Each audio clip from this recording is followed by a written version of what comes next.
Time champion Gianfranco Rosi as Pettway makes his way into the ring. A 28-year-old Pettway was born in Baltimore, Maryland, and lives in the Baltimore suburb of Randallstown. He's the #1 rated junior middleweight according to the IBF, and has a record of 36-4-1 with 1 no contest with 29 knockouts. Vincent Pettway doing some last-second praying in the corner. He turned pro in 1984. He won the WBA Junior Middleweight Championship in 1992 over Gilbert Baptist. Still holds the title, and tonight represents his second crack at a world championship.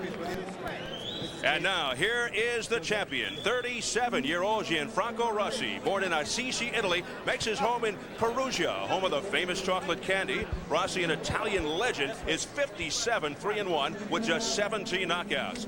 He has held the IBF Junior Middleweight title for over 5 years while defending it 11 times. One of the longest reigning champions in boxing history, as Gianfranco makes it through the ropes into the ring. Prior to this title, Rosi held the WBC Super Welterweight crown 15 years as a pro, and tonight only his 3rd fight in the United States. The first one, a decision over Darren Van Horn to win his current belt. The second, the draw with Vincent Pettway. All right, let's check the numbers as we go to the tail of the tape. And the biggest disparity right off the bat, the age, with Rosi at 37, 9 years older than Pettway. A 1.5-inch height advantage for Rosi. Rosi hit the 154 weight limit. Pettway came in just under at 153, and a slight 1.25-inch reach advantage for Rosi. And in case you were wondering, Rosi a 3-1 favorite to win. IBF rules for this title fight: 10-point must system in effect, 3 scoring judges, no standing 8 count, no 3 knockdown rule. Only the referee can stop the fight, and the bell cannot save a fighter in any round. So, here at the MGM Grand Garden in Las Vegas, Nevada, closing in on the IBF Junior Middleweight Championship, the rematch between Gianfranco Rosi and Vincent Pettway. Let's get the official introductions from our ring announcer, Jimmy Lennon Jr. Ladies and gentlemen, a very good afternoon to you. We welcome you to the world's largest hotel, casino, and theme park, the MGM Grand in Las Vegas, Nevada. As we have a big night of action coming your way, Unfinished Business, brought to you by Don King Productions and King Vision, in association with SET, Pay-Per-View, La Cerveza Más Fina, Corona Beer, and the MGM Grand. At this time, we present the IBF Junior Middleweight Championship of the World. This bout is sanctioned by the International Boxing Federation, President Bob Lee, Supervisor Bob Lee Jr., along with the Nevada State Athletic Commission Chairman Dr. Elias Ghanem. Introducing to you the judges scoring the bout from ringside: Roy Francis, Dave Moretti, and Nelson Vasquez. Introducing to you the referee in charge of this bout. He'll be giving instructions after the introductions, Jay Nady. All right, fans, here we go. It's showtime with the rematch of the IBF Junior Middleweight Championship of the World, scheduled for 12 rounds of boxing. Introducing to you first on my left is the challenger, fighting out of the blue corner. He enters the ring wearing blue trunks with red and white trim, fighting out of Baltimore, Maryland.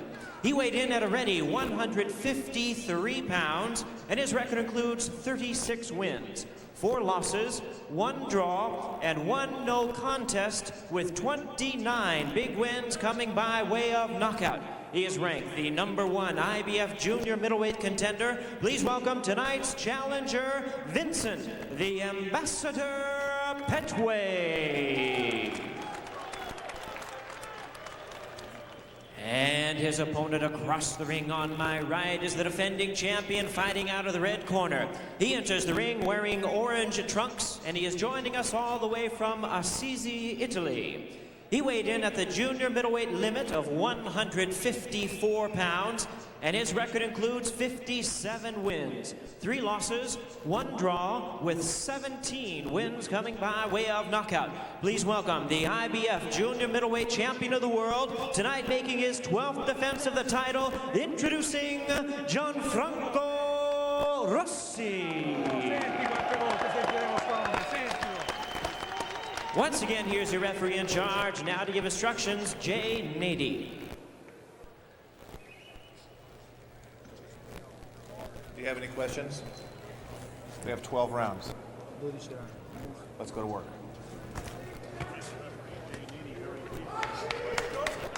Yes, very succinct instructions from the referee, Jay Nady.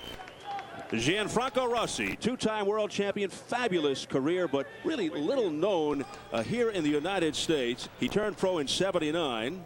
Vincent Pettway, a boxer punch. He has the ambassador emblazoned on his shorts, but if you recall in the first bout, it wasn't for being the ambassador of goodwill. It was a bout with low blows, headbutts, and more. And here we go, round one, scheduled for 12 for the IBF Junior Middleweight Championship. Gianfranco Rosi, a very busy fighter. He is smart, he is experienced, he hits and grabs. He tries to wear you down. Unorthodox, at times awkward, but extremely effective. A guy who really likes to stalk and pressure his opponent. Pettway in the dark trunks, a boxer puncher, as most fighters like to call themselves, and he has knockout power, and he likes to get right into it. Let go, let go.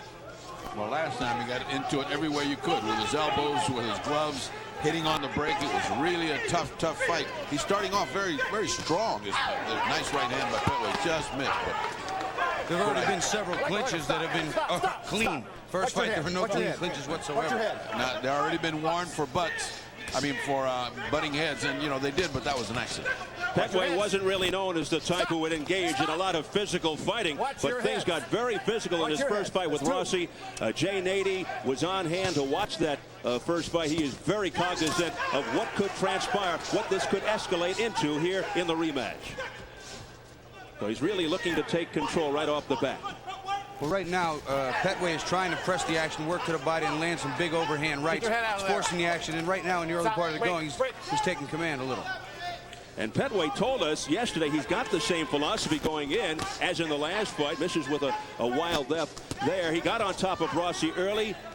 He's looking to do the same here. He feels that Rosi will try to push him back, but he says, I'll make him miss. Only this time, I'll make him pay for his mistakes. We'll see. Well, Rossi's very patient fighter.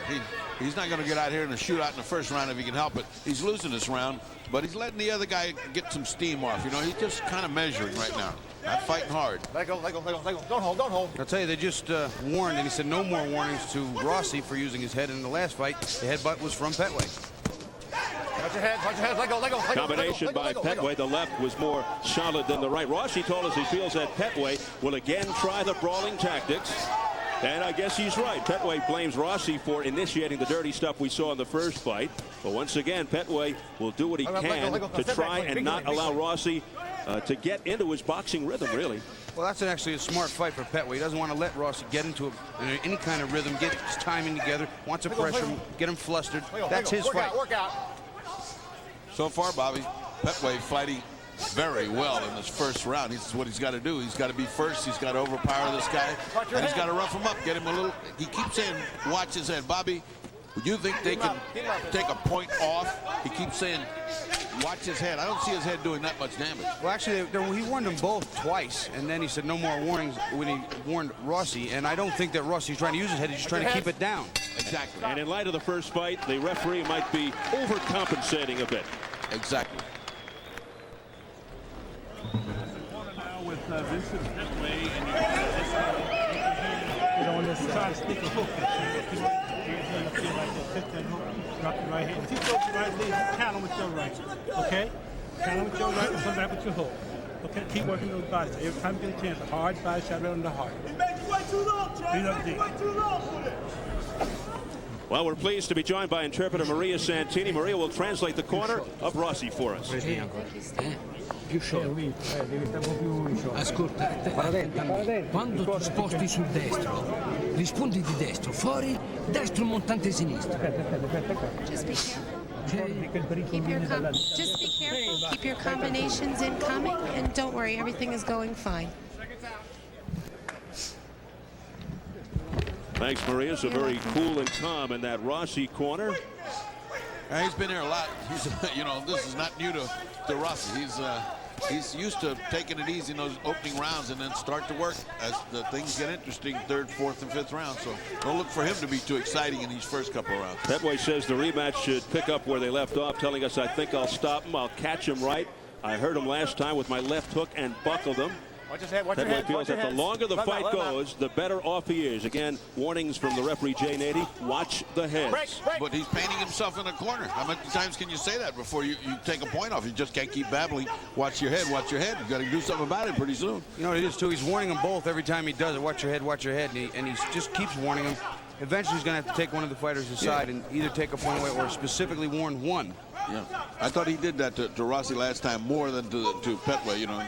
But let's see. Let's not let that detract from the action. I don't really see too much head use. I've just seen putting their heads down when they get inside to protect. Again, as I said at the end of the last round, perhaps the referee overcompensating, looking to clean up the act before anything happens. There it is again. I mean, it's every time they come together, he says it. So yeah, it's not a warning. Yeah, you're right. It's not a warning now. And after a while, Bobby, they won't even hear it. Pettway would not mind. Oh, a big right hand that just missed by Pettway. He wouldn't mind letting this go into the later rounds. He thinks he's in a lot better condition. He thought last time that Rossi was breathing very heavily toward the later round. I'll tell you what, when Pettway missed his right hand, he got hit with one on He got hit a great right hand. A little bit. He got hit pretty solid. That was the best blow that Rossi has landed so far. Okay, there it goes, Bobby. There's that warning straight to Pettway. I think the referee's gotten a little carried away. Maybe there's too much emphasis put on what happened the last time. Because they're just putting their heads, they're just tucking it when they get inside. That's what you're supposed to do. You can't get in a clinch and not put your heads together like that. There's no, I mean, what are they supposed to do? Hold their heads up away from there? Oh. Bobby, I realize what happened in the first fight, but as a fighter yourself, is that a bit on the annoying side to keep hearing those kinds of instructions? You know, for me it might, because if you're not doing something to constantly be warned, it's a little bit frustrating. And I don't really see these fighters using their head. They're putting them down, and they're allowed to put it down. If somebody else runs into it, that's their problem. They're not using it specifically to cause damage, and that's what a headbutt is. Watch your heads. There it is on cue. Especially when you can't do anything different. You almost want to turn to the referee and say, where do you want me to put my head? It's the only place to put it. Less than 30 seconds in round two, and there's the holding and hitting on the break, and now 1 point deducted from the score of Pettway. And Rossi's looking to see if he sees blood. He seemed to have felt blood, but there is no blood. See, look, he's looking for blood. And Rossi looking at Pettway as if to say, why do you have to resort to those tactics? And down goes Rossi. He got hit with a great right hand, Steve. And that was a great right hand. He's in trouble, Bobby. That's big trouble. He struggled a bit to his feet, really wobbled, little cut, little abrasion, the blood under the left eye. And there's the bell to end the round. He ran into a right hand. He just looked like he wasn't paying attention, got hit with a big right hand, right to the canvas.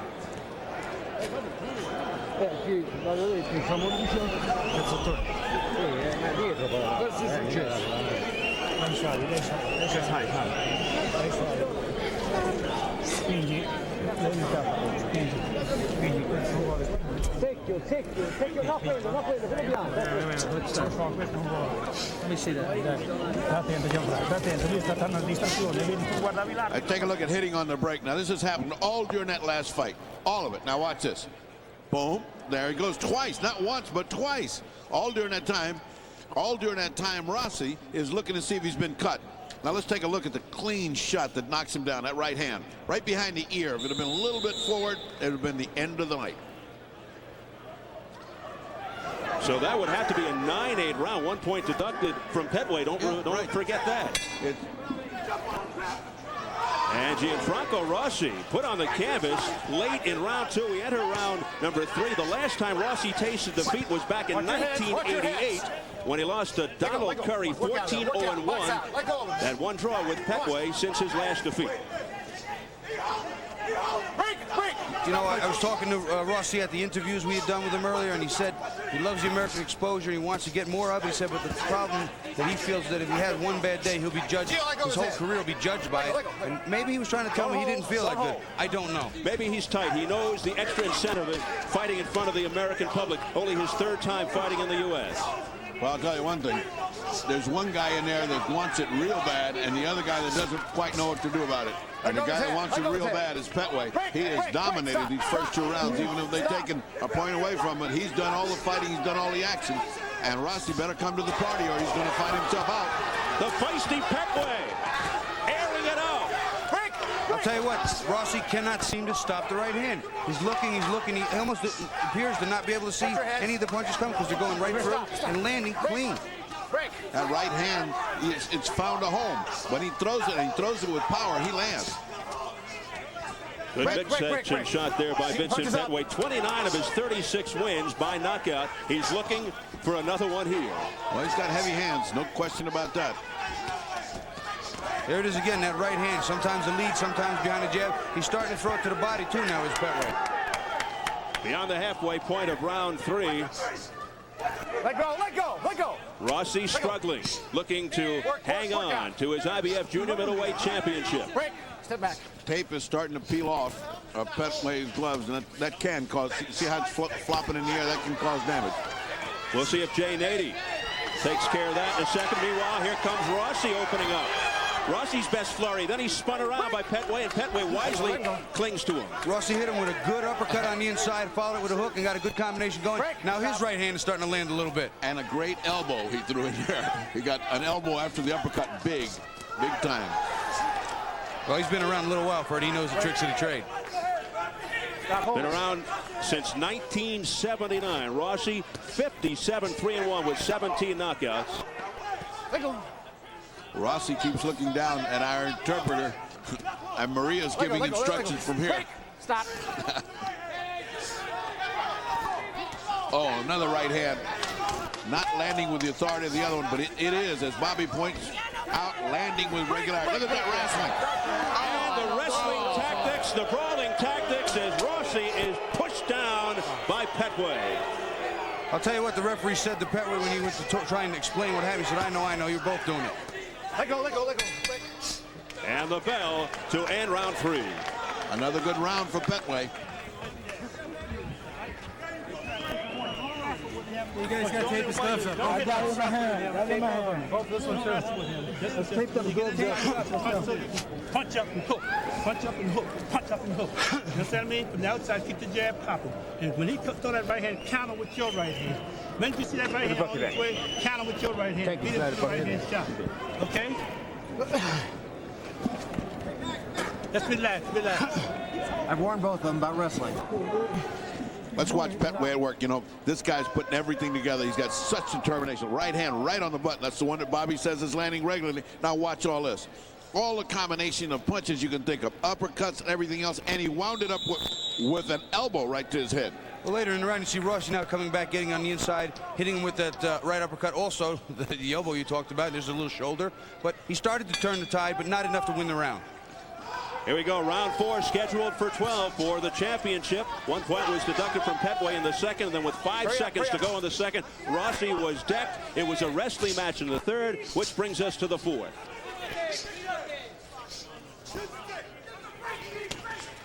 Good shot there, that tagged Pettway. Both fighters have seemed to settle in a little more now. Not as aggressive, not as anxious, and I think that the jitters might have been on both sides of Rosi, but right now Rossi's getting the short end of it.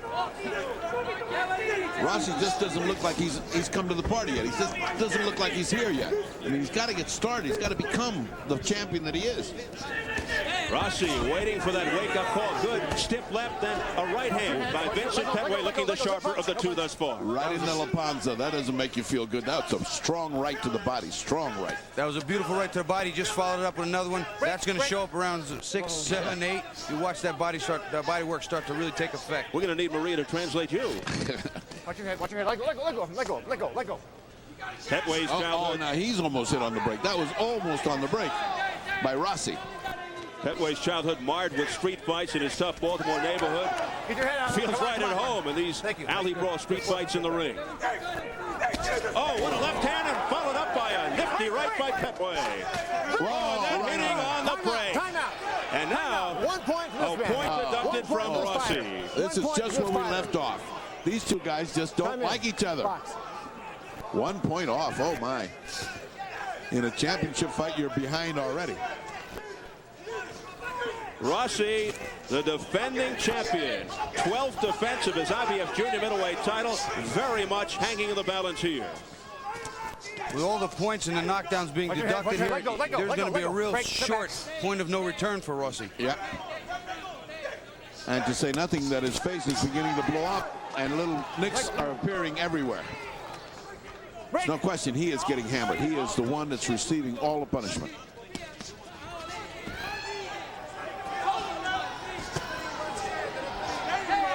Good move. Good move off the ropes. Very quick spinning move to elude the onrushing Rosi. Pace is slow just a little bit. Pettway not as busy as he was. Rosi trying to force the action a little himself now. Let go, let go. Let him go, stop. Rosi not known for his knockout power. Only 17 knockouts and 57 wins. Right hand by Pettway. Overhand right. Sit back, break. And that right hand has been his best weapon. Again, Rosi hit on the break, but the referee chose not to see it. I don't think we're going to have a clean fight no matter what happens. Oh, what a left hand by Pettway, and down goes Rosi for the second time. 3. Will he get up from this one? 5. He's going to have to beat the bell. 7. No, he's not getting up. 9. 10. Not going to make it. There is a new IBF Junior Middleweight champion, and his name is Vincent Pettway. The ambassador has dethroned longtime champion Gianfranco Rosi of Italy.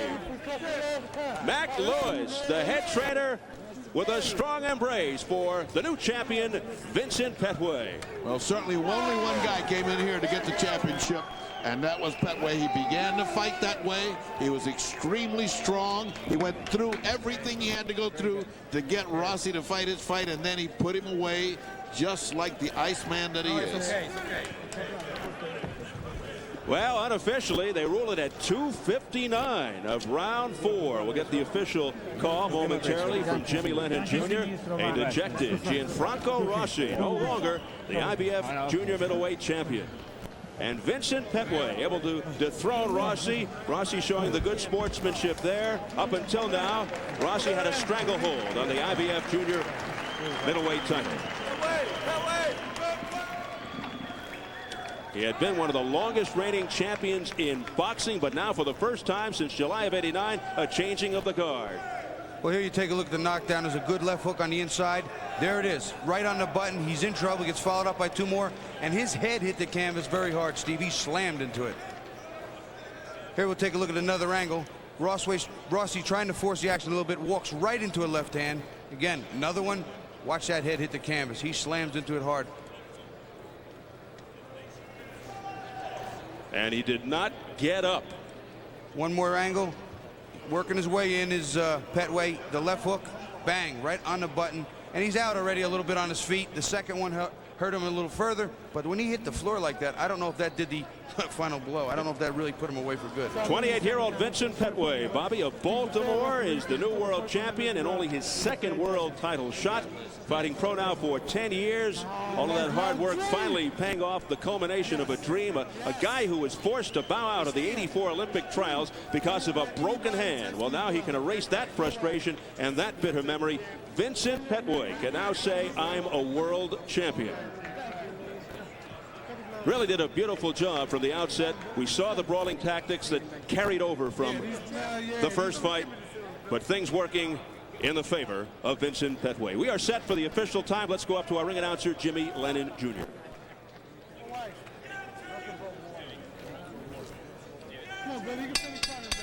Ladies and gentlemen, we have the time of 2 minutes 59 seconds in round number 4.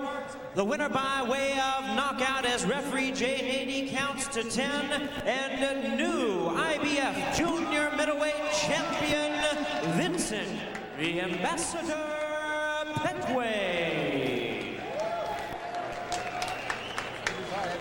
No, you did a right call. So there you have it. Vincent Pettway dethrones longtime champion Gianfranco Rosi in the rematch. Rosi had held the title for over 5 years, was making the 12th defense, but 28-year-old Vincent Pettway is the new IBF Junior Middleweight champion, lifting his record to 37-4-1. Let's go up into the ring where Jim Gray is standing by.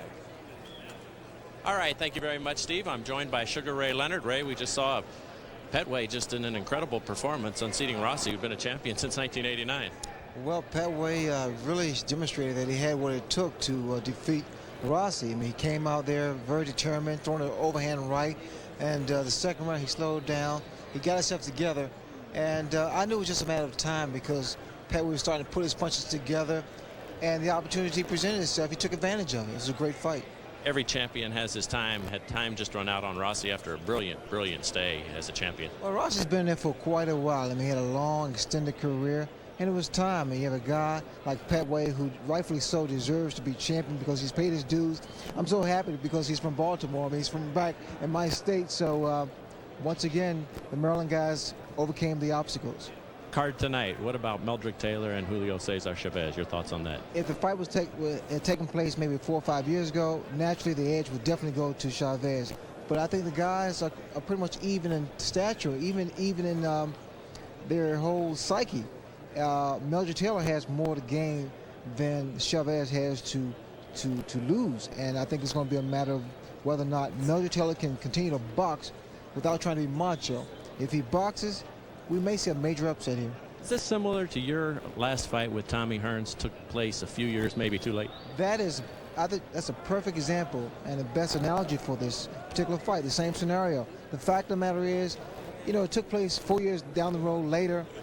This is the time for Meldrick Taylor to shine. I think Meldrick Taylor, it's going to be Meldrick Taylor's night, I think. Ray, thank you for joining us. We'll check back in with you this evening. Let's go over to Steve Albert. Thank you very much, Jim Gray. And right now the fight, Doctor. Ferdy Pacheco is standing by with the new champion. Ferdy? Well, a new champion, congratulations have to be given to you for a great fight. But tell me, did you find that right hand someplace? Did somebody send you that right hand as a present? Where'd you find that thing? Well, we knew we had it all the time in the gym. And if you looked at the tape the last fight, caught him with the right hand. We figured it was the right hand that caused the cut the first time. But we figured the wound hadn't healed all the way up yet. So we figured we'd take this opportunity to throw it in here a lot more. But before any of that, I'd like to take the time to give thanks to my Lord and Savior Jesus Christ, because through him he's given me the strength to come out of here world champion. And you got a very nice thing. Rosi came over. What did he say to you? Well, he congratulated me, and he said wear this belt with honor and dignity and hope that I reign as long as he did. And I told him I'm going to do my very best to do that. All right, what we're going to do is take 2 looks at the knockdown. This is probably the most perfect 2 punches I've seen you throw in a long time. Watch it. You tell me what you're throwing here. I threw a jab, threw a right hand, then I came back with a hook. The hook hurt him. Then I threw the right uppercut. I missed with the right uppercut, but I came back with a left hook, and that sent him out of there. And that left hook landed right on the button, just as you were going. Now look overhead. See, that's a left hook. That's a left hook. I missed with a right uppercut, and I came back with a hook. My manager told me in the corner, along with my trainers, Billy Faust and Eddie Mafus and William Hill, they told me always follow with a left hook because he's susceptible to left hook. But the first right hand caught him and put him down, and I think it was like the first or second round. All right, all this headbutting that was going on, what was that about? You kept getting warned all over the place. Well, that's the style of fighting he has, and I was trying to slip a lot of his punches that come from the side. So by the time I go in, it's like he's leaning his head in as well, so we both look like we're leading with our heads. But, you know, several times he tried to duck some more punches and came straight for me, Billy Goat style, with his head, and all I was trying to do is move out the way and push him to the side.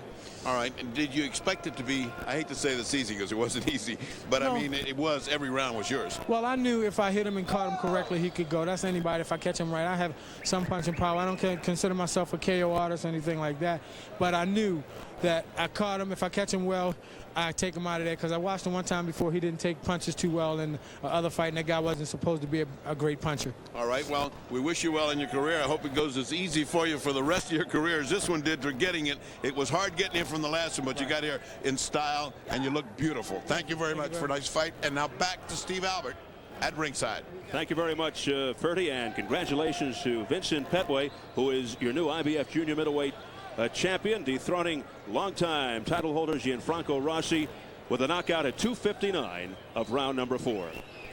All weekend long, Showtime is giving you the opportunity to sample our incredible programming. Order Showtime now so you can enjoy great entertainment and great boxing month after month.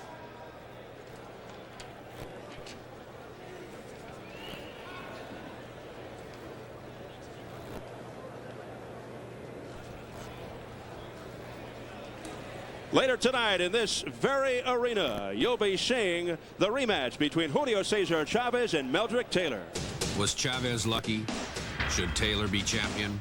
On pay-per-view, it is Chavez Taylor 2 from right here at the MGM Grand in Las Vegas, Nevada, part of a huge World Championship quadruple header here in Las Vegas. And we are really looking forward to that one. The rematch of that brawl, that war from St. Patrick's Day, March 17th of 1990, and many boxing fans around the country and around the world in eager anticipation of Chavez Taylor 2.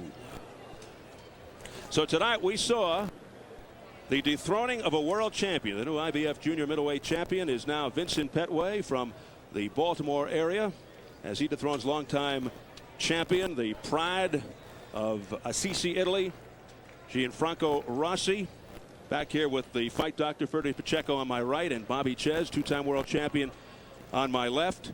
And Bobby, first of all, your comments on the dethroning of a great champion. He held the title for over 5 years. Well, Steve, he didn't look like he had it tonight. He didn't really look like he was there. He looked like he physically was a little bit debilitated before he got in the ring. He wasn't sharp with his punches. He got off a few good combinations, but nothing that really worked.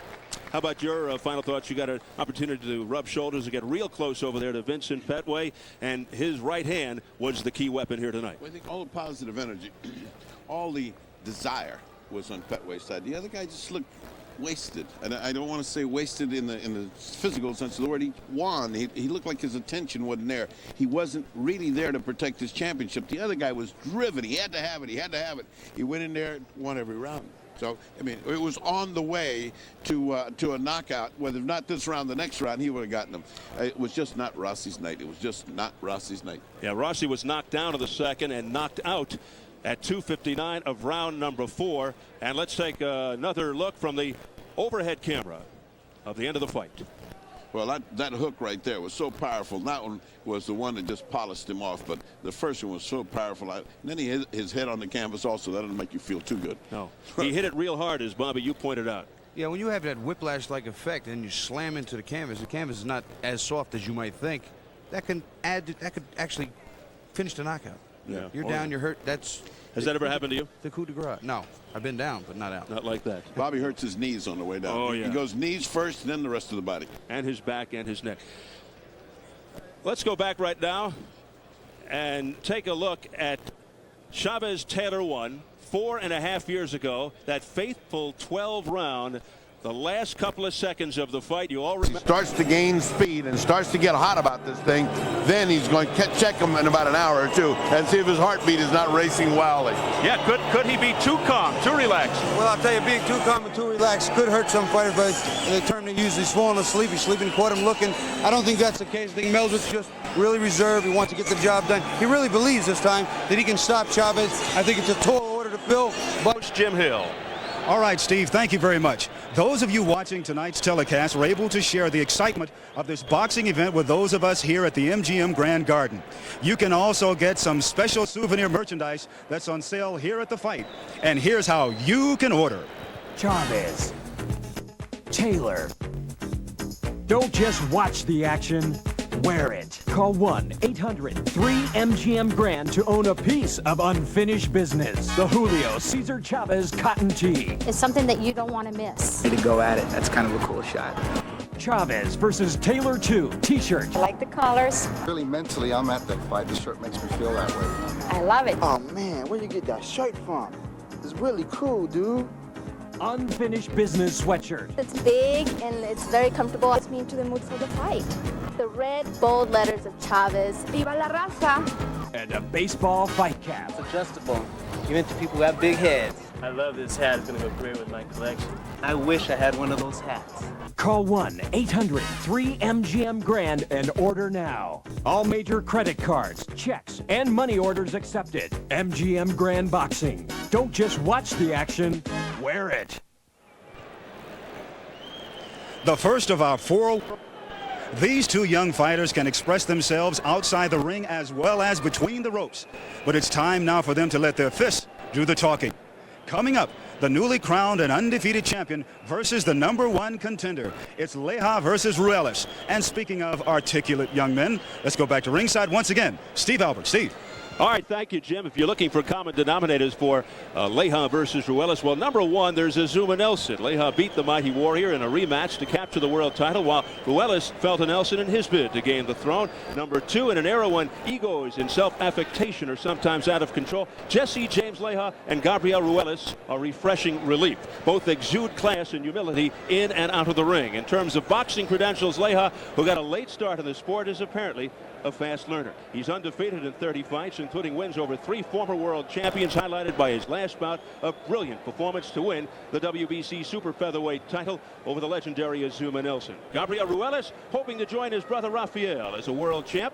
Rafael, the current IBF lightweight title holder. Gabby's a former NABF Super Featherweight champ who got his first world title shot before a crowd of better than 130,000 in Mexico City on the undercard of Chavez versus Greg Haugen. But Ruelas lost via decision to Azuma Nelson. He's won 5 straight since that defeat, all by knockout, but uninspired victories.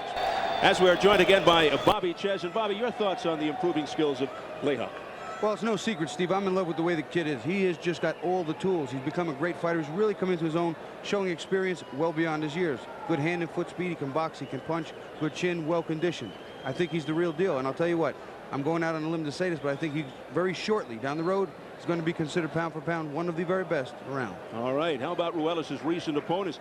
Can that level of opposition properly prepare Ruelas for this fight? Further, your feelings? Well, the thumbnail is, if you got to pick between having great opposition to prepare yourself for no opposition, I'd take the great opposition, because you got to get to those tough guys to get to the best. This is a disadvantage for Ruelas going into this fight, not having fought better fighters. All right. Let's get our first look at the challenger. Gabriel Ruelas, the #1 ranked super featherweight contender according to the WBC. I mentioned the loss to Nelson, his first title shot. His only other defeat back in 1990. Ruelas ahead on all of the cards against Jeff Franklin when he broke his elbow. Franklin went on to knock out Ruelas in round 7. Ruelas thought he'd never fight again, but after a long and painful rehab, he returned to the ring 14 months later. He won 12 straight, setting up the title fight with Nelson. And here is the champion, the classy Jesse James Leija. Tonight, Leija makes the first defense of the title he won this past May with the impressive decision of the rematch with Azuma Nelson. Leija dominated, showing extreme poise and confidence, at one point decking Nelson with a counter right in the second round. Youth was served as Leija took Nelson's best shots and dethroned the longest reigning champion in boxing. This evening, Leija puts his undefeated record and new crown on the line. Let's check the numbers. The tail of the tape at 28. Leija is 4 years older than Ruelas. The 1 1/4 inch height advantage for Ruelas. Both right at the 130 limit, and a 1.5 inch reach advantage for Leija. Leija, by the way, 2.5 to 1 favorite from the MGM Sportsbook. To the WBC rules for this championship by 10-point must system. 3 judges will score. No standing 8 count. No 3 knockdown rule. Only the referee can stop the fight, and a fighter cannot be saved by the bell except in the last round. So here at the MGM Grand Garden in Las Vegas, we're getting set for the WBC Super Featherweight Championship. To our ring announcer, Jimmy Lennon Jr. Ladies and gentlemen, a very good evening to you, and we welcome you to the world's largest hotel, casino, and theme park, the MGM Grand in Las Vegas, Nevada, for unfinished business, a big night of action brought to you by Don King Productions and King Vision in association with SET, Pay-Per-View, Corona Beer, and the MGM Grand. At this time, we present the WBC Super Featherweight Championship of the World. This bout is sanctioned by the World Boxing Council, President Jose Sulaiman, Supervisor Juan Sanchez, along with the Nevada State Athletic Commission, the Chairman, Dr. Elias Ghanem. Presenting to you the judges scoring this bout from ringside, Carol Castellano, Chuck Jumpa, and Anik Hongtongkong. Presenting to you the referee in charge to give instructions after the introductions, working in this his 70th world title bout, introducing Joe Cortez. All right, fans, here we go with the WBC Super Featherweight Championship of the World, scheduled for 12 rounds of boxing. Introducing to you first the challenger on my left, fighting out of the blue corner. He enters the ring wearing green trunks with red and white trim, fighting out of Silmar, California, by way of Yerba Buena, Jalisco, Mexico. His weight, an even 130 pounds. His record, 38 wins, 2 losses, with 21 wins coming by way of knockout. Welcome the former NABF Super Featherweight champion, who is ranked the WBC #1 Super Featherweight contender in the world, introducing Gabriel Ruelas.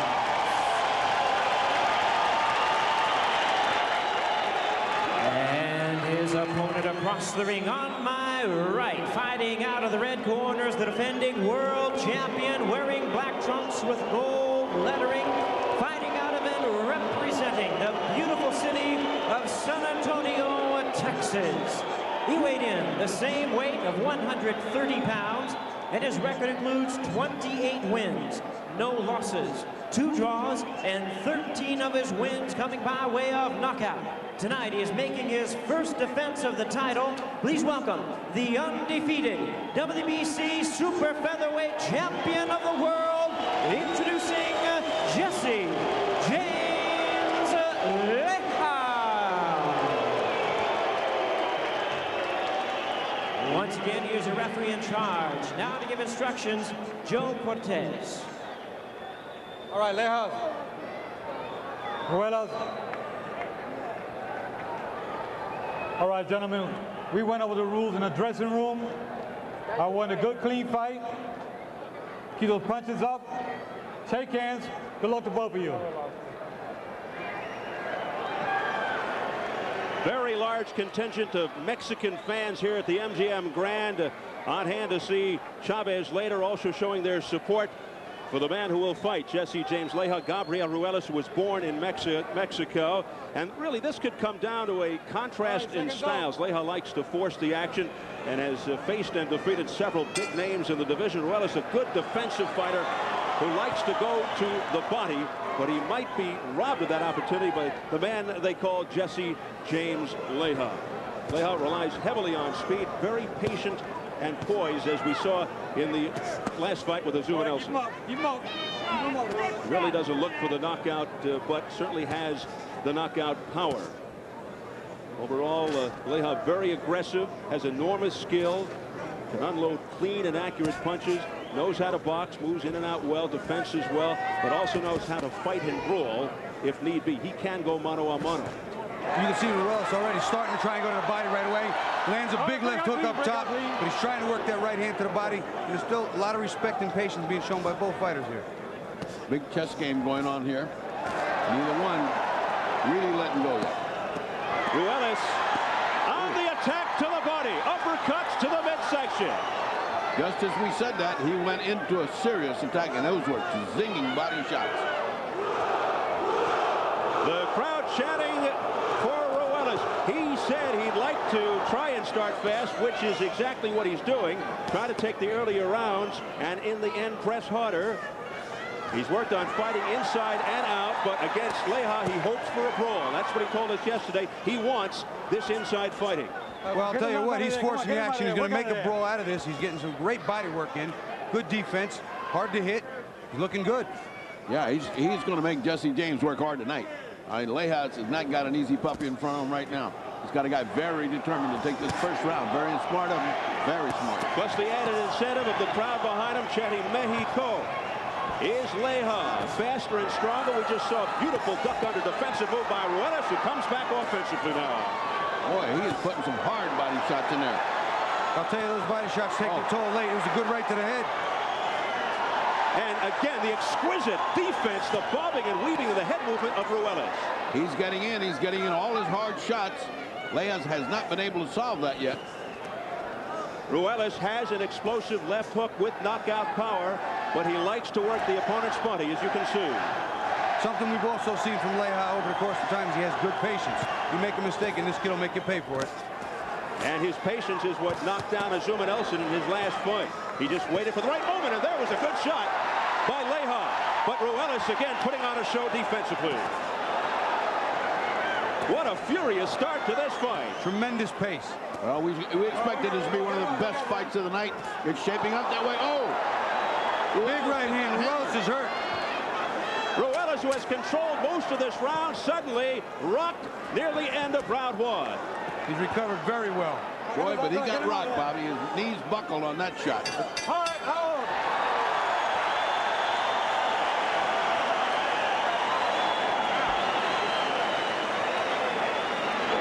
do you feel? There. Like a champ tonight? Now you saw what happened. You went under and you let that go. Got to throw it up. He's going to sneak that looper. Look at me. Watch the looper. That's it. You follow me? Big round. All night long. Getting his ass. You hear me? You got to do it with a little style. You got to do it with smarts, but you got to stay inside. All right, here's his big right hand we're talking about. Keep your eyes right on the right hand. There it is. A perfect. You see how he wobbled when he got hit? Look at that. He's still not in shape right now. But this is the first round, and he's lucky that didn't happen in round 7 or 8. Round 7 or 8, your body doesn't react quite as well.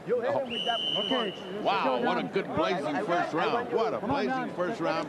Thanks to the attacker Ruelas, who wants to take that first round. It's very smart of him.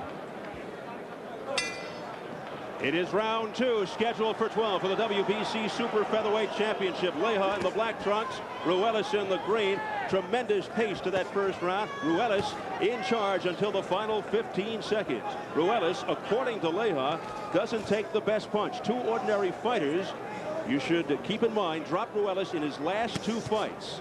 So he doesn't see this fight going the distance. You know, Bobby, as far as I was, here's another warning by Cortez.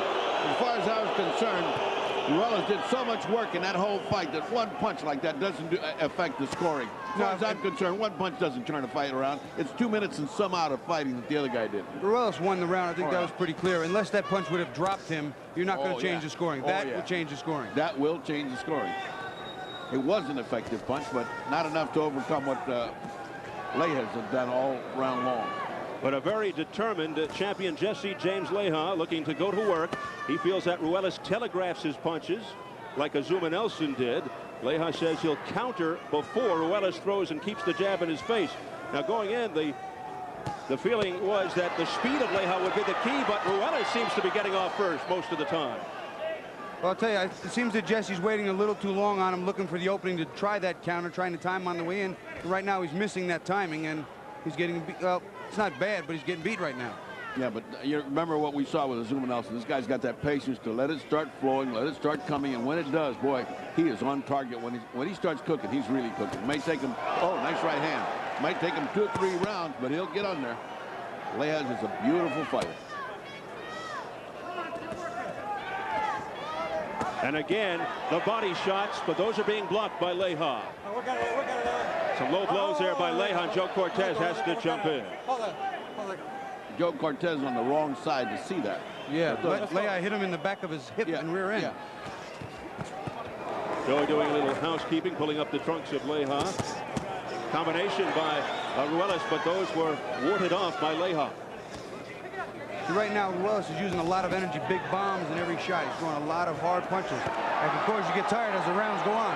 Well, on the other hand, Leija is throwing a lot of punches and hitting nothing, and that gets you tired. That squat down thing that he's doing there, that Leija is doing, it's causing Leija to miss some big. Down goes Leija! Unbelievable right hand. What's the time? 20 seconds to go in the round. Late in the round, fortunately for Leija. Boy, what a perfect shot, Bobby. What a perfect shot. I'll tell you what, he hit him right. I think he missed it completely. Ruelas going in for the finish. Not letting Leija off the hook. He's going to make it to the bell. And there it is.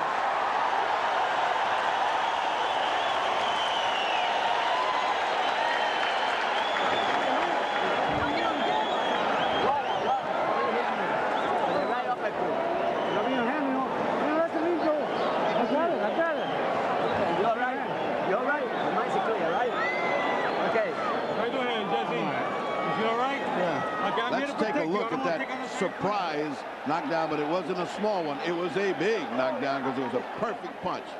Right in, the hook to the body. Now just keep your eyes on Gabriel Ruelas. Here comes the uppercut. Perfect. Right uppercut on the bottom.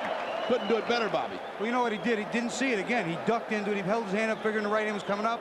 Put his head down, and bam! It caught him looking. It went right under the guy's. It went right under his guard. Yeah, he parted the seas with that one. Yeah. See, as he put his head down to avoid it, he caught it.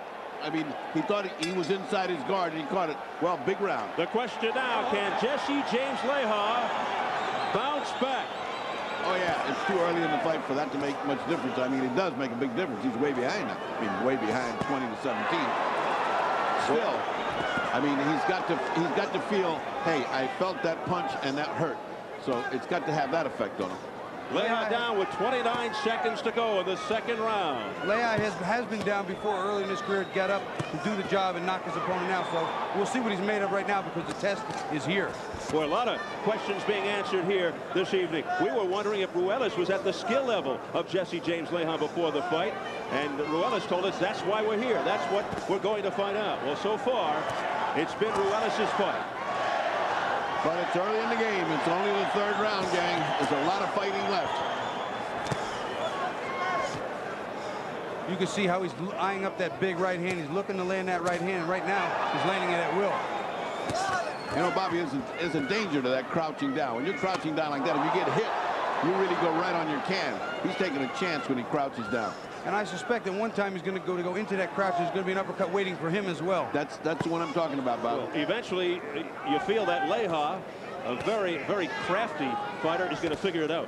Well, he better figure something out. He hasn't figured anything out right now. Unless he gets knocked out. It's not a good start for his first defense, that's for sure. Many Iraqi start changes, so let's see. But let's not be too early to judge. This is still right up in the air. 2 rounds does not a fight make, I guess, my boys. Heavy body shot by Ruelas to the ribs. He's not pardoning him any body shots. I'll tell you what, it's those body shots that set up that knockdown because Jesse was always guarding against that right side. Getting hit, getting hit, getting hit. Boom, uppercut, ripped it right up. Instead of going downstairs, he tore it right up. Ruelas also fought very well against Azuma Nelson. Although he did not win, Leija defeated Nelson to win the championship. Leija trying that right uppercut again, figuring, well, I got lucky once. Let me see if it's there again. It wasn't. Shots to the head now by Ruelas, going downstairs and up. There's another head shot by Ruelas, right off the top of the head. I'm very surprised Jesse's not using his jab more. He has a much better jab than he's displaying here, and he could keep Ruelas off balance a little with it so he doesn't land such big punches. You think he's just trying to get himself back together? He has had nothing in his punches right now. I think he's just kind of marking time here. Well, I think he's looking for something for it. I really think he's looking for something and waiting, and sometimes that's a huge mistake. Well, he's known for his poise and patience. Work on it. Come on, work on it.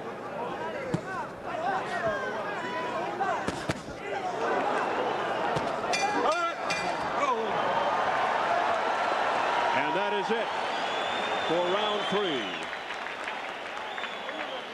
Next up, the IBF Welterweight Championship as we take a look at the champion Felix Trinidad, waiting his turn in his dressing room, getting ready for Yori boy Campas.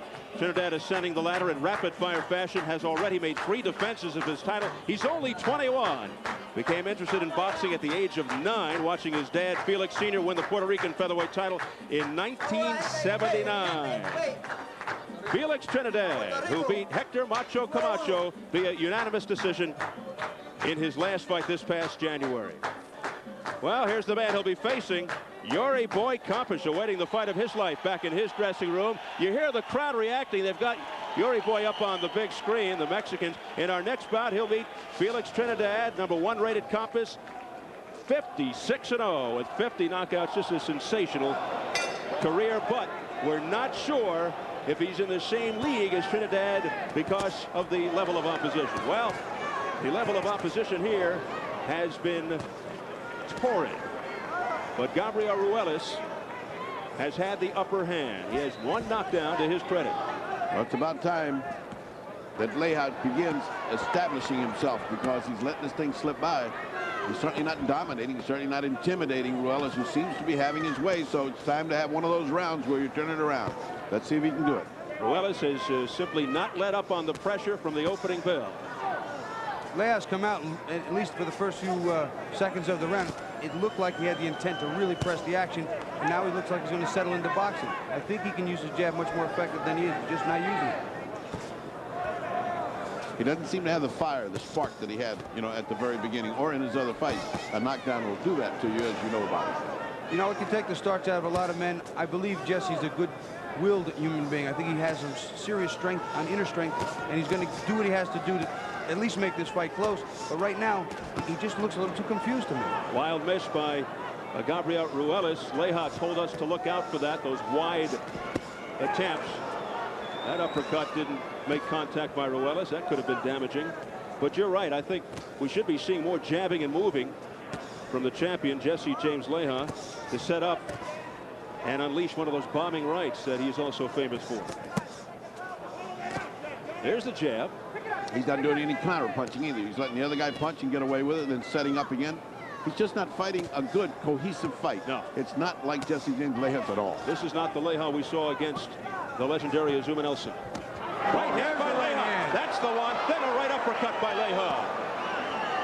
Now that should fire Ruelas to come back. Came up with 2 nice uppercuts on the inside, one to the body, one to the head. Ruelas appears right now physically just to be a little too strong for Jesse, and I think that's going to be a big factor late in the fight. Can he maintain that strength? Not only his strength, but the thumping body shots, Bobby. I mean, he not only is stronger, but he's weakening him with the body shots. Yep, there's that duck under move, and he got caught with it. Yeah, sooner or later, you got to get caught with that. But it was a glancing blow, not flush on the face. You know, you're so stationary. When you duck like that, you're so stationary, you're so exposed to a shot. And normally a big man that's taller doesn't make himself shorter than the shorter man. Uppercuts and then overhand rights by Ruelas, who continues to pound away at Leija. It's just something it seems that Ruelas is finding it to work for him. It's very effective, and people have a difficult time hitting him. They don't expect a tall man to get that small, so they shoot over his head all the time. Ruelas continues to look impressive. This making Leija backpedal. It was the first round. Leija looked like he might take command, and then all of a sudden, once he got hit, Ruelas came back. Round 4 in the books. There was a much better round. There was much better round. You got to keep pushing the fight now, okay? What round is this? What is it? What's a little? Okay. How long is it? How long is this? Just a little. What's on the court? How long is this? This is 4 rounds. Okay, you got to put some pressure on him now, okay? You get in there and you grind him. You don't stop. We went up to the mountains for 6 weeks, 12 years we've been doing this, baby. You gonna tell me you're gonna back off for a round here and a round there? Let's not even think about that now. Let's get to grinding. You're smart, but you're grinding. You gotta go from right to left in that body there. You'll take his heart from him. You will take his heart from him. Put that in there. Gabriel, get out there and now grind his ass. Hands up. Yes, the expressive, dramatic, and colorful Joe Goosen, the lead trainer in the corner of Gabriel Ruelas, who will hold up here in Leija's corner. Again, they're fixing the trunks. Well, he also felt like his man Leija had taken the round off. I didn't think he took it off entirely. That was close to an even round, but I did think that he won, that the champion won. Jesse James Leija won his first round there. Leija certainly offered his best punches in that 4th round, about 150 into the round. For the first time, he looked like he knew he's behind, and he's offering punches with heavy, evil intention. He looks like he's woken up to the fact that, hey, I can lose this fight. Yeah, he looks a little more purposeful now. He looks a little more spry. I think the knockdown was a big shock for him, and sometimes it takes a little while to come back from it, and he seems to be doing much better now, a little more at ease with himself. The knockdown occurred with 29 seconds remaining in the 2nd round. And Goosen's advice coincided with what we saw. Hey, don't take the round off. We train real hard.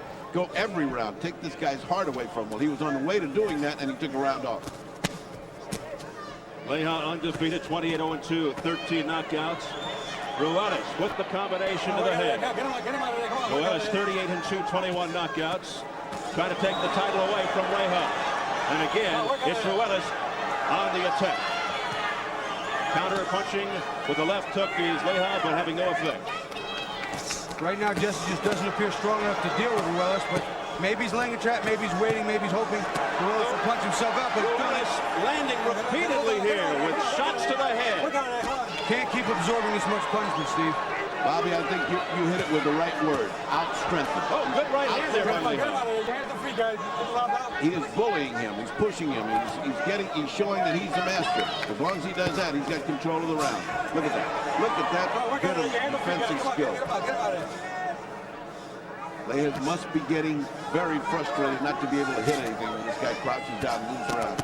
Oh, good right hand by Leija. And I'll tell you what, Ruelas' right glove touched the canvas. It wasn't a knockdown, but he bends so low that that's a danger for him. It has been non-stop action, a poking left jab by Leija that snaps Ruelas back, and then Ruelas comes back with a right, but it was blocked. Oh, they are just exchanging here right above us. I'll tell you what, there are bad intentions on all of Ruelas' punches. Every punch. As Mike Tyson would say, evil intention. And Goosen is screaming from the corner. Come on, we worked 12 months for this. Every punch counts. Oh, down goes Ruelas. 20 seconds left in the 5th round. That was a partial slip, Steve, but he hit him while he was moving away and pushed him to the floor. Ruelas shaking his head, agreeing with you. I don't think that was a knockout. I think that he got hit, and it was partially a slip. Look at what good condition he got up. Ruelas again on the attack as the bell sounds. He's very upset that that was ruled a knockdown.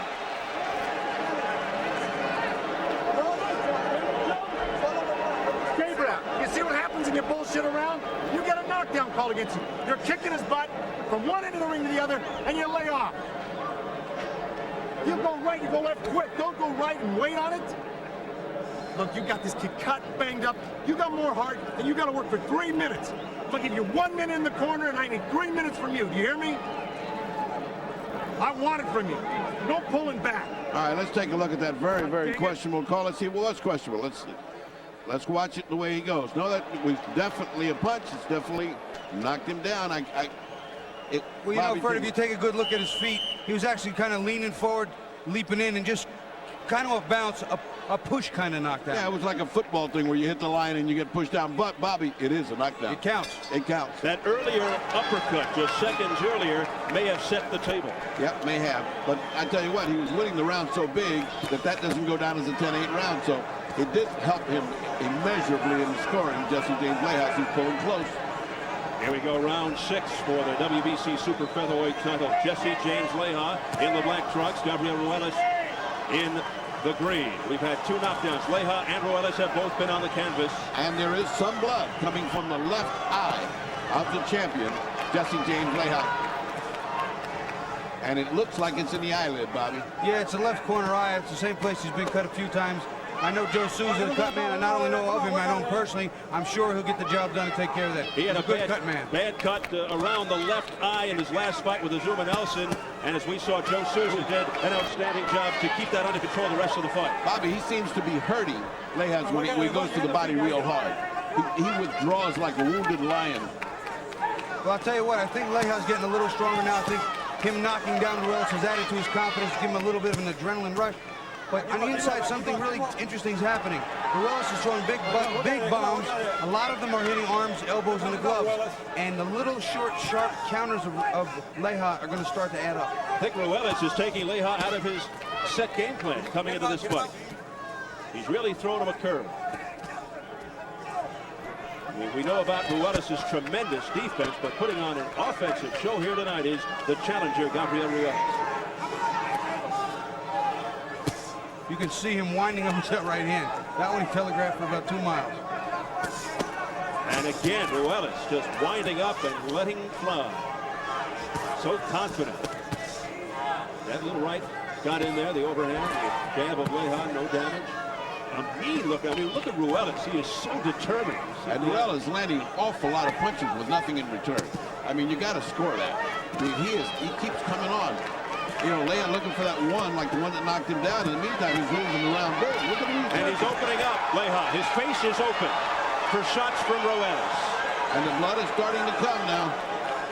Yeah, Jesse's having some problems right now, but I'll tell you what, I don't know at this pace how Ruelas can keep that up for 12 rounds. Can he really keep that pace? Jesse may be counting on him, banking on the fact that he will slow and make a move. I just don't know. Let's get 30. But in the meantime, Bob, he's paying a heck of a price to the body. He's playing a waiting game. He's got a big toll to pay after 7 or 8 of those body shots that landed. You have to wonder if Leija thought that Ruelas would be this much trouble. That the jab pushing Ruelas back, but back comes Ruelas, and then a solid shot by Leija. Look at this exchange. Furious toe-to-toe. Ruelas says, come on, bring it at me. He's game. Boy, is he game. Boy, is he game. Ruelas goes back to his corner with a smile. Leija more serious. One in the ring, only one. Come on now, come on now. It's yours now, okay? Come on. Give me this punch. Give me this punch. against you right now, James, okay? But you got to keep fighting. Force him to fight. He's dead. He's tired. He got no energy, okay? I'm trying to make him keep missing, so he'll get tired. The eternal optimism of the cornerman. Yeah, and come when you come with the uppercut when you head to head with him, okay? Okay, I got it. Wait it over here. Okay, give me some right hand. Jab on right hand. Now, Gabe, you stay on his ass. You see what's working? You're going to have to challenge him. Here we go. Let me have that. Let me have that. Here we go. Where's his mouthpiece? Mouthpiece. Oh, I've got to get his mouthpiece. There we go. Right here, right here. They're not ready with the mouthpiece yet in Ruelas' corner. A little delay. Now we're set to resume. It is round number 7. Outstanding toe-to-toe action in round 6. Let's see if they pick up where they left off. They cleaned up the eye a little bit, but it continues to bleed around the left eye of Leija, the same area that was damaged in the Zuma Nelson fight. Oh, what a combination by Ruelas. Stinging punches. They're just mean. Every one of those punches. I think his strength is just too much for Jesse right now, and he can't deal with it. He has to assume a defensive posture and not have those big bombs break his body down. Ferdy, how do you see it unofficially at the halfway mark? I think Ruelas had 58-55 over Leijas by 3 points. But I didn't score that knockdown at 10-8 round because I thought the challenger Ruelas was way ahead of that round. So at 10-8 round becomes a 10-9 round. Bobby, you're pretty close to Ferdy. I have a 57-55 for Ruelas as well. I think he's fighting a great fight. He's taking charge. He is commanding the respect of Jesse, and he's winning this fight. He knocked Leija down late in the second round. Boy, this is going to take one of those Leija miracles to win this thing. This is not going to be easy, folks. Not going to be easy. This contender is here to go home with the title. Again, winding up with the right hand Ruelas, but Leija was ready that time. Leija has yet to be the aggressor. He's always falling back, getting punched. Now the pace is slowed down a little bit. Amazing pace up to this point, midway through the 7th. Well, they finally got a slow round here. The first few have been just blistering. Now we have something that's a little soft as we approach the second half of the fight. And again, that conditioning factor at that pace is going to be tremendous. Give him a chance to regroup here. Yeah, but he's standing still. Ruelas making a big mistake. He's standing right in front of him still. Looks like his legs are kind of leaden. He's bouncing around like he was before. Uppercuts, body shots by Leija. And he's letting Leija get back into the fight as the aggressor, which he had stopped him. A heavy right hand by Leija, but Ruelas showing the chin. I'll tell you what, Jesse said that Ruelas didn't have a good chin. Ordinary fighters knocked him down.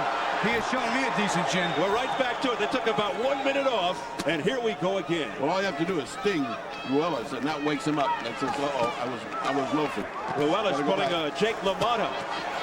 You'll see a lot of blood coming out of Ruelas' nose now, so the punches are getting home both sides. Less than 30 seconds to go in round 7. Scheduled for 12 for the WBC Super Featherweight Championship. It has been a scorcher. A tremendous way to start our quadruple header, leading up to Chavez Taylor. A lot of blood. Excuse me, a lot of blood coming out. I'm sorry. It's a lot of blood coming out of the nose. I didn't see that until he turned around. A lot of blood. Blood from the nose of Ruelas, blood from the left eye of Leija. Leija in a pose looks a little like Chris Eubank there. What Eubank has wrought. Well, I'll tell you what, he had a little bit of a smile there. I don't know what he's laughing about. He's not winning yet. You're not listening to me. You're going to give him these rounds. You want to give him these rounds? Do you want to lose the title, or do you want to win it? If you want to win it, Gabe, then you got to get down low, move your head. You got to step over to this side every so often, and you got to get that liver. You got to get that hook on this side. You got to cut him off over to his right side. Do you hear me?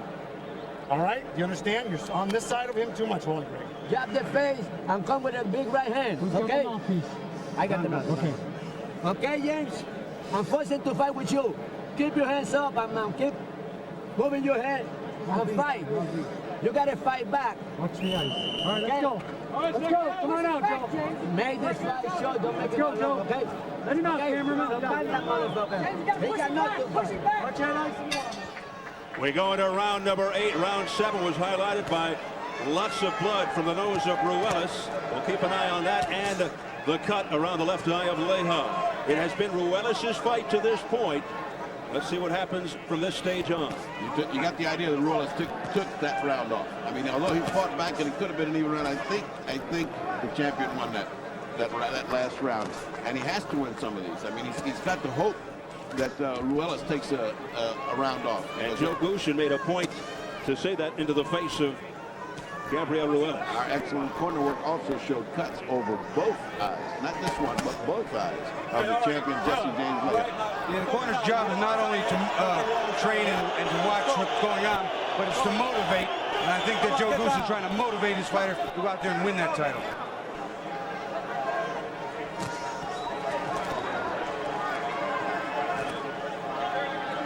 Well, from here on out, Bobby, it looks like that old heart and desire is what's going to make the difference here. I think conditioning is going to be a factor, too. I think Ruelas used a lot of energy. I think Jesse used a lot less, but took a lot more punishment. Those two factors could offset, but right now the tables turned just a pinch toward Leija's favor going into the stretch. Leija needs a championship heart for this. He's got to really keep banging, forget what's happened up to now, and take the rest of this fight under control. There's the snapping jab of Leija, but Ruelas comes right back with a right hand, missing with a wild left midway through the eighth. See, the punches that were landing before that Ruelas is throwing now are not landing, and they're coming less and less frequently. So we'll see if Leija can take advantage. There's a right hand that made contact by Ruelas. There's no crouch. You can't stay down there. I'll tell you what, it's an awkward thing. I used to hit the guys on top of the head. I still swear by it, but you got to make sure you don't break their hand. And on-rushing Ruelas once again. He has been on the offensive most of the night. And now bothered by blood is the champion, Jesse James Leija. Oh, he's rocked. Leija is staggered. He walked right into that shot. Right into it. I'll tell you what, that got his attention real quick. He's wearing out here. He is beginning to wear out as a champion. Two very messy faces. Ruelas with blood streaking out of his nose. Leija around both eyes now, the blood. And Leija is taking a beating. If Gabriel can just keep his energy level up, if he can just keep this up, he will wear him down. Because as Bobby pointed out early, he is out-strengthening him. That's the word here, folks, strength. The other eye's cut too now on the champion Leija. He's got blood coming off both eyes. Joe Souza has his work cut out for him today. Whoa. Oh, Ruelas with a nifty left. Back comes Leija with a left. There's that crouch again by Ruelas, and it continues to work. He confuses Leija. He tries to hit him, and then he can't. Oh, big round for Gabe Ruelas.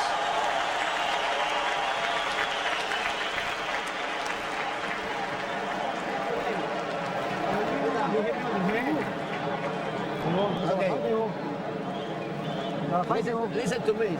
Yeah, you gotta bring that cup down a little bit. That cup is coming up too much. Bring it down. Okay. Listen, Gabe. You got too many cuts already, okay? If you let this fight go longer, you might be stopping cuts. So you gotta go out there and fight. Don't play around. Don't fuck around. Go out there and put your punches together in this round. Try to knock him out. Or he knock you out, or you knock him out. Okay? You hear me? Either he knock you out now, or you knock him out. You go in there now and fight. Okay? With all you got, all right? Gasoline. Let's go. All right, let's go. Second down. Second down. Okay? You gotta fight. You got to fight. Knock this out. Now, go hands up and fight. Don't fight. Leija really looks to be in difficulty. He's got both eyes cut now as we go into round 9. And even his corner told him, hey, they can stop the fight on this cut. Well, on the right, as he pressed it, a stream of blood went down, meaning it's building up in there. You press it and it comes out like that. You got a hematoma working in there. That's bad news. And Ruelas, who really, he seems to be pacing himself so well, taking a little time off once in a while, and then coming back strong. And he is oozing with confidence right now. Well, I'll tell you, Leija's corner was very serious and definitive. You knock him out or let him knock you out, but don't waste time. Go out there and fight this fight. I don't think he took the advice right now. He's boxing. He's trying to still find the answers, and well, right now they're slipping away. You know, it's so hard when he doesn't have the answers. He's frustrated. He's confused. This guy's got all the answers. I mean, you know, it's easy to tell your guy to go out and fight, but the guy says, how? I can't hit the guy. Ruelas in outstanding condition, looking to take the title away. Leija with an overhand right, and Ruelas says, doesn't mean anything. Ruelas comes back strong again. The strength is just too much. It's getting more and more obvious. Oh, strength. Oh, what an overhand right by Ruelas. That tagged Leija. Leija's punches with no steam. Leija's in the retreat, and the guy in command of the fight, if his energy lasts, is Gabriel. Unless he has a serious gas tank trouble, boy, his fight is his. Ruelas came in thinking that he deserved a second shot at Azuma Nelson. Ruelas didn't get it. Leija did. Leija won the title. Now Ruelas wants the title from Leija. Well, at this point, right now, as things are laying out, we have a quick changing of the guard. And again, a barrage by Ruelas. Yes, who is looking to dethrone Leija. If somewhere in Africa they have a dish that can pick this up, and Azuma Nelson's watching it, he's on the way to the boat. He wants to come back. I'm back, and I'm fighting Gabriel. Where's my ticket? I wouldn't be surprised. Leija with a right hand, but Ruelas able to duck away. Those body shots are really taking a toll. Beautiful combination by Ruelas. Ruelas, born in Yerba Buena, Mexico, grew up in Sun Valley, California, lives in Silmar, California. It will now take a miracle on, you'll just look at his shoulder on that one. It will now take a miracle, those kind of Hollywood finishes where you're just about beaten and then you knock out your guy. That's what's going to take. Chavez Taylor won. Just going to say that. I think we saw that St. Patrick's Day 1990. And in the movies, but very seldom in the ring. The jab by Leija, but having no effect whatsoever. Let's see if he's trying to set up the bombing right. That's what he wants, that right hand. That's what he wants. Final seconds, round 9.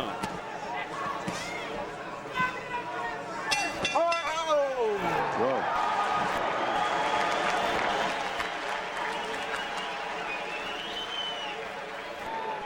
Let's go over to Jim Gray. All right, thank you, Steve. I'm with the WBC Junior Middleweight Champion, Terry Norris. Terry, we have a very exciting fight here this evening. This is a very good fight. Leija and Ruelas put on a great show for everybody.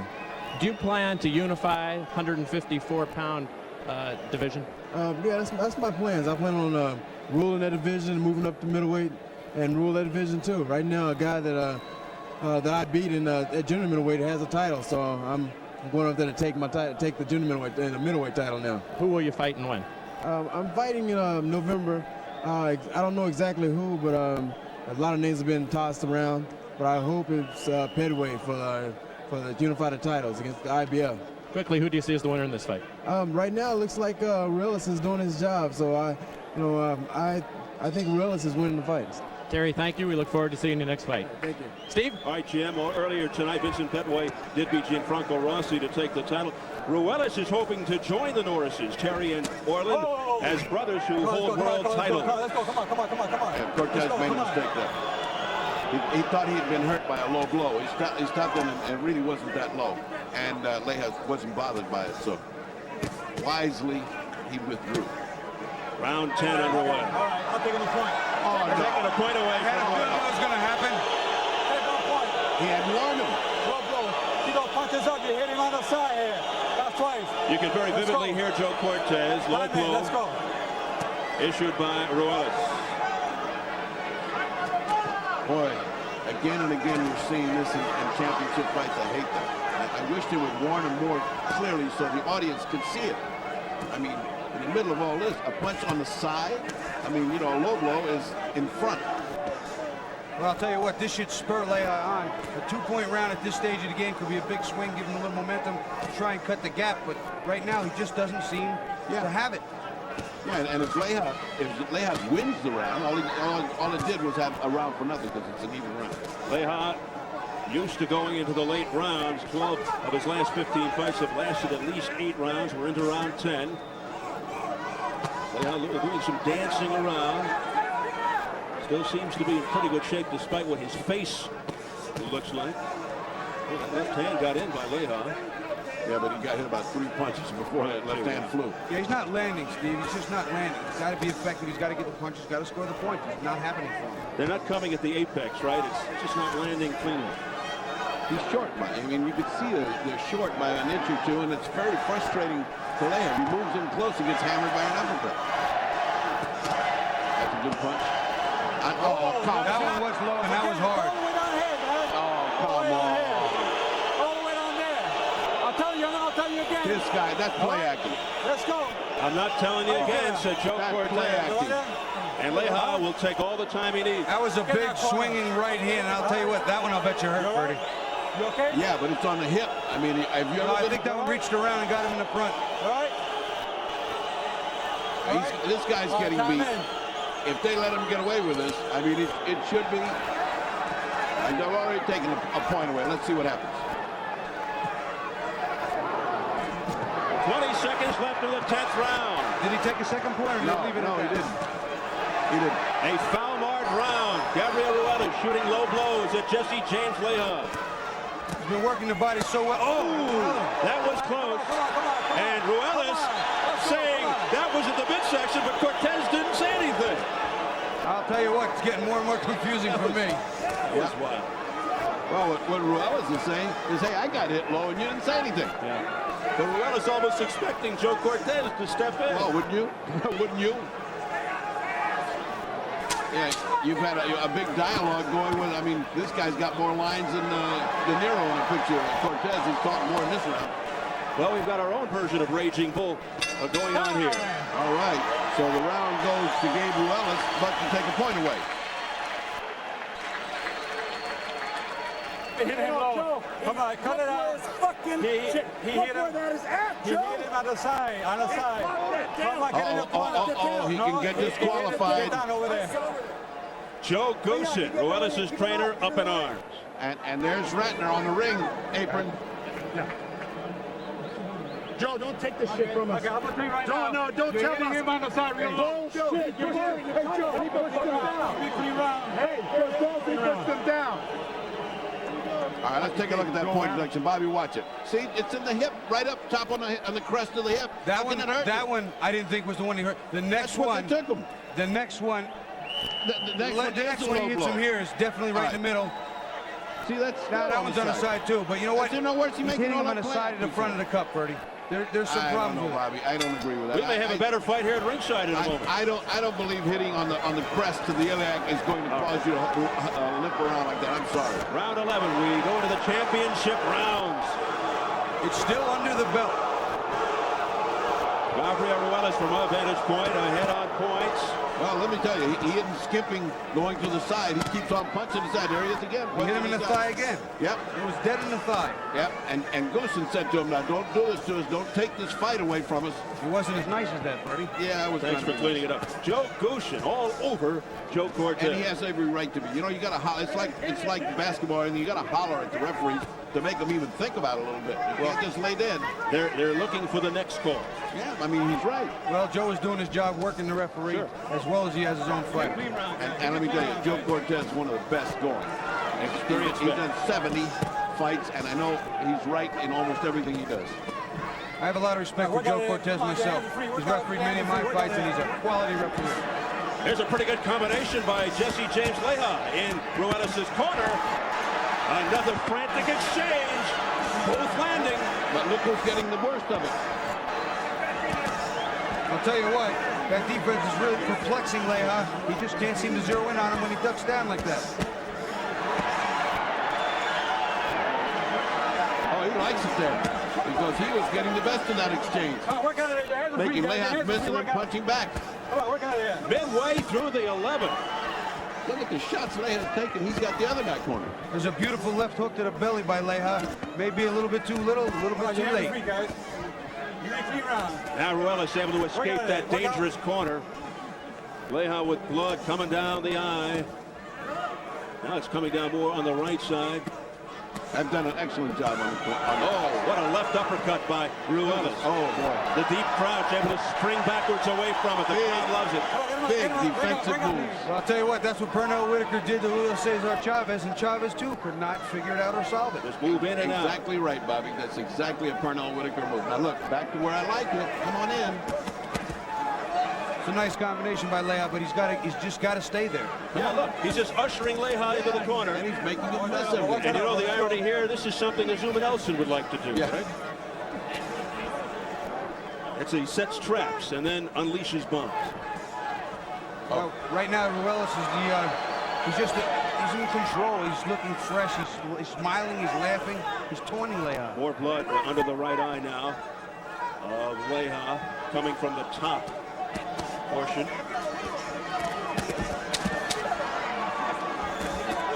Look at it. You have the free. You have the free.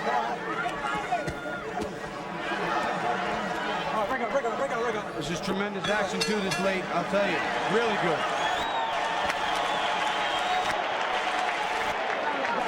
One more round like that. Here's one. One more round like that, okay? This is the last round coming, okay? The last round coming, okay? James,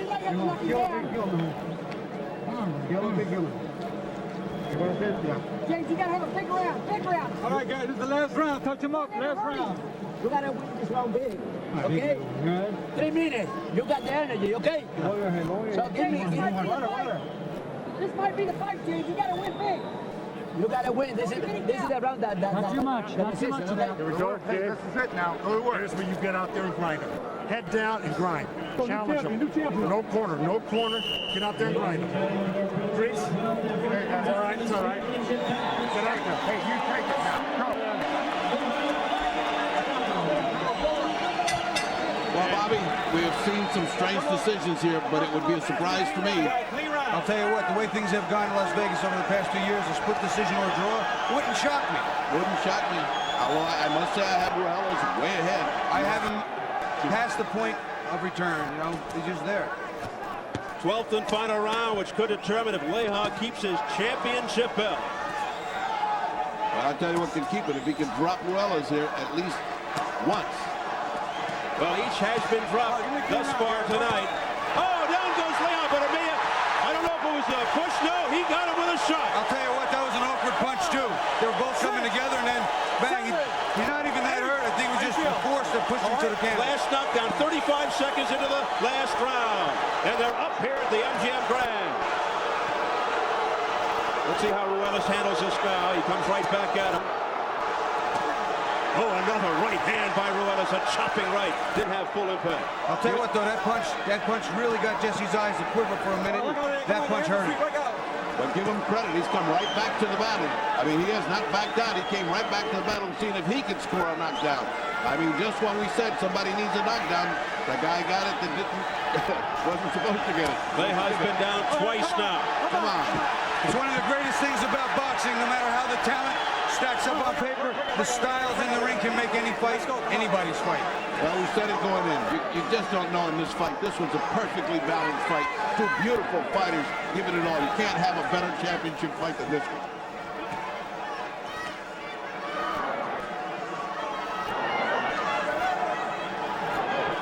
Leija's game. He must know that his championship is gone. He must know it. Leija desperate for the knockout as we approach the final minute of the fight. The chant of Mexico as they get behind Ruelas. All right, come on, look at it, come on.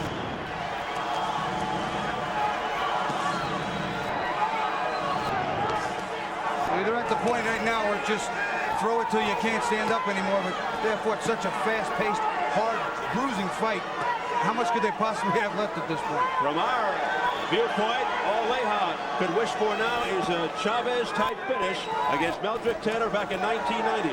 You know what, Bobby? As hard as they've fought, can you count any clinches you can remember? I'll tell you what, they haven't done a lot, that's for sure. The first title defense for Jesse James Leija is slipping away. Gabriel Ruelas, rated number 1, 24 years of age. In his second world title shot, looking to dethrone Jesse James Leija. Final seconds of the fight, and when the bell sounds, this crowd will erupt.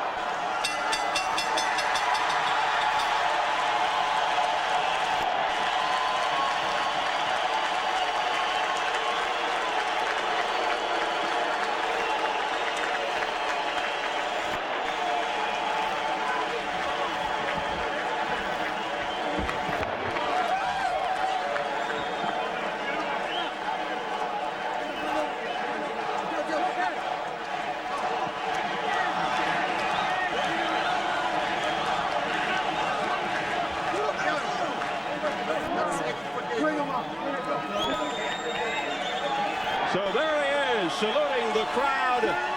Gabriel Ruelas, born in Yerba Buena, Mexico. And he certainly looks like the winner. You know, sometimes you look up at that crowd and you can almost see winner on somebody's face. Of course, when the scores come, might be something different, but if it is, we are going to be shocked as usual. How about Joe Goosen?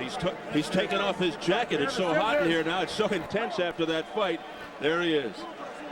Well, the Goosen family are a great family in boxing. They really are. They've trained fighters well to take care of them, and they've done a tremendous job on Gabriel Ruelas as well as his brother. You have to give the Goosens great credit for what they did with these two kids. His brother, a masterful fight, great corner work, great corner work. His brother already a champion.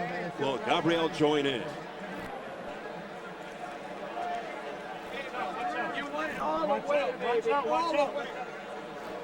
Let's take a look at that first one when Leija is knocked down in round 2. This was the beginning of where you got a hit that something is going on, and that was a perfect uppercut. Take another look at it. You watch, he's ducking from those body punches and ducks right into a right uppercut, and it puts him on the seat of his pants.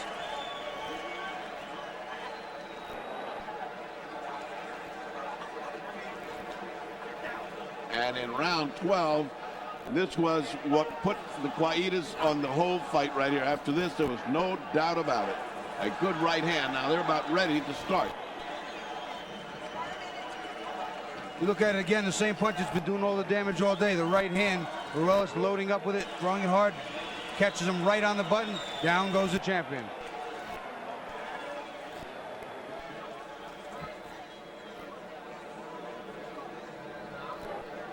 And with that, we are just about ready for the official decision.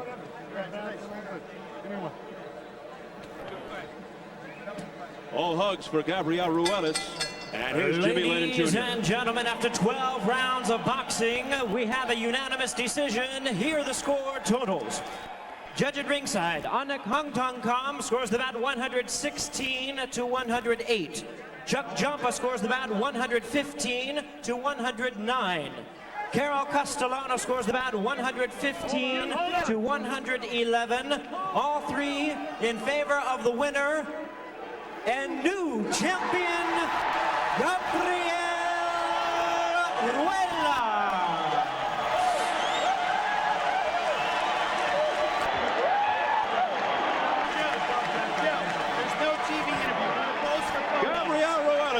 Opens our night of boxing in upset fashion. Leija was a 2.5-to-1 favorite to retain his title.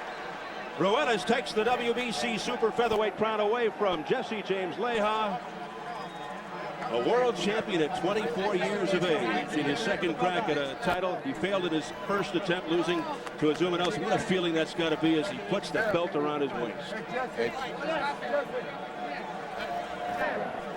And ironically, he takes the title away from the man who beat Nelson to become champion. Ruelas dethrones Leija, running his record to 39-2. His brother, Rafael Andy Leija, his first defeat in the process.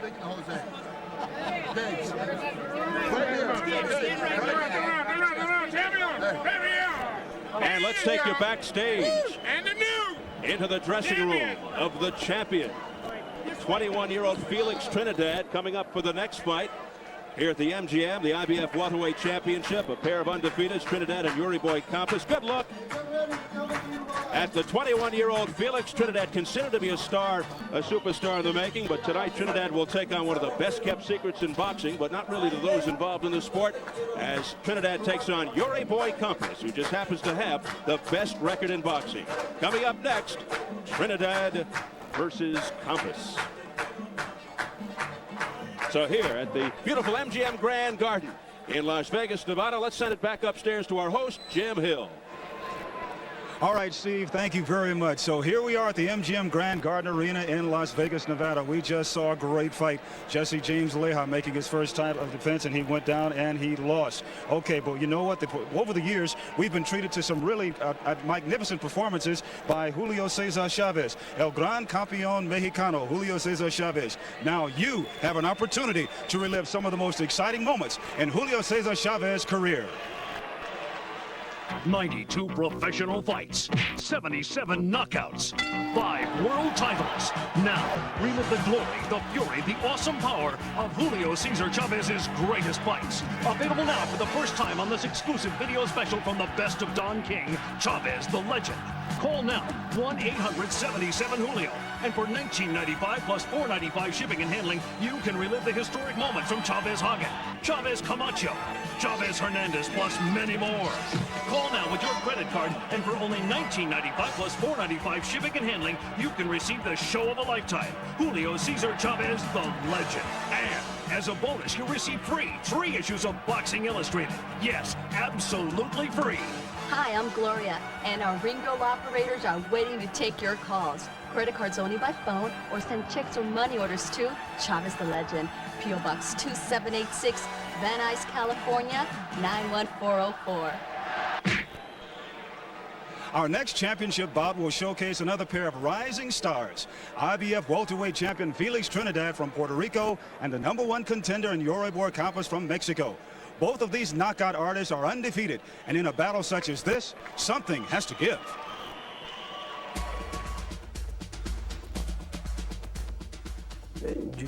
He's a great boxer. He has a great record. He hits hard. He's an intelligent boxer. But so am Both Puerto Rico and Mexico have a long and proud boxing tradition, and that tradition lives on in these two undefeated fighters. Tonight, they're at the crossroads, like Leija and Ruelas earlier this evening. Trinidad and Campas are faced with a huge opportunity. In a moment, we will know who will prevail, remain undefeated, and be called world champion. It's Trinidad versus Campas coming up next. Back down to ringside, once again, Steve Albert. Steve. Thanks again, Jim. This second fight shapes up as a potential blockbuster. We've been ringside now for much of the rapid rise of 21-year-old prodigy champion Felix Trinidad, and we've witnessed his explosive punching power. But the man he faces tonight has 50 of his 56 wins by way of knockout. Yet as impressive as Yori Boy Campas's record is, he's still one of boxing's best-kept secrets, a fighter in search of an identity. The victory tonight would certainly be his coming-out party. But one thing's for sure, if this fight goes the distance, just like the last one, that would be an upset. Trinidad and Campas have combined for an 87% knockout ratio. 25% of their fights end in the first round. Trinidad 23-0 with 19 knockouts, averages less than 4 rounds per fight. Campas 56-0 with 50 KOs, averages just over 4 rounds per fight. So the best advice for this matchup, don't go to the fridge. Aside from their impressive knockout records, this represents a career landmark fight for 2 undefeated fighters. All right, let's get into the strengths and weaknesses of Felix Trinidad and the possible advantage he has as champion. Bobby Chiz, what's your read on that? Well, Trinidad is a great young champion with good credentials. He's a good boxer with excellent power, comes to fight, and is well conditioned. He does have some limited experience at this level, though, Steve, in championship fights, and his chin has shown to be not as great as his other attributes. Although being a young champion, they sometimes rise to that championship level. I think that's going to give him some added confidence here tonight. All right. Then there's the little-known but talented skills of Yori Boy Campas. The question is, has he fought enough quality opposition to be ready for tonight? Freddie, what do you say? I tell you what, anytime you fight 56 guys and you knock 50 of them out, I don't care if they're shepherds or goat keepers, that's a lot of punching power. That's the essence of tonight. This guy can punch. I've seen him in 3 or 4 of his young fights. He can punch. He's got the body of Chavez, but the punch of Mike Tyson. This is going to be a barn burner tonight. Don't leave your seat. This is going to be hell on wheels. I've seen some goat keepers with good chins in my lifetime. Let's take our first look at the challenger in the ring. Ramon Yori Boy Campas out of Navajo, Sonora, Mexico. The 23-year-old Campas, the former Mexican welterweight champion, is the IBF and WBA #1 rated welterweight contender and holds the distinction of having the best record in the world, 56-0, 50 knockouts, the longest undefeated streak in boxing today. Campas now in his 7th year professionally, having turned pro at 16, getting his first shot at a world title. And here is the champion, making his way to the ring, 21-year-old Felix Trinidad from Cupe Alto, Rio Piedras, Puerto Rico. Trinidad coming off the unanimous decision over fellow countryman Hector Macho Camacho in January, a 7-month layoff also undefeated, and the owner of the one of the premier knockout ratios in boxing. 23-0, 19 knockouts, owns the 8th highest knockout ratio of all present world champs, and perhaps best remembered for his total dismantling of two-time world champion Maurice Blocker to win the belt, his first title shot in June of '92. Tonight, a little over a year since he put on the championship belt, he makes his 4th defense of the IBF welterweight crown. Let's see how they stack up on paper as we go to the tail of the tape. The champion Trinidad at 21, 2 years younger than Campas. Trinidad has the 3-inch height advantage, both just under the limit at 146.5. The reach, Trinidad 70 inches, Campas 66.5, so a 3.5-inch reach advantage for the champion. And this fight is even at the MGM book. To the IBF rules for this championship fight: 10-point must scoring system, 3 scoring judges, no standing 8 count, no 3 knockdown rule. Only the referee can stop the fight, and the belt cannot save a fighter in any round. So here at the MGM Grand Garden in Las Vegas, 1 down, 3 to go as we close in on the IBF Welterweight Championship between Felix Trinidad and Yori Boy Campas. Let's go up to our ring announcer, Jimmy Lennon Jr. Well, fans, we welcome you to our next world title feature bout, brought to you by Don King Productions and King Vision in association with SET, Pay-Per-View, Corona Beer, and the MGM Grand. At this time, we present the IBF Welterweight Championship of the World. This bout is sanctioned by the International Boxing Federation, President Bob Lee, Supervisor Walter Stone, along with the Nevada State Athletic Commission, Chairman Dr. Elias Ghanem.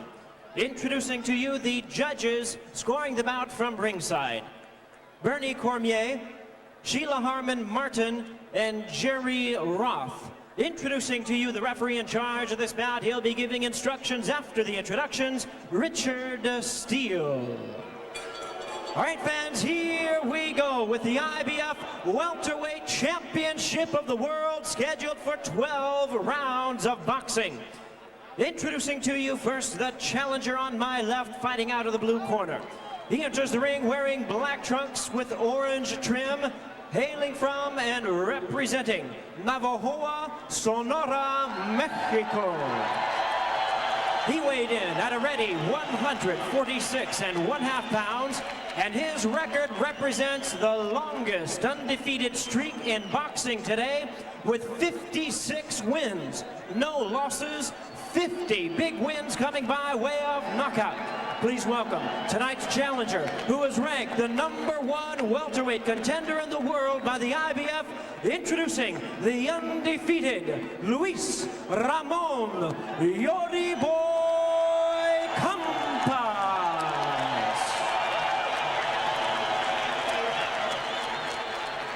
And his opponent across the ring is the defending world champion. On my right, fighting out of the red corner, he is wearing white trunks and hailing from Cupe Alto, Puerto Rico. He weighed in at the same weight of 146.5 pounds. He is undefeated in his campaign as a professional, with 23 wins, no losses, and 19 wins coming by way of knockout. Please welcome a rising young star of the welterweight division, tonight making the 4th defense of his title, introducing the undefeated IBF welterweight champion of the world, Felix Tito Trinidad. Once again, here's your referee in charge, Richard Steele.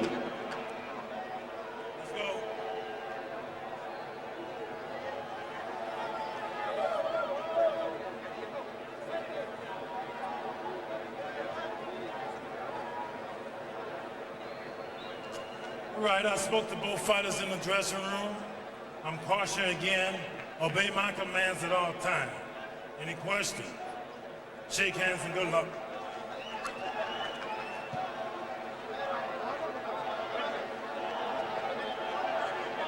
The big question in this battle of knockout artists, Felix Trinidad and Yori Boy Campas, might not be about statistics. It might be about a test of who has the better chin. Felix Trinidad coming in 23-0, 19 knockouts. Yori Boy Campas 56-0 with 50. KOs. And if you thought the crowd was behind Gabriel Ruelas, wait till you hear the crowd get behind Yori boy Campas, who was born and still lives in Mexico. Most of his fights have been in Mexico. We had him a couple of times. Oh, nice right hand by Felix Trinidad, who can box like a dream. Bertie, I was talking to Carlos Palomino before, former welterweight champion of the world, said Trinidad may have a better defense, he said, but this kid does have a pretty good chin. Campas gets hit a lot, but has a good chin. Trinidad has an easy, relaxed style, but he can turn it up in a hurry, go to the attack with much pressure. Early on, he likes to test his opponents, feel him out, counterpunch before he gets into high gear. He's got power in both hands. We've seen that. Campas straight up, straight ahead style, forces the pace. Good short, crisp, quick right hand. Excellent knockout punch, obviously. And if an opponent drops his left, that could be big trouble. Strong in-your-face left jab. Excellent hook to the body. And as Bobby pointed out, has the chin.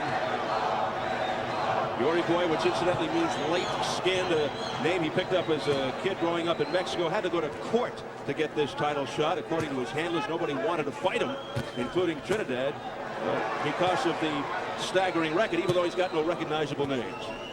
Yeah, some of the guys were teasing when we were doing interviews with him, said Yori boy actually means white boy. And I jumped in there and had to tease him back. A lot of people say that the white boys can't fight very well. Well, here's one who can. This opening round is what we expected. A round in which Trinidad boxes beautifully, not taking any chances. Yori boy is being patient, just waiting for his little opportunity to land one big shot. I characterize him as the body of Chavez and the punch of Mike Tyson. Wait to see what this guy does once he gets on track, if he gets on track, because he's got in front of him an excellent fighter. Campas in the darker trunks told us he'll start out by looking to test Trinidad, just as Ferdy pointed out, see what he has. Campas specializes in slugfests, and he says he's very prepared for Trinidad. Campas doesn't think Trinidad can take the intense pressure that he will offer, plus the fact that Campas has the strong chin. Well, right now it's the boxing ability of Felix Trinidad that's making all the difference right here.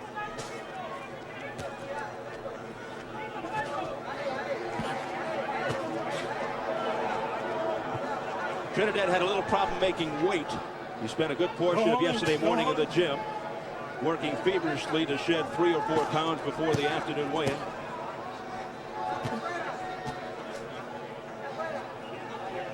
Camp apparently willing to just wait till getting close to the body and land some hammering shots. Two have been a little low, but hard to the body. Trinidad is showing to have some nice defense on the inside, picking off some of those punches with his elbows and his gloves. Very sharp right now.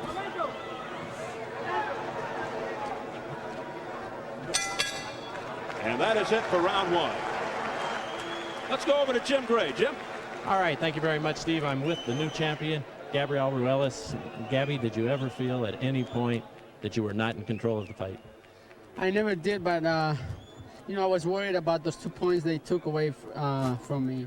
I thought it was only 1, but Joe at the end of the rounds, he told me that it was 2 points. You know, I was so concentrated on the fight, but my performance on each round, based upon each round, I thought I had the fight. You know, there was no question about that. Would you give him a rematch? You seem to frustrate him all night.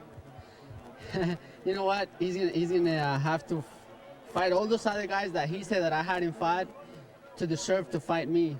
You know, because I'm not saying that he disrespected me, but I just didn't like what he said at the end. You know, he was saying that I didn't fight the opponents that he had fought. Well, now he sees what happened. You know what I mean? But congratulations. I definitely would give him a rematch. Congratulations to you. We look forward to that. Let's go back outside to Steve Albert. All right, Jim. Ruelas, who looked like he had his nose rearranged a little bit, but I don't think he's going to be crying over it. He looks like he got a detour in the middle of the road there. All right, here we go, round 2. Some good action from Trinidad to start things out. Yeah, Trinidad wants him to feel like he's not the only one that can punch, because Trinidad does have a good punch. Yeah, Trinidad's not short and squat and built like a puncher, but he has some sharp, crisp, good punches. Oh, there's been a lot of great, tall, skinny guys that can punch your head off. Bob Foss. Keep him up, keep him up. Great light heavyweight champ. He had a lightweight named Douglas Vaillant that came from the islands. And boy, if he had been a nice person that liked to train, he could have been the champion of the world. Skinny as a rail. Now, Trinidad, who is considered to be one of boxing's rising young superstars, however, he beat a 30-year-old Maurice Blanca and a 31-year-old Hector Camacho. Question is, how will he do against a boxer in the prime of his career like Yori Boy Campas? Well, we're about to see. We're about to see. Yori Boy, this is right where he wants to be, right inside, away from that long left jab. He better work a little bit harder than just that. I mean, he's a little tight, this Yori Boy Campas. Yeah, he's got to throw some punches, Fred. He's not getting off on the inside even when he gets there. Yeah, and that's not his style. His style, let's see, he's advancing and getting there, not throwing anything. Get there and throw. That's his way. And you wonder if the inactivity of Trinidad will be effective. Hasn't fought for 7 months, but he promises that the longest break in his career will not be a factor. Well, somebody once told Sugar Ray Leonard that taking off all those years he couldn't come back and beat Marvin Hagler, and you see what happened there. Well, in this case, youth is served. Youth makes up for a lot of mistakes. I mean, this guy is so young and he's so well conditioned. He lives a very nice, clean life. Oh, down goes Trinidad. I'm telling you, a little short, a little short. That was a 6-inch left hook. I've never seen one before. I'm telling you, this guy can punch like Tyson. Yori Boy Campas looking to dethrone Felix Trinidad. Levels Trinidad here in round 2. Less than a minute remaining. I'll tell you what, though, he's not working hard enough right now while he's got Trinidad a little hurt. But I've seen him work before, Bobby. He's not the kind that swarms on you. He just waits to land those heavy hands. I mean, he knows one of them will do it. He knocked 50 guys out this one. Oh, a solid uppercut by Campas. Keep him up. We saw Trinidad get decked a few fights ago by a journeyman named Anthony Stevens, so this is really no surprise. And it's no journeyman. Absolutely. When you get dropped by this guy, you got trouble when you get up. Trinidad trying to fight back, doubles up on the left. Less than 20 seconds to go in the second. Again, the pressure from Campas. That right hand also hurt Trinidad. You see him do a little double step there, and that wasn't of his own doing. It was the right hand. Final seconds, round 2. A round that saw the champion, Felix Trinidad, go to the deck.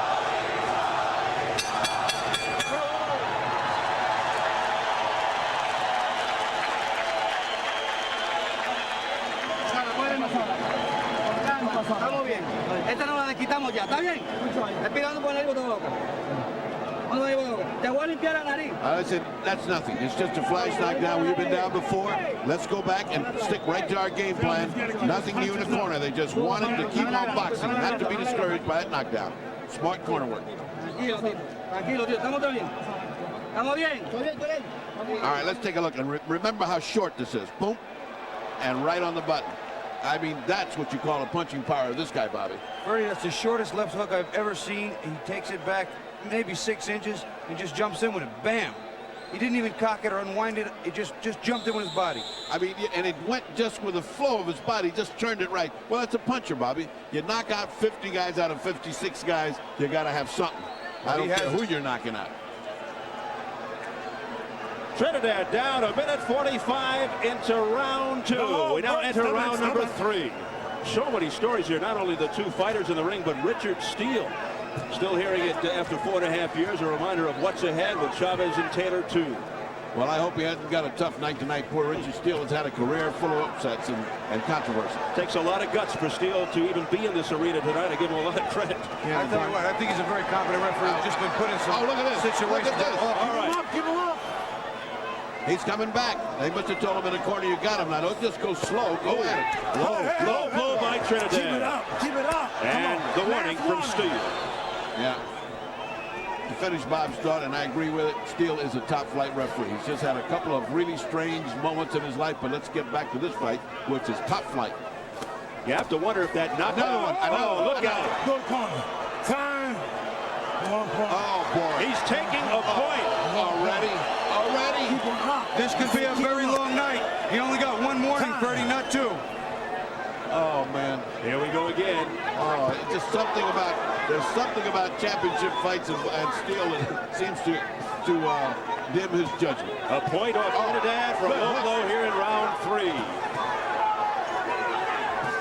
So a tough start. Felix Trinidad, the champion. Oh, a big left hand by Trinidad coming back. I'll tell you what, low blow by Trinidad. He hurt Campas with that left hook.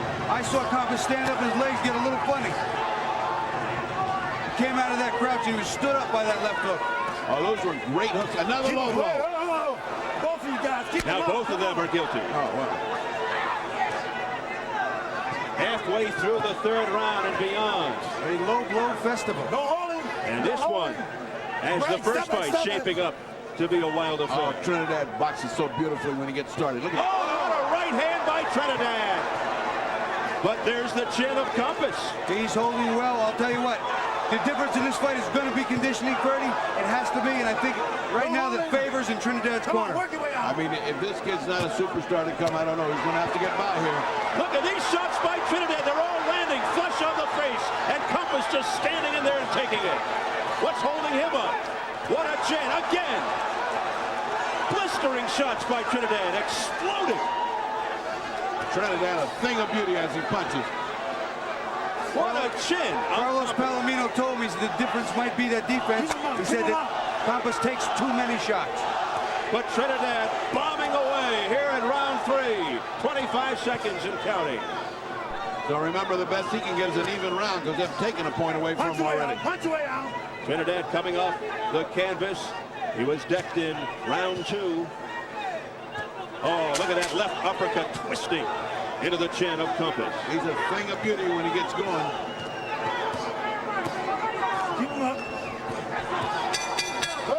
Oh, after the bell.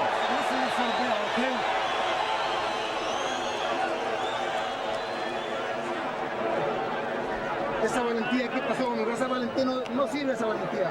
Sube esas manos. Las dos manos, Yori. Mirando mal.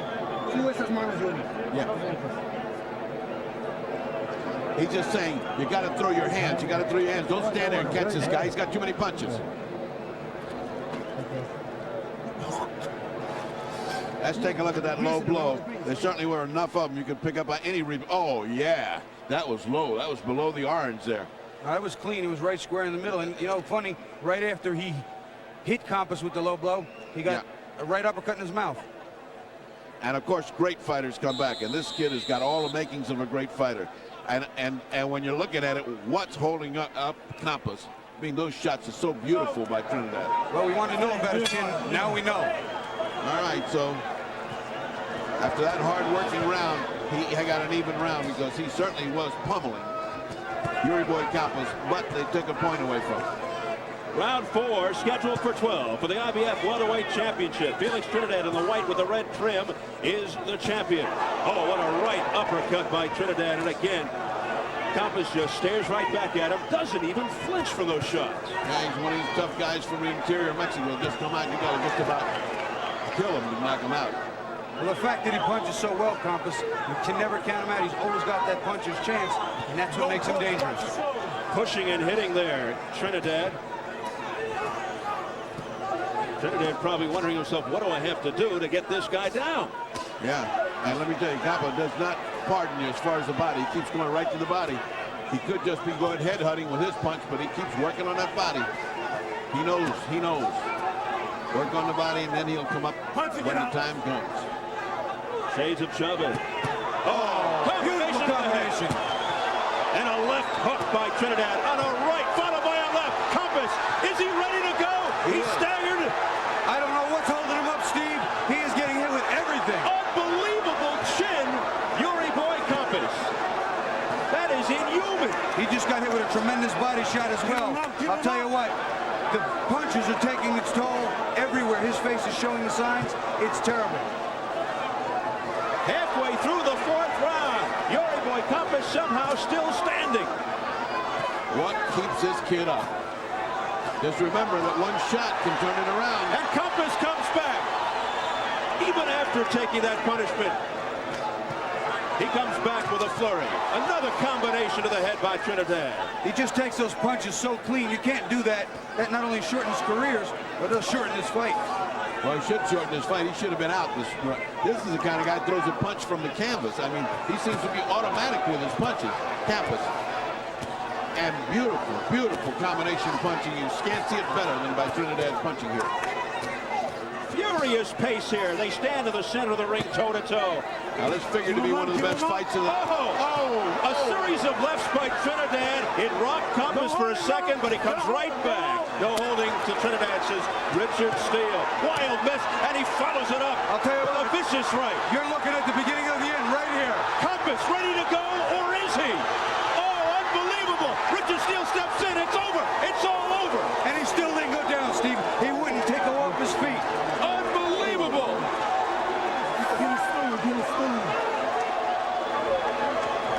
What a display of heart and courage by Yori Boy Campas, and what an explosion by Felix Trinidad. Well, he is a superstar, and I tell you one thing, Steele redeemed himself because he stopped it just when he should have stopped it. It is an excellent, excellent example of what a new future champion of superstar quality can look like.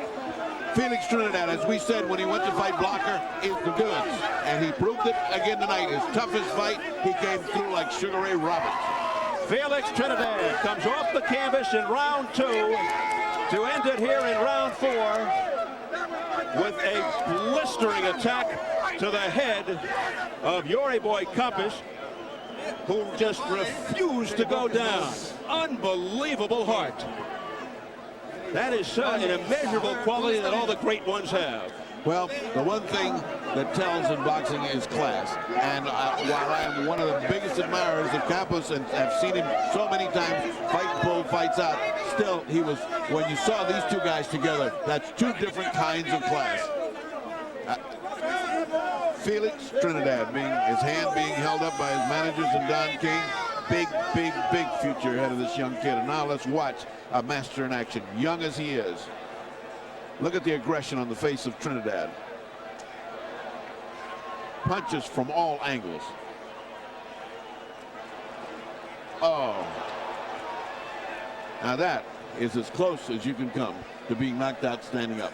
Steve, I'll tell you what, 30, this kid has got all of it. He got up off the floor again, and in just a matter of 2 rounds, demolished his opponent. Accuracy, power on each shot, all the punches, the hooks, the uppercuts, the right hands, the jabs, good defense, good speed, a future legend. I was so impressed when I saw him first. I saw him in Miami when he had 3 or 4 fights. I couldn't believe he was that good. That baby-faced little killer. Watch this. From this angle, you can see, look at that punch. That one is that alone should have knocked him out. And as he goes to the ropes, there's 2 right there and right there that just you don't even like to see. I mean, that was just already too much. No question about it. No question about it. This is a star of the future. Felix Trinidad remains undefeated. His 4th defense of the IBF Welterweight title. And a star that continues to shine. The pride of Puerto Rico now 24-0 as Trinidad inflicts the first loss on Yori Boy Campas. There you see it, 241, round 4. Campas previously unblemished, now 56-1. Boy, they just keep lining them up for Felix.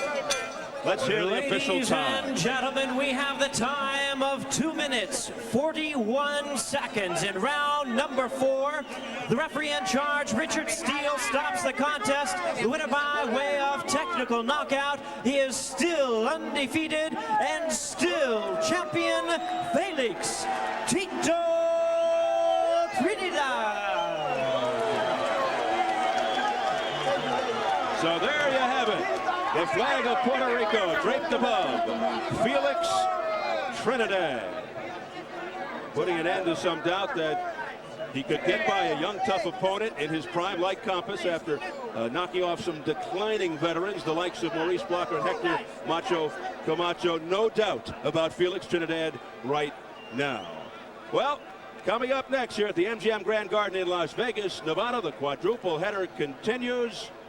Next, it's the WBA Junior Welterweight Championship as former WBC title holder Frankie Randall challenges longtime champion Juan Coggi. And wouldn't you hate to follow this fight? Tough act to follow. Here's the champion, Juan Coggi, a veteran of 71 pro bouts.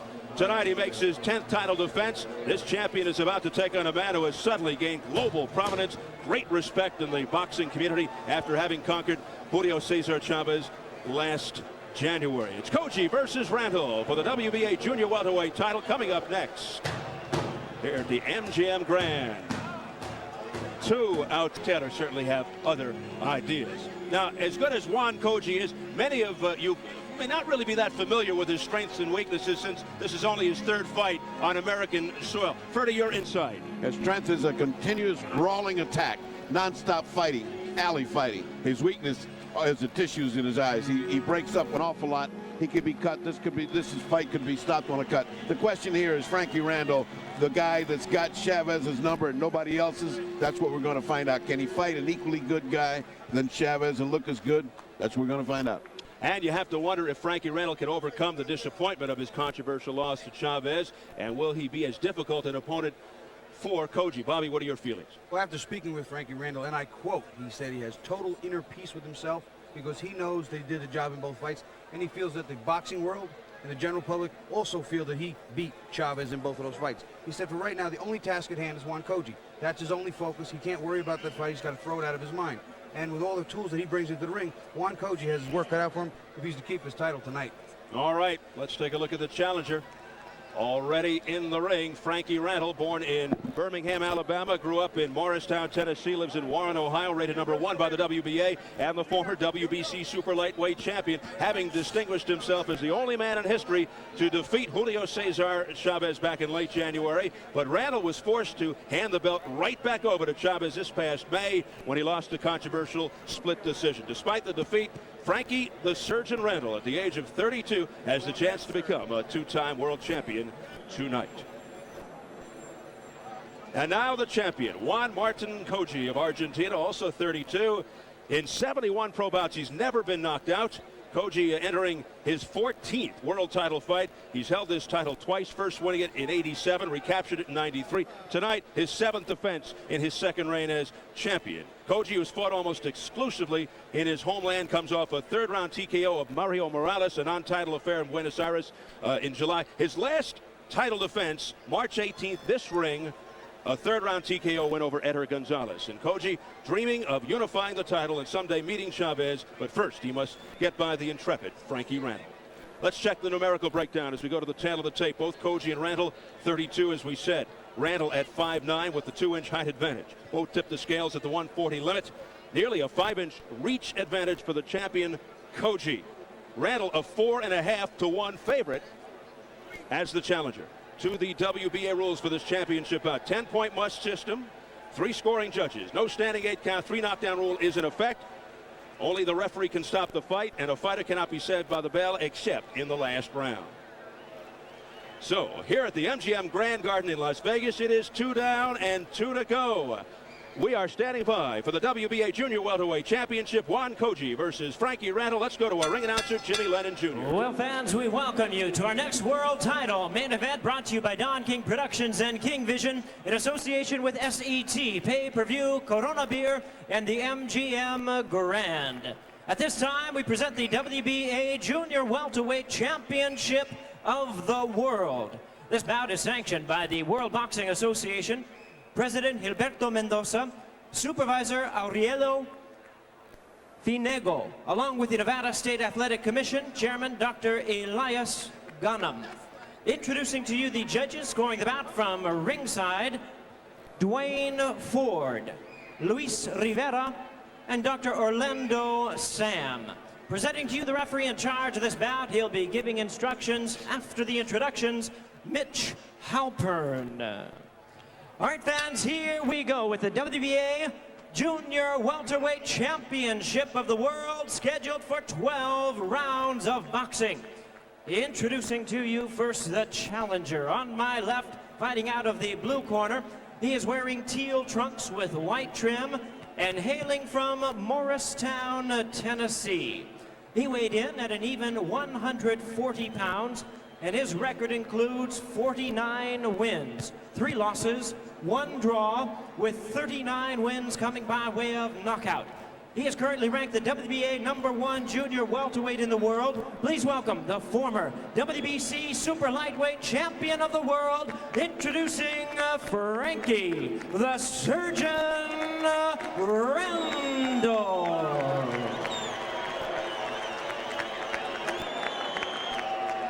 And his opponent across the ring. On my right is the defending champion, fighting out of the red corner, wearing white trunks with blue trim. He is fighting out of Branson by way of Figueira, Argentina. He weighed in at the same weight, the junior welterweight limit of 140 pounds, and he steps into the ring with a record of 67 wins, only 2 losses, 2 draws, and 42 wins coming by way of knockout. Tonight, making his 11th defense of his title, introducing the defending WBA Junior Welterweight Champion of the World, please welcome Juan Martin Latigo Coggi. Once again, here's your referee in charge, Mitch Halpern, now to give instructions. Come on, bring him out. Let's go. Come on. Gentlemen, this will be a clean fight. Protect yourself at all times. Obey my commands at all times. Any questions? All right, touch gloves. Come on, touch it. Come on. Final instructions from the referee, Mitch Halpern. There's the champion, Juan Coggi, a bruising southpaw, describes himself as a puncher with maturity. And the challenger, Frankie Randall, his strong points are his speed. He's got fast hands, accurate combination, very, very busy. A basic 1-2 combination put Chavez on the canvas for the first time in his career in round 11 of their first meeting. A straight right hand made Chavez's knees buckle and sent him backpedaling in a deep crouch in round 2 of their second fight. Randall also has an underrated chin. You may recall he withstood a vicious right by Chavez in the 8th round of fight number 2. So we'll see what happens, but this fight, one with major ramifications, because the winner of this fight should meet the winner of Chavez-Taylor 2. We'll see. Steve, I think you're seeing a lot of cat and mouse early on, especially with the southpaw. They're always awkward. You've got to get the rhythm down, because every southpaw in itself is awkward, but also each one is different. I know Randall's going to take a good long look at him to see where he can get the counter punches. As mentioned from the MGM Sportsbook, Randall a 4.5 to 1 favorite as the challenger. Another key here is Randall 100% focused on this fight, coming off the disputed loss to Chavez, and Coggi winds up on the canvas. Seconds into the fight, 42 seconds in, Coggi is knocked down. That Frankie Randall right hand, the same one that Chavez tasted. He's a better puncher than people know, and he's got Pernell Whitaker-like speed. Let's see how Coggi retaliates as they go toe-to-toe. Coggi pushed into the ropes, getting a little caution there from Mitch Halpern. Here's Frankie Randall, the challenger. Holding and hitting by Coggi. Get off the head. Come on, let's go. And another warning from Mitch Halpern. And Randall comes right back at Coggi. Coggi just looking to duck away. That right hand is going to be the key all night for Frankie Randall. He's landing it early. If he lands it often, this fight will not go the distance. Some were wondering if Randall would come into this with a chip on his shoulder, with an attitude, feeling that he should be fighting Chavez again instead of Coggi. Holding and hitting there by Juan Coggi.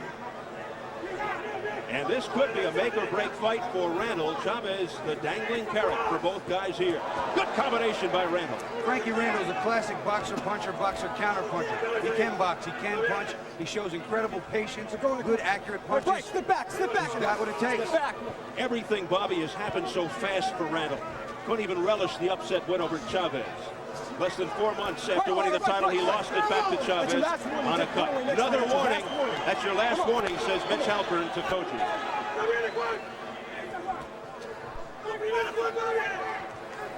Well, he guaranteed us, Randall that is, that he's going to take some time off after this and relax. He hasn't had time for anything. He has no address. He has no credit card. 1 card's in the paint shop, 1 card's in the shop. Coggi now showing some offense. He comes back at Randall. A big left uppercut staggered Randall. He walked right into it. He ducked right into it as we saw in an earlier fight with Ruelas and Leija. Well, after a lousy start in the opening round, a strong finish for the champion, Juan Coggi.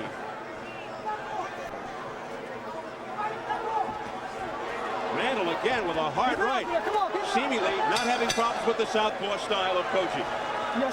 Tremendous opening round, though, for Frankie Randall overall. Acá tenés el agua, Juan, estás dormido, Juan. ¿Sí? ¿El buco lo tenés vos? Sí. Juan. Lavalo. Amarrá. Escuchame, Juancito. Cuando haga falta amarrando. Y no te quedes en las cuerdas. Trata de no quedarte en las cuerdas. ¿Por qué te quedás? ¿Por qué te quedás? Vamos. Bien. Cuando vine por adentro, que es el que le doy yo eso, vamos. No vas a sacarme el golpe después. Tenemos 12 rounds, Juan, para... We'll take a look at Frankie Randall working that right hand. He's famous for it, that straight right. He lands it, and it's already been landed. We picked it up a little late. Coggi was hurt and kind of just falling slowly to the floor. He'll take another look at it. You get to see that straight right. That's the Frankie Randall right, the one that dropped Chavez and the one that's been devastating opponents. Coggi no different in the first round. Round 2, and Bobby, in his last fight, Coggi battled back from adversity. Remember, he was knocked out of the first round in this rematch with Eder Gonzalez. And making matters worse, he sustained a bad cut over his left eye from a punch, creating a deep sense of urgency, but he came back in round 3. He came out bombing and put Gonzalez on the canvas with a vicious left hand, but Frankie Randall is not Eder Gonzalez. You took the words right out of my mouth, Steve. I've got a tremendous amount of respect for Coggi after watching that performance, but Frankie Randall is a little bit of a different animal. Coggi says the cut over the left eye from his last fight is okay. They took out the underlying scarred tissue. I'll tell you something that's starting to work for the champion right now is that left uppercut. He's using it, he's delivering it very well, and Frankie's running into it a little bit. Hurt him toward the end of the last round, just briefly, but I can see the respect that Frankie has looking, he's watching for it. Get back, don't punch, don't punch. In 71 pro fights, Coggi has never been knocked out. As mentioned, he has been knocked down, but never KO'd.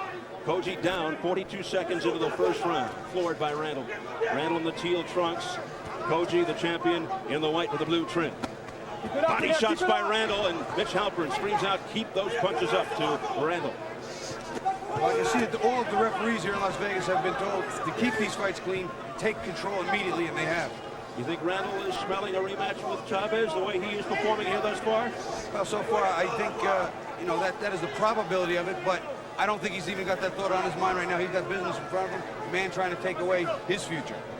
He told us he's 100% focused on Juan Coggi, even though everybody, like you and me, keep reminding him about a possible number 3 fight with From this side of the ring, that's our job. We have to talk to him about it because it's such a... Our job is to annoy people. Yes. We annoy fighters. It's not, I don't like doing that because I'm still one of them. Well, I can annoy you whether you're in the ring or out of it. Meanwhile, round 2 continues. Get up in there, keep it up in there. Coggi not able to get much steam behind those shots because Randall is in too close. And Randall with a combination. Coggi's fighting off the ropes a lot. Oh, down goes Randall out of nowhere. There's that left hand I was talking about. Frankie ran into it again. This one wasn't under. It was right down the pipe. With 50 seconds to go in the second. It happened 2 minutes in. Frankie Randall is rocked. We'll see what Coggi does now. Coggi jumps on him or lets him off. We'll see. He's trying to use that left hand. That's his key. Well, Coggi being very patient here, not moving right in on Randall after he had him on the canvas. Now both men have tasted the power of each other. There's going to be a lot of respect comes the third round.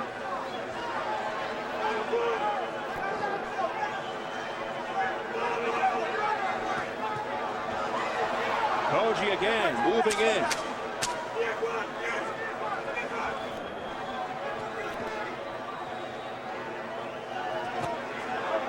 Well, they both landed simultaneously at the bell.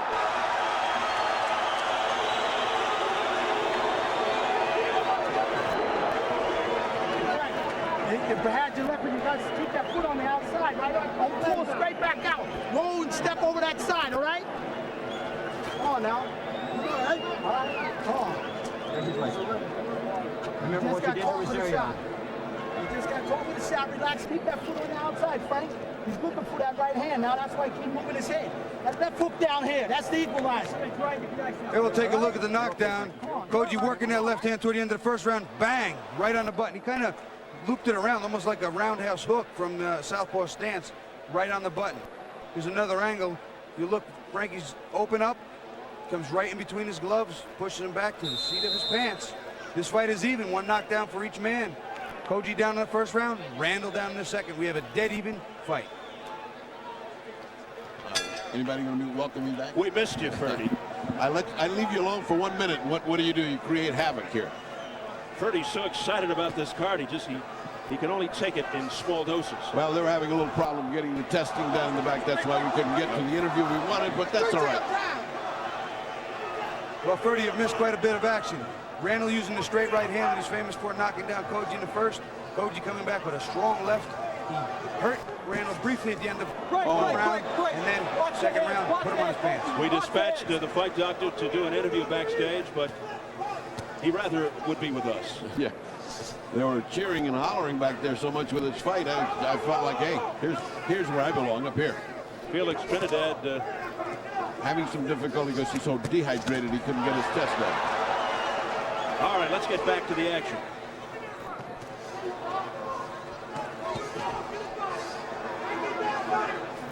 Boys, I think we've settled down to a real serious fight right here. Both of these guys have tasted the power, both on the seat of their pants, both up and still fighting hard, fresh in the action. Coggi down 42 seconds into the first round. On a straight right, Randall went down 2 minutes into the second on a left hook.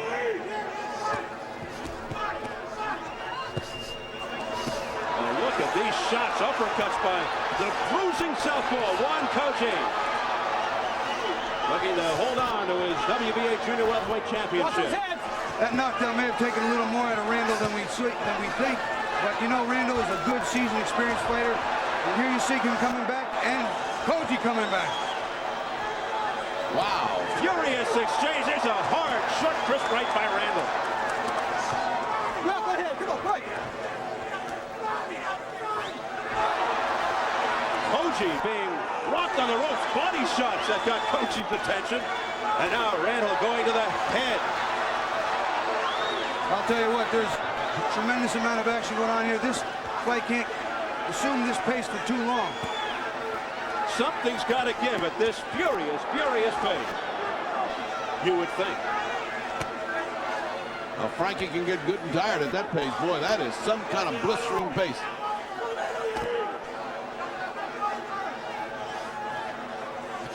Oh, a right hand there that knocked Coggi's head back. 30 seconds left in the round, and Frankie Randall pouring it on, applying the pressure.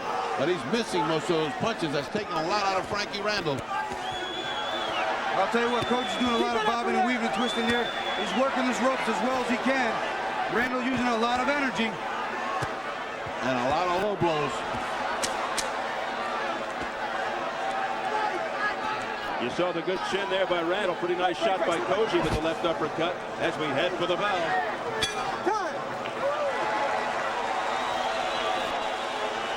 Well, our main event is coming up next as we go into the dressing room of WBC Super Lightweight Champion Julio Cesar Chavez, preparing for his 93rd pro fight, the rematch with Meldrick Taylor. They see it up on the giant screen here at the MGM Grand. You hear the fans in the background. And the chanting in the locker room for Julio Cesar Chavez. Chavez claims a voodoo curse struck him in his last 2 fights, thus the shaky performance. It's not exactly what you'd label sound reasoning.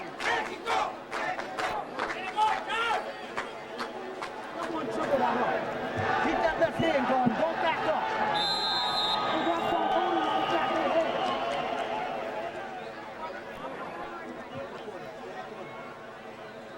Aaron Snow complaining that Coggi was holding Randall back of the head. Aaron Snow is the chief trainer for Frankie Randall. Bobby has the right and the left-handed style bothered Randall. I mean, is he a little confused by this awkward style? Well, you know, each southpaw is awkward just because every punch is coming from the reverse angle, and each southpaw has his own style of throwing that punch. Randall's got to adjust and settle in, but he said he's worked with a lot of southpaws. He's fought a few. He's not going to have a problem with it. And early on, it didn't appear to be, but I think he's having more of a problem with just the big left hand. Randall beat a lefty, Rodolfo Aguilar, in 1990, and he trained himself for that particular fight. Well, this is one of the most awkward ones I've seen in a long time. He throws punches from all angles. I missed the first 2 rounds, but I must say he's really awkward. Yeah, see, he leans, he switches his feet, steps around, and dives in with punches, so that could be very dangerous for both fighters. Well, Frankie's going to have to be in some kind of shape to keep this up. Round 4 continues. Blood streaking from the nose of Juan Coggi now. And Coggi's really puffing and puffing. I mean, he came out of his corner breathing hard. Well, this is a tremendous pace, Freddie. I know these guys can't hold this forever. It's just too much to ask of any fighter to fight every round like this for 12 rounds. Two 32-year-old veterans. Randall, prior to his first bout with Chavez, often overlooked and underrated, but his life turned around. He was a 15-1 long shot before his first fight with Chavez. Up until that match, he had never been granted a shot at a world championship. Now he's got a chance for 2 different titles within a year.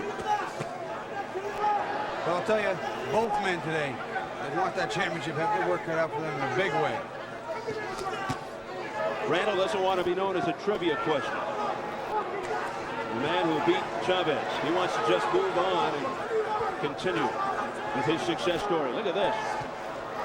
Randall throwing combinations. Coggi able to come back. Again, a lot of energy by Frankie Randall. And a lot of hitting gloves, and the way he's spinning and moving, he's not getting hit that much. I mean, Coggi lays a little bit of a trap in here too, Freddie. Twist, turns, and you just keep watching him turn, and he leaps out at you on one of those turns with a big left hand. Well, for what? Well, again, watch those heads, say the referee, and the way Frankie's coming in, and he is coming in with his head, we might have another one of those nights. And if that's the case, I would not like to read the papers tomorrow. Less than 30 seconds, round 4. Wild miss there with the left uppercut by Coggi. Coggi just looks tired. I mean, he looks like he's whipped already. Don't push, come on. Well, they've doled out their fair share of punishment to each other, and I'll tell you what, it's going to take tremendous conditioning to keep this up. Randall going a little south of the border. Yeah, there's not been one warning from what I can see since I've sat down. Nothing, and he's really hitting below the border. So round 4 is in the books, and let's duck behind the scenes now into the dressing room of Meldrick Tater, still looking very calm and cool. Well, he's come a long way since those dark days following the disheartening defeat to Chavez. Seriously doubting himself, taking about 7 months off at one point for some soul searching. He's picked up a lot of wisdom and strength from that defeat. Now honestly feels he's in the best shape of his life.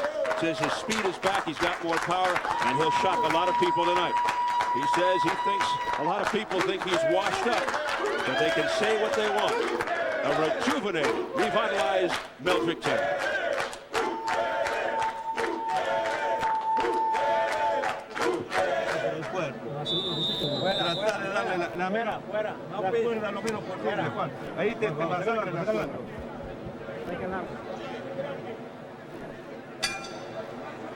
Still an excellent pace in the last round as we begin round 5.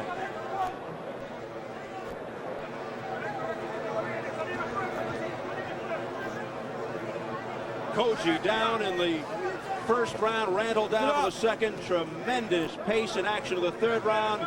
Still good action in the fourth. We'll see what happens here in number 5. Scheduled for 12 for the WBA Junior Welterweight Championship. Juan Coggi in the white trunks with the blue trim, and down he goes. The champion is on the deck for the second time in the fight.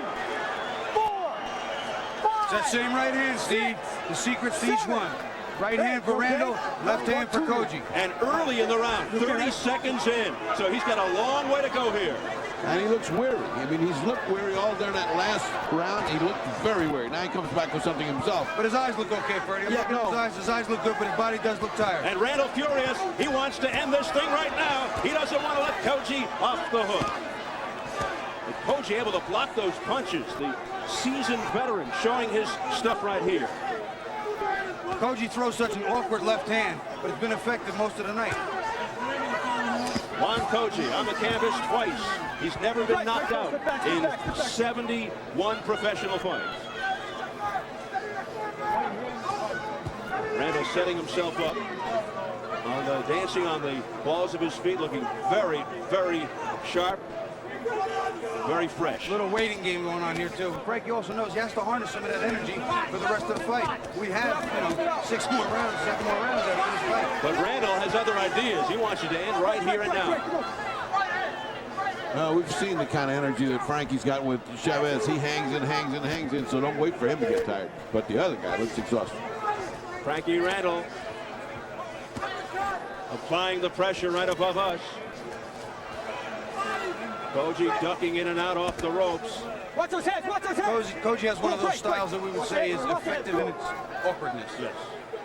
You like to use that. I love it because it's so true. You can't imagine how hard it is to hit a man right in front of you when he's so awkward sometimes. and how punches seem to come from nowhere. I mean, it seems like he shouldn't be able to land a punch from there, and he throws it. He is awkward.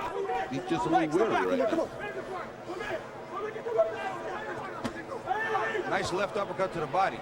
Right in the solar plexus. They're see, they're slowing down a little bit because they have to. This pace is just so tremendous that it's going to take its toll on them each and every round as it goes on. They're going to have to pick and choose their spots to rest, Steve, because pace is just too hectic.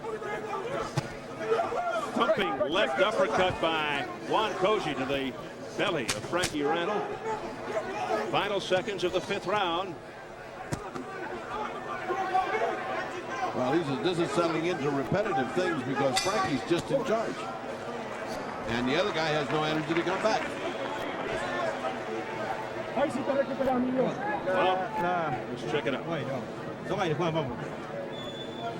Trata de esperarlo y combinar la mano. Un gancho y un cross, Juan. Y cuando estás en la soga, pasás cintura y volvés una dura mate. ¿Cómo está? Muy ahogado, Juan. The instructions now are about hooks, that he's not throwing the hooks, and then the other guy said, "You're not tired, are you?" Which is a horrible thing to say to a fighter, and he said, "No." Weary, yes. Tired, no.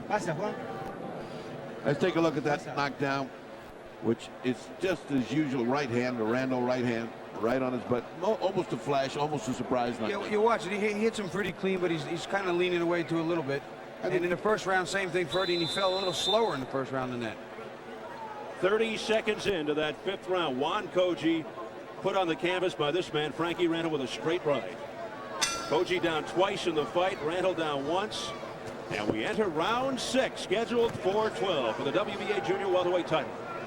Maybe it's because we've just come off of 3 sensational fights that this one doesn't look like it's measuring up to the level of intensity of those others. I mean, they're just great championship fights. The Leija fight was great, Campas fight was great. And this is just one guy being very tired and the other guy right on top of him.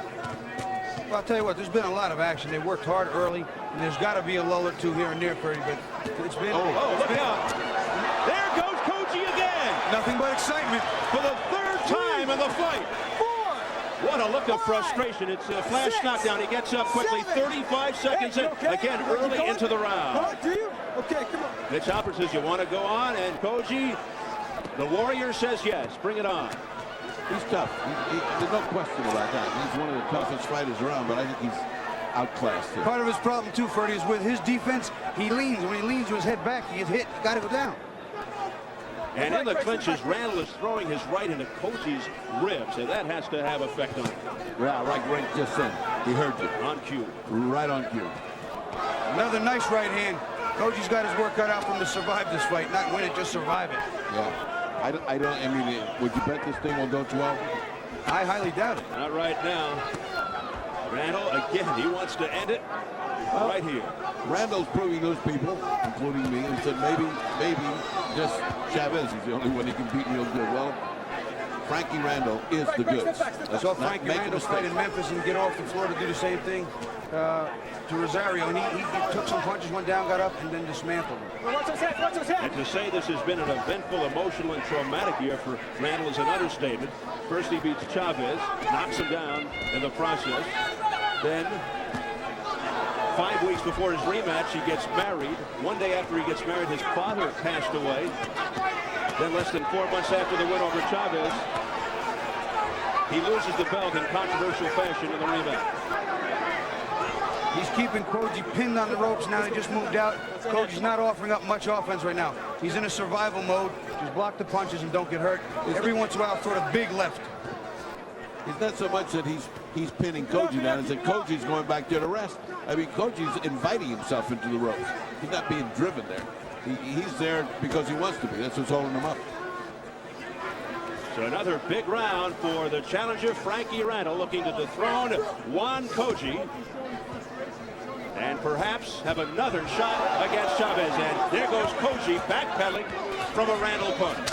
Now, that punch didn't look like it was that hard. No. Combination off balance, or I'm not even sure what. Delayed reaction. May have stepped on his foot, too. That added to it. It looked more like a slip than it did a punch. Well, Coggi just shakes his back head. in Coggi's corner. Let's hear what they've got to say. Yo quiero disfrutar la vida con vos. Yo quiero disfrutar la vida con vos. Toma, vamos, Juan. ¿Seguro? ¿Puedes tirar mano? ¿Puedes tirar mano, Juan? No, pero puedo. De a dos, tira, Juan. Tira dos, el gancho y el cross. They're asking if he can throw punches, and he says, I cannot. He said, throw 3 or 4 punches, and he said, I cannot. So he said, throw 2. And then the negotiation ended right there. Look at the punishment that he is absorbing, though. You know, 2 right hands like that, nobody should be able to take that. Frankie can punch. And, of course, well, Ferdy, he's got the range, and he just stays inside. He allows the fight to be there, and he shouldn't. He should try and just get a little bit of strength back coming off the knockdowns and move, but he is getting beat up on the inside. What a compelling camera shot that was. You saw the eyes rolling of Juan Coggi as he went staggering back off that shot by Frankie Randall. Round number 7. Well, that's kind of pathetic to hear that kind of negotiating in the corner where a guy says throw 4 punches, and he said, I cannot. He said, then throw 2 punches, just a left hook and a straight right hand.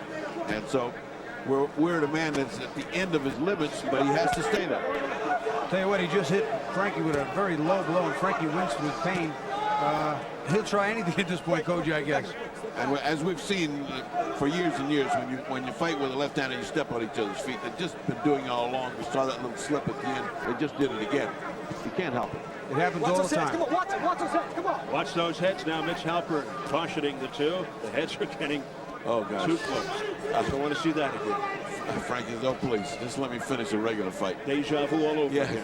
No low blows, no cuts. Just let me finish. Here's Randall again going to the head with combinations. He's had Coggi down 3 times in this fight. In the 1st, the 5th, and the 6th. Well, I'll tell you, Frankie's taking a little bit of a rest here. He's well in command. I got him ahead by quite a bit right now with the extra 2 knockdowns.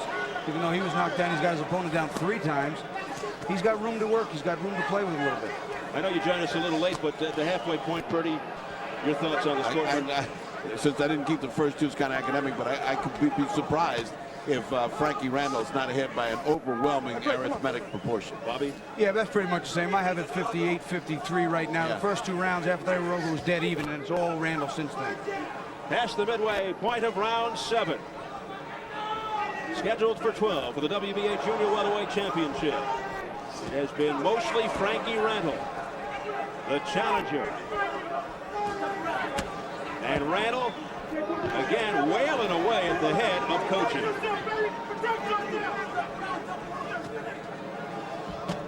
Boy, some stinging shots by Randall, and that one sent Coggi back. Tell you what, Randall's getting hit with a few left hands on the inside that aren't bad, but right now Coggi is so debilitated from all the beating he's taken that I don't know if he can deliver that big left hand anymore. Well, that's what he told his corner. I don't have anything to throw. Well, that's really depressing when you have to send your guy back out with nothing to throw. Keep it up, keep it up.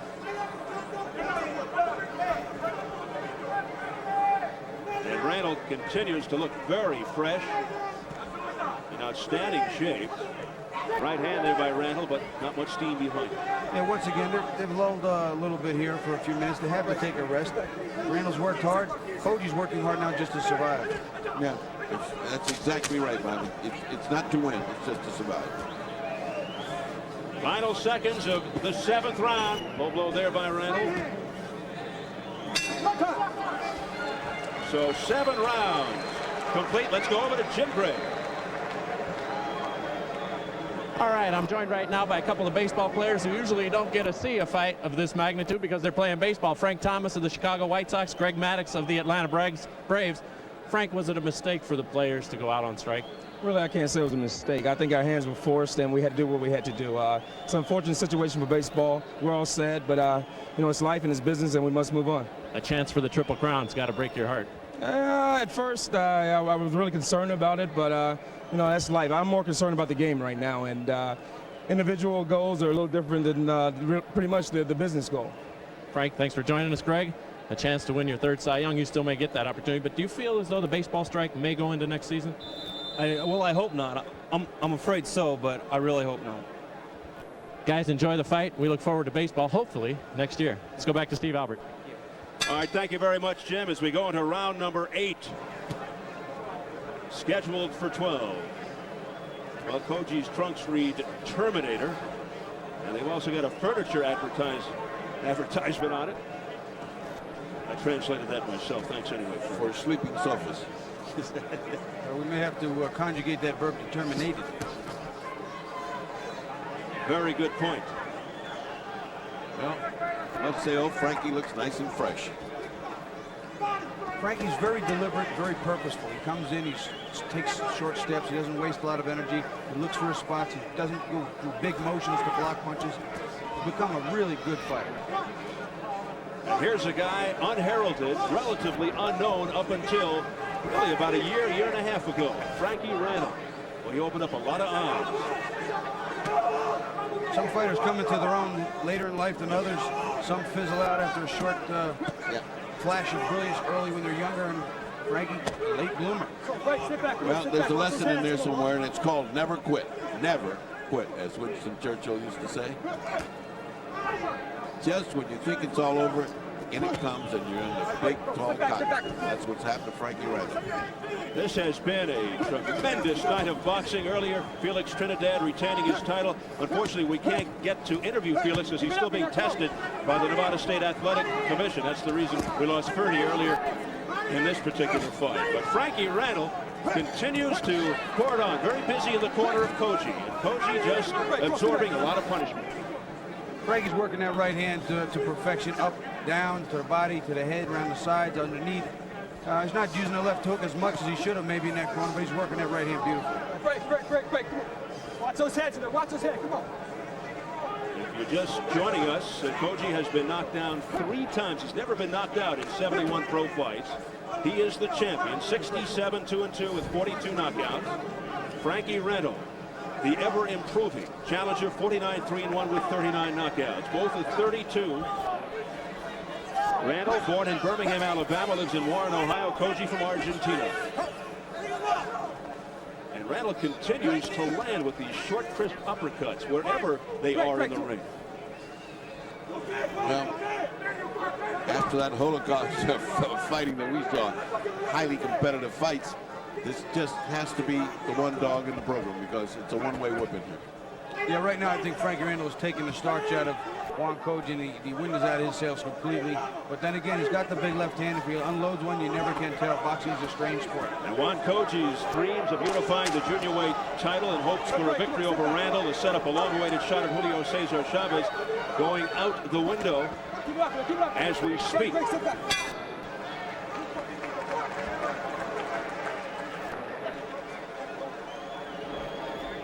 Come on now. Step around, Frank. Start pinpointing your shots, brother. We're going in the 9th round. You're winning the fight now. All right? Come on now. You can do it. Just keep double your shots up. Double right hands, double left hooks. Keep your hands up and don't run into nothing. Keep your head moving in there and punch off that. You're winning the fight. All right? You're winning. Oh, yeah. You're winning the fight. Just don't let them lure you to sleep now. That's right.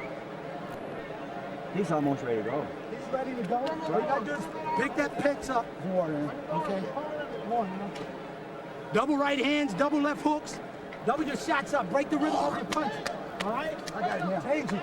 Change up on him now. I got it. Now pick it up. One more level. This is it, Frankie. Nice down, Frankie. Come on.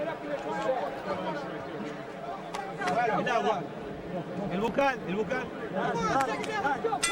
Well, this performance thus far certainly erases any doubt that Frankie Randall had a chip on his shoulder or an attitude coming into this fight about why isn't he fighting Chavez again instead of Juan Coggi. Well, I don't think that was boxing-wise as much as economic. There were so many economic factors and not having the money to pay for that fight that it wasn't really a boxing decision. And so he had to take this fight. Frankie, like a good soldier, took it. And he's doing very, very well and certainly justifies another fight with Chavez. And off of what I'm looking at, Chavez is in a whole lot of trouble again. Whole lot of trouble. Well, this is certainly, somewhat arguable, but you would think Randall has won every round except the round in which he was knocked down, which was way back in the second, 2 minutes in with a left hook by Coggi. Coggi's been down 3-2. There was a possibility of even an even round somewhere around the 3rd round, but Randall's really got the job done. After the knockdown, he got right back to business and took care of it, and he's been doing it ever since. And at this rate, I don't see him stopping anywhere along the way. Coggi needs a knockout right now. It's funny to hear Frankie Randall in the corner say, am I winning this fight? As if he didn't know. That shocked me. Yeah. No, Frankie, you're not. It's very close. perhaps taking no chances. Yeah, you're losing. You better step it up. Well, Randall says he didn't get carried away being the first fighter to beat Chavez. Look at these body shots by Frankie Randall. And out of the head goes Randall. He started using the left hook, like I said a minute ago. He wasn't using it. Bang, right on the button. Again, left hook, right hand. Halfway through the 9th round, Randall still showing the hunger, the drive, and the determination that many thought he would lose after that disputed loss to Chavez. Well, he is showing us that he wants this one badly to get another shot at Julio, providing that Julio cooperates against Meldrick Taylor. Well, you know he's frustrated with what happened with Chavez. He walked out of the ring that night, didn't give us an interview. Well, the object of his frustration may be Chavez, but this is the man that's paying for it right here, Juan Coggi. Absolutely. I bet Coggi's thinking, isn't there a clean way out of here, like a cut over the eye? Can I just leave with a little bit of blood? He's not fighting like a guy who has any desire to win or even idea that he can win. He's just saying, well, I gotta just cut this out to round 1. So Coggi continues to be in a survival mode here in round number 9, just looking to get through this thing. It was a whack by Randall. Sometimes for a fighter, there's a pride thing of going the distance, and even if you know you can't win anymore, staying there, going the distance, and being a man about it. And you have to admire that if that's what's on Coggi's mind. Coggi, very proud Argentinian, a pro since '82, 71 fights, a world champion on and off since '87. He has fought almost exclusively in Argentina. His 3rd fight here in the U.S. His wins have come against Patricio Oliva. His better wins, Harold Brazier, Jose Luis Ramirez, and Morris.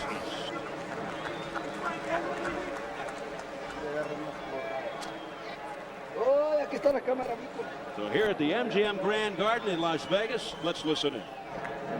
10th round. You're in the 10th round. All right? You're winning the whole fight.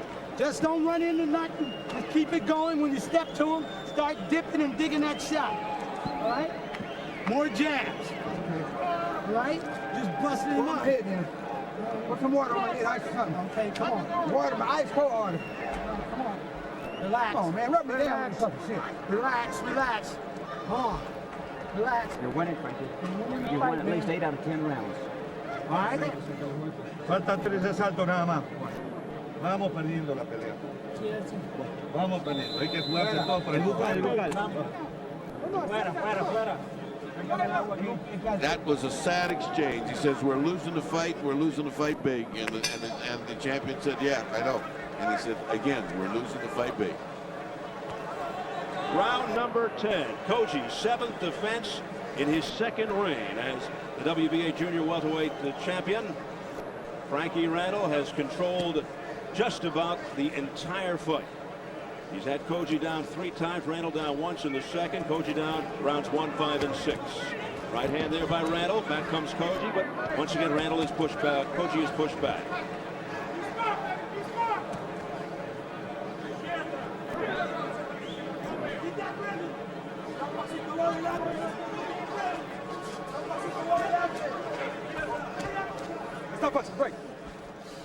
Randall's trunks just soaked and dripping all over the ring, as you can see. We've got a few souvenirs from the last fight on our shirts and tuxes, talking about the blood of Yori boy Campas. My shirt was white, now it's multicolored. Sort of a plaid. Meanwhile, Randall continues to do his thing here in round 10. Coggi offering up a little bit more offense with the left hand. He's actually very desperate right now. And he doesn't feel he can win the fight, and I know he's trying as hard as he possibly can, but it's just a matter of not having any more left. And they're not even well-aimed punches. It's sort of kind of a punch in the air and hope the other guy advances with his jaw to meet his punch, because he's not even close to those punches. Yeah, that's desperation for him. Yep. A couple of nice left hands, a little more of an effort now. But Frankie's so far ahead now that it's going to have to be a knockout punch, and I don't think he has that left. But Frankie's got such a beautiful right hand counter. And a good chin. So it's going to be tough to put Randall down again. Especially with the lack of steam that's remaining on the punches of Coggi. Pecking right there by Randall. He's got him against the ropes. Coggi fighting off the ropes.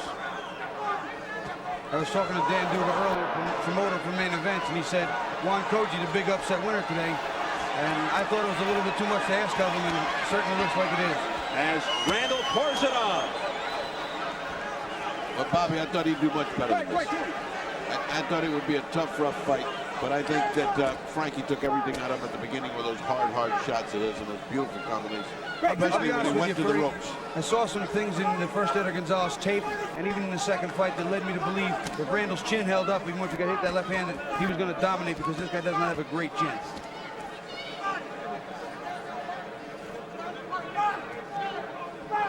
Well, the wear and tear of 71 pro fights, I think, has taken its toll on 32-year-old Juan Coggi.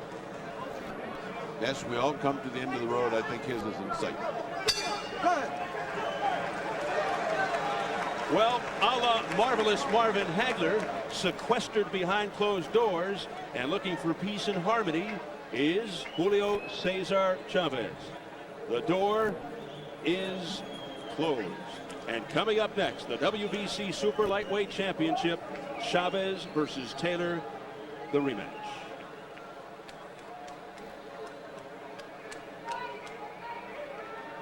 Trying to treat myself, huh? Yeah, just a little bit when you get him on the rope. All right, because you're trying to put too much behind him. Don't lay on him. Remember what we said? When you get him against the rope, forget them headshots. Just keep doubling the hooks, double right hands around the body to open them up. So you can drill that right hand at the top. All right? 6 minutes. All right, you got 6 minutes. Don't get careless. This guy picks it up in the late round. All right? So here we go into round number 11. Randall still airing it out in the previous round. It's been all Frankie Randall to this point.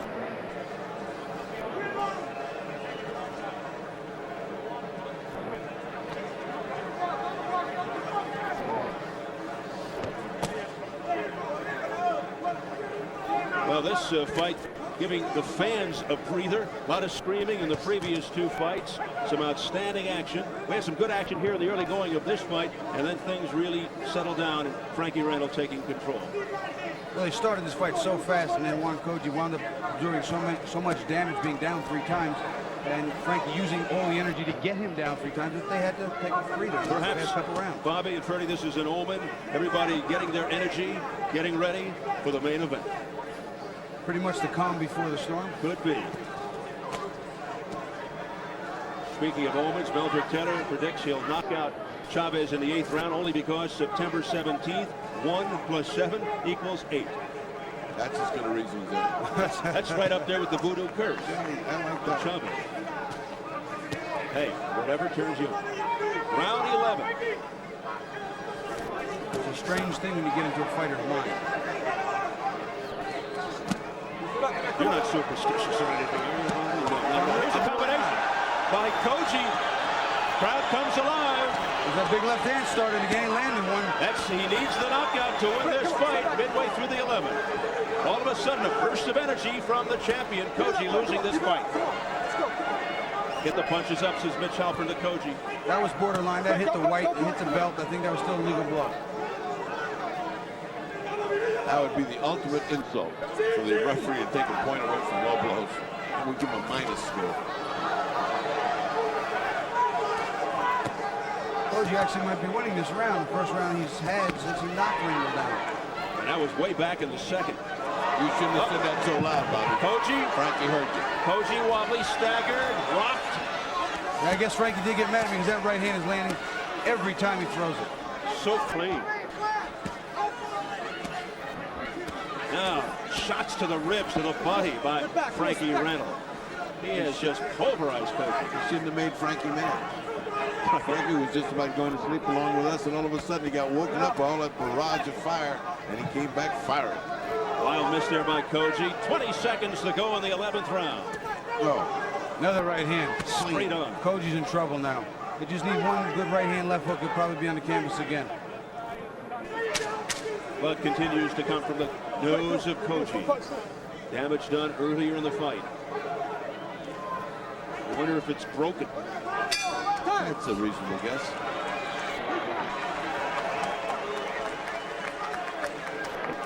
So round 11 is in the books. 1 to go here at the MGM Grand Garden. 3 minutes. You got 3 minutes. Come on. Come on, smack. Smack the leg. Let's take a little swap. All right? Don't get hit with nothing, brother. Just keep your legs up on you. Stay smart. You're in the 12th round. Last round, Cub, last round. Let go, Frankie. You're doing great. All right? Thank you, Yori. Come on, baby. All right. Just be There you careful. go. And I almost said be somebody. You're going to be in 2 times. Profundo, profundo. Aunque sea dos fuertes, Juan. Gancho y cross. Con alma y vida, Juan. último asalto hay que tirar todo lo que hay. Toma. The guy said, only, even if it's only 2 real strong punches, a hook and a right hand, give me at least 2 before we have to leave here. We're losing this fight. Just give me 2 big punches. Lucky he didn't hit him. They touch gloves as we go to the final round. This is for the WBA Junior Welterweight Championship. Frankie Randall looking to take it away from Juan Coggi. All he's got to do is stay away from Coggi here in the 12th round, and it is his. As I said before, sometimes in the corner, a trainer doesn't just look at the fight and devise a strategy, but he's a motivator. In this corner, they're just begging. Not motivating to do anything, just begging. Alberto Andrade there in the face of Coggi. Well, this ring has brought good times and bad times for Frankie Randall. Looks like more good times tonight. Frankie Randall, what a difference a year makes. Unbelievable. What a year for him. As opposed to the years gone by.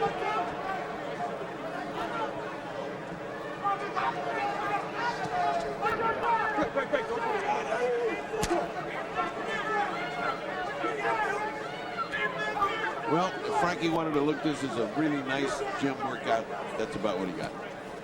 Got a nice little workout, got himself into condition. And now he's ready for the big one, providing Chavez can get by Meldrick Taylor. And Bobby, just to complete your thought, you talk about years gone by. A guy who had all kinds of problems in the past, laid off because of a 13-month prison term. Talking about Randall, convicted of selling drugs back in '89 on probation for one conviction when he was convicted again halfway through the final round. But Randall said the time in prison gave him time to think, sort out his priorities, became a born-again Christian just before he went to jail. He's really turned things around, and right now he is on the threshold of becoming a 2-time world champion inside of a year after not many people even heard of him. Well, he's just staying on his feet for this round, which is all he has to do. I'm sure he doesn't want to go out and fight the round and be any more impressive, a la what Meldrick Taylor did way back when, and it cost him so dearly. All he has to do is stand up, lose the round. No big deal. It doesn't even matter. The only difference there being that in Taylor's corner, they said you need the last round to win the fight. And here, there's no doubt. Coggi with the last gasp.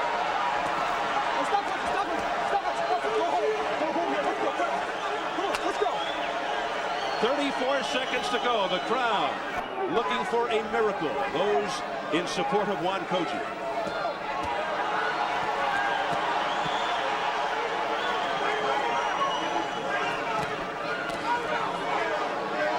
Randall should just keep his distance.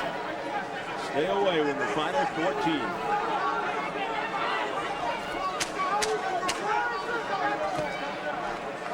Here are the final seconds to this championship fight. And there doesn't seem to be any doubt. Frankie Randall, looking to be 2-time world champion Frankie Randall. He puts Juan Coggi on the canvas 3 times in this fight. Rounds 1, 5, and 6. Randall knocked down to the second, but at least in our view, Randall won almost every round with the exception of 1 or 2. In less than 1 year, the 32-year-old Randall will have won and lost the WBC Super Lightweight title, and now looking to win the WBA Junior Welterweight title. Hey, Slim, give me that bucket. Let me see that curl. Let me see that curl. And of course, ramifications, as we mentioned, Ferdy, the winner of this fight will probably get the winner of Chavez. There's only one road out of this fight. There's only one road. It's only a one-way street. If this guy doesn't get Chavez next, something's rotten in boxing. I mean, he's got to get him. He did what they wanted. He was a good soldier. He went in here for $150,000, which is nothing for a title fight, and stood up like a soldier and did what they asked him to do. He convincingly demonstrated he destroyed the guy they put in front of him. He's now a champion himself. Man, if he doesn't fight Chavez next, something is wrong in boxing. But of course, Meldrick Taylor has other ideas, but that would be a travesty, a major injustice if we wouldn't see Randall Chavez 3 if Chavez beats Taylor. I think the public's going to demand it, Steve. They've seen 2 fights with Chavez and Randall. The first one, a great fight where the 13-1, even 14-1 in some places, underdog Frankie Randall comes through. In the second fight, odds a lot closer. I thought he got the job done. I think most boxing experts agree he got the job done. We've seen some funny scoring over the years with some crazy rules. And, you know, I can understand his frustration. But there's a bullet. Every man has a bullet with his name on it. And that's the bullet right there for Julio Cesar Chavez. He just has his number. All smiles in the corner of Frankie Randall. Aaron Stowell preparing Randall well for this title fight. Let's go to Jimmy Lennon Jr. for the official word. Ladies and gentlemen, after 12 rounds of boxing here at the MGM Grand Garden, here are the score totals. Judge at ringside, Dwayne Ford scores about 115 to 109. Luis Rivera and Dr. Orlando Sam, they both scored about the same at 116 to 108. All 3 in favor of the winner by unanimous decision. And new champion, Frankie, the Surgeon Randall.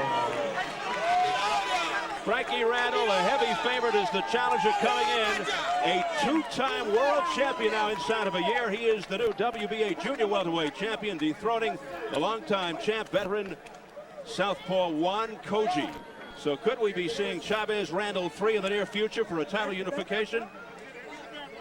Well, Frankie Randall has held up his part of the bargain. Now it's up to Julio Cesar Chavez in our main event upcoming next. Randall's 50th win against 3 losses and 1 draw. He's the new WBA Junior Welterweight champ. But coming up next, our main event, the feature, the WBC Super Lightweight Championship. Julio Cesar Chavez and Meldrick Taylor in the big rematch. And we go behind the scenes into the dressing room of the champion Julio Cesar Chavez up that highly controversial technical split decision win over Frankie Randall to regain his title. Not the way Chavez wanted to avenge his only defeat, but controversy and Chavez have become almost synonymous these days. He's won 5 world titles in 3 weight divisions, and until that loss to Randall, Chavez had the longest uninterrupted string of championships in boxing. Tonight, his 16th defense of the WBC Super Lightweight title, the rematch with Meldrick Taylor upcoming.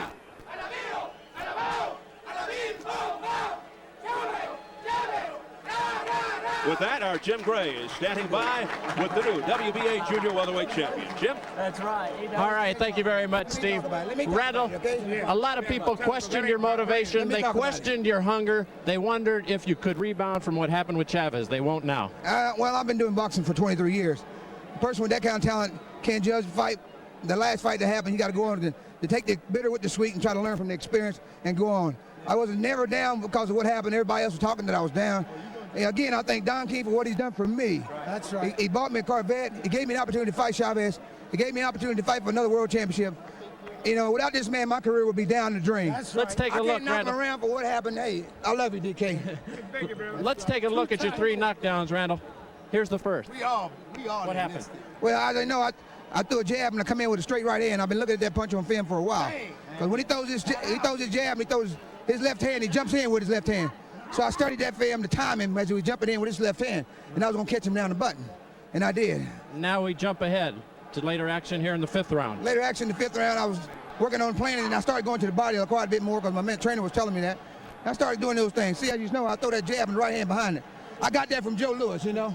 Did you expect it to be this easy as we take a look at your 3rd round? I told people that I can box any style of fighter. I'm a left-hand. I can fight a left-handed fighter. I can box a right-handed fighter. I can box left-handed. I've been doing this for 23 years, man. I'm a master of my craft. 6th round, good shot. 6th round, I knew I was dominating the fight. I was hitting with crisp, sharp punching.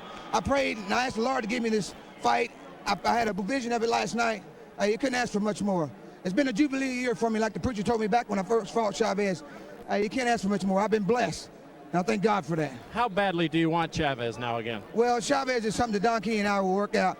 I'm going on and continue. I'm not that kind of person. I work very much like that fight to happen, but, you know, Don King is a promoter of my career. I'm going to let whatever he do go take place. You know, I'm not going to disgrade anything going on. I love the man for what he's done for me. Whatever he put in front of me, I'll guarantee I'll fight. He knows that. How do you see this next fight coming up with Meldrick, Taylor, and Chavez? I'm going to sit back and see it. No prediction? No prediction. Congratulations, Randall. Thank you. I want to say hello to my son back in Tennessee. Hello to Barney Hale back in Tennessee. Hello to Rudy's mother over in St. Thomas. Said hello to all of Tennessee. Hello now. to everybody in Tennessee. I love it. Hey, everybody let's go back to Steve Hello, Albert. Warren, Ohio. You guys in the Stinson Steakhouse softball team. I told you I'd say it. Hello, fellas. All right, let's go back to Steve Albert. All of Memphis, all of Tennessee, everybody has been thanked. Let's go back. The entire United States, Steve Albert. All right, thanks very much, Jim. And yes, Frankie Randall taking the diplomatic way out of it. Not predicting a winner between Julio Cesar Chavez and Meldrick Taylor. Well, we just witnessed Randall defeat Coggi to win the WBA Junior Welterweight title, his second world title in a year. Now he may indeed get his wish of beating Julio Cesar Chavez for the third time to settle that score if Chavez cooperates by beating Meldrick Taylor in our main event upcoming next. Sellout crowd. They tell us 15,200. Bobby, your thoughts to that? Well, we talked about that. Both fighters are well past their prime and have put a lot of abuse over the past 4.5 years on their bodies in some tremendous ring wars. I don't think they'll be able to hold that intensity level up. However, one thing I do know, Meldrick Taylor said he's going to fight the exact same fight with one exception. He cannot fight on the inside no matter how strong he thinks he is because the punches are too damaging. He sustained too much damage on the inside, which cost him the fight in the end. He wants to get out of there and do it that way. And quickly, your prediction. Chavez by unanimous decision, and if Meldrick punches with him, a late round stoppage. All right, so the moment of truth is finally here. We've waited a long time to say this. We are set to bring in Julio Cesar Chavez and Meldrick Taylor for the rematch. And here to do the honors, we put you in the capable hands of our ring announcer, Jimmy Lennon Jr.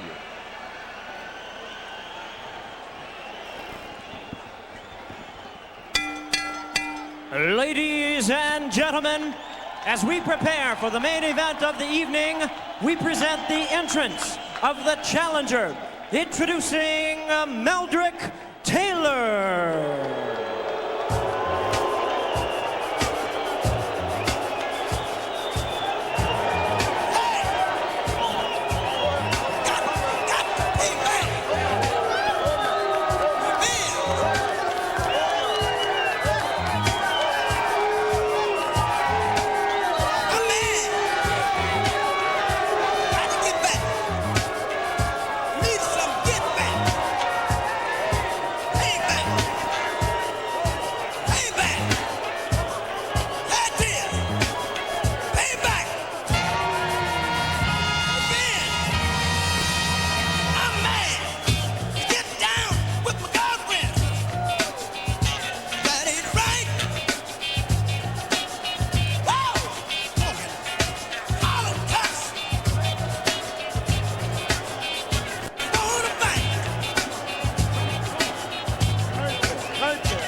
And now, ladies and gentlemen, prepare to welcome to the ring the defending WBC Super Lightweight Champion of the World, introducing Julio Cesar Chavez.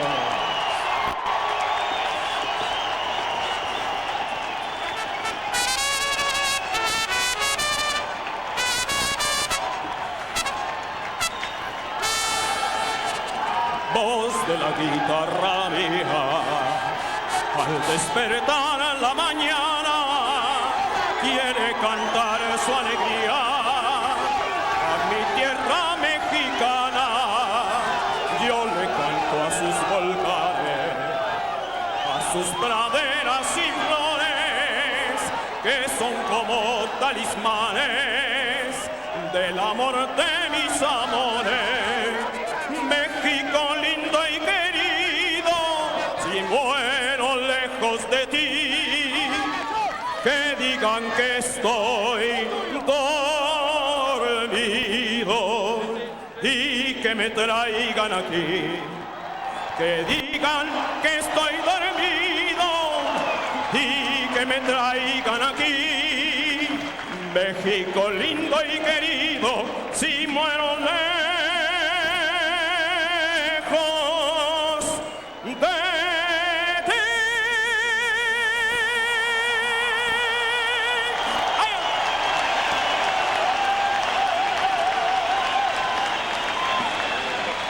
Yes, Roy Guerra with a powerful rendition of Mexico Lindo. The crowd goes wild. Chavez with the enormous following wherever he fights to begin with, but it's also Mexican Independence Day weekend, which has his supporters pumped up even more. Let's check the numbers as we take a look at the tail of the tape. Chavez, now 32. Taylor turns 28 next month. The height, Chavez 5'7.5", Taylor 5'6.5". For Taylor, the weight, a story in itself. The fact that he's down to 140 with a 28-inch waist, very significant. Chavez also at 140, and a 1-inch reach advantage for the champion Chavez. Chavez, a 2-to-1 favorite. And to the WBC rules for this championship bout. 10-point must-scoring system in effect. 3 judges will score the fight. There is no standing 8 count, no 3 knockdown rule. Only the referee can stop the fight. Meldrick Taylor knows that rule only too well, and a fighter cannot be saved by the bell except in the last round. The chants of Chavez ringing out here at the MGM Grand Garden in Las Vegas. Our main event, the long-anticipated rematch. Chavez, Taylor 2 for the WBC Super Lightweight Championship. Let's go up to our ring announcer, Jimmy Lennon Jr. Ladies and gentlemen, before our main event of the evening at this time, we'd like to ask you to rise for the singing of the national anthems. First, in honor of Mexican Independence Day and in honor of the defending world champion, we present the national anthem of Mexico. My pleasure to hand the microphone over to the very popular performer, comedian, and singer. Please welcome Tony Flores.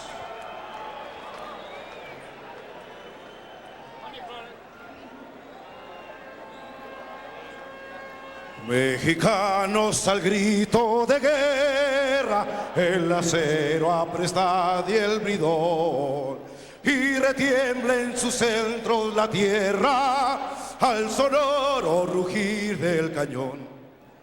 Y retiembla en sus centros la tierra al sonoro rugir del cañón. Ciño patria, tus sienes de oliva, de la paz el arcángel divino, que en el cielo tu eterno destino por el dedo de Dios escribió. Mas si osare un extraño enemigo profanar con su planta tu suelo, pienso patria querida que el cielo un soldado en cada hijo te dio, un soldado en cada hijo te dio. Mexicanos al grito de guerra, el acero apresta y el bridón, y retiembla en sus centros la tierra al sonoro rugir del cañón. Y retiembla en sus centros la tierra al sonoro rugir del cañón.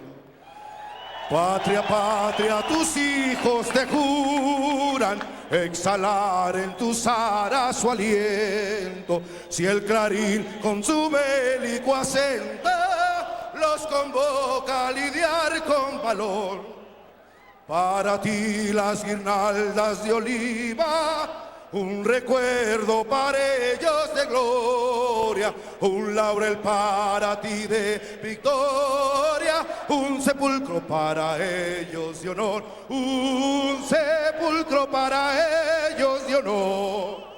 Mexicanos al grito de guerra, el acero apresta y el bridón, y retiembla en sus centros la tierra al sonoro rugir del cañón. Y retiembla en sus centros la tierra al sonoro rugir del cañón. ¡Viva México! ¡Viva Julio! Please remain standing, ladies and gentlemen, as now we present the national anthem of the United States. And we're honored to have with us, ladies and gentlemen, the principal female singer of the new $41 million effect show to be opening up at the MGM in December. Please welcome the very talented Tina Walsh.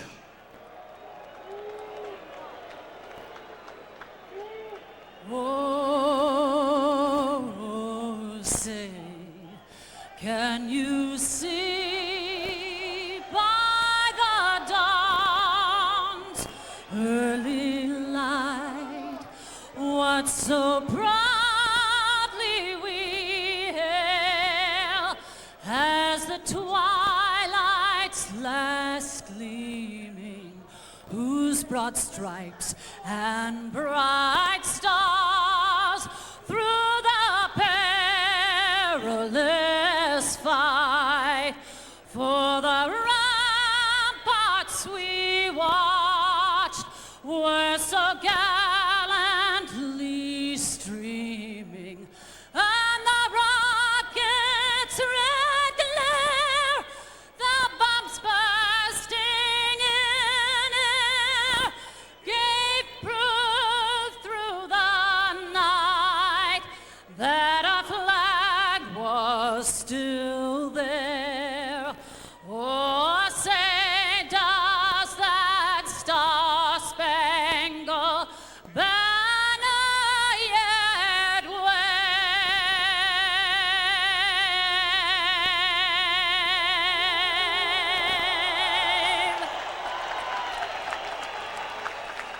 For the land of the free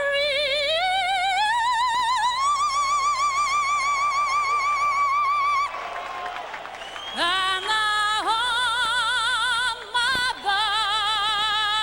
the brave.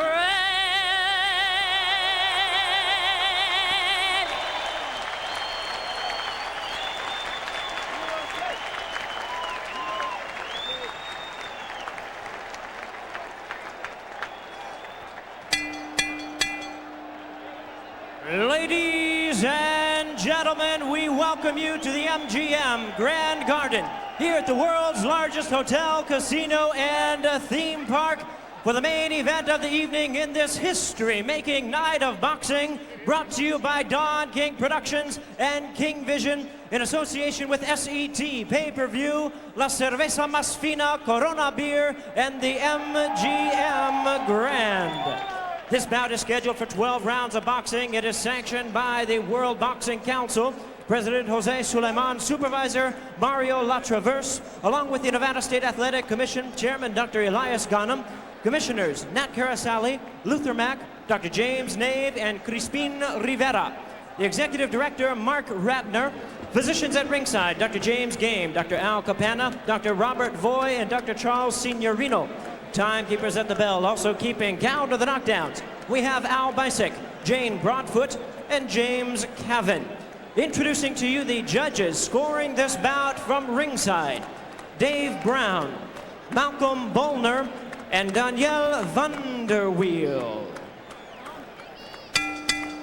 All right, fans, here we go with unfinished business, the rematch main event that's been 4.5 years in the making. And now, ladies and gentlemen in attendance and boxing fans joining us around the world, it's showtime! The WBC Super Lightweight Championship of the World. Introducing to you the referee in charge of this bout, working in this his 74th world title bout, Mills Lane. Introducing to you first the challenger on my left, fighting out of the blue corner.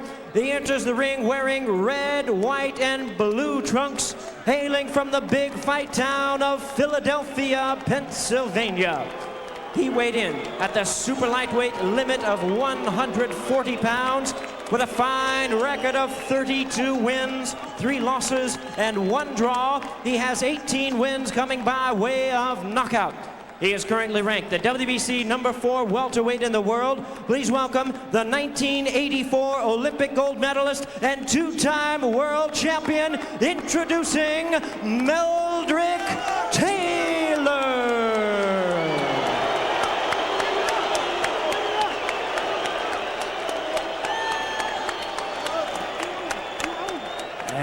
And his opponent across the ring, the defending world champion on my right, fighting out of the red corner. He enters the ring wearing green trunks with white and red trim, fighting out of and representing Culiacan, Sinaloa, Mexico. He weighed in at an even 140 pounds, and his tremendous record represents one of the best in boxing today, with 90 wins, 1 loss, 1 draw, and 77 wins coming by way of knockout. Here is the 5-time world champion in 3 weight divisions. Please welcome one of boxing's great champions, the current WBC super lightweight champion of the world. Demos la bienvenida al gran campeón mexicano, introducing Julio Cesar Chavez.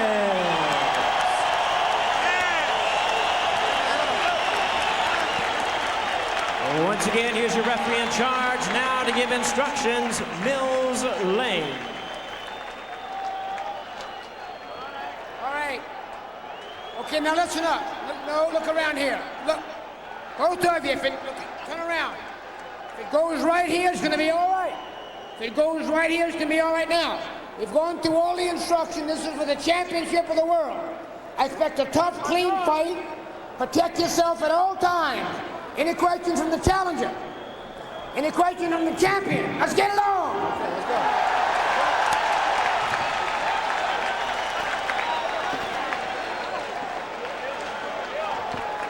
go. If that doesn't set it up, nothing will. The authoritative Mills Lane. So this is it. The wait is over. 12 rounds for the WBC Super Lightweight Championship, but more than that, a chance for Meldrick Taylor to finally erase the haunting memory of his most nightmarish defeat. A chance for Julio Cesar Chavez to end any doubt that the first fight wasn't a gift. Some questions going in. Is Chavez 100% physically? Word has it his left shoulder is still hurting. Result of his overtraining for his last bout. And is the cut above his right eye that prematurely stopped his last fight ready to burst again? We'll find out. Also, does he still have the skills, the aggressiveness, the chin? Is Taylor, who claims to be revitalized, in the great shape he professes to be in? Apparently, he ballooned up to about 164, maybe higher. Some say 180. Is he full of holes? All these questions to be answered.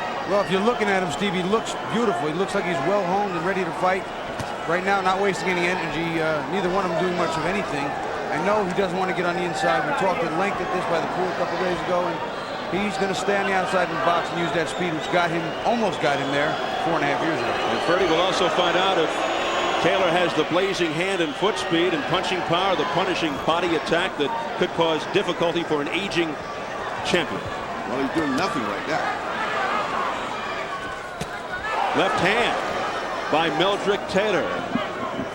Meldrick showing a lot of respect in his first round, which he didn't do in the previous fight.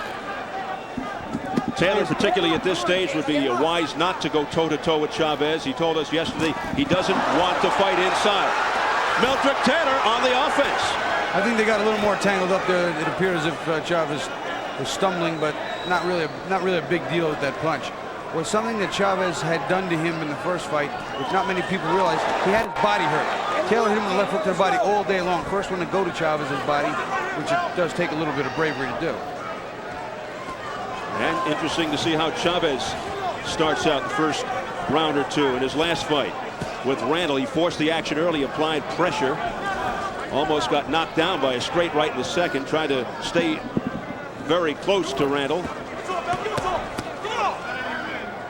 He was ducking off the ropes. He was actually boxing very well, counter-punching, defending, something we're not accustomed to seeing from Julio Cesar Chavez. But don't you think that he's been getting hit a lot more frequently? That's been the big difference, not giving opponents the angles, getting popped more straight on. It's not so much just the frequency, but flush. He doesn't even let any of those punches roll off him. He's eating those punches clean, and that's taking his toll after all. He's been at it 90-some-odd fights, 14-some-odd years. Got to take its toll. Chavez more effective when he digs his head into his opponent. Fought more out of a crouch in his last fight. Pretty straight up right here. Final seconds of the opening round. A feeling out process in the rematch 4.5 years later.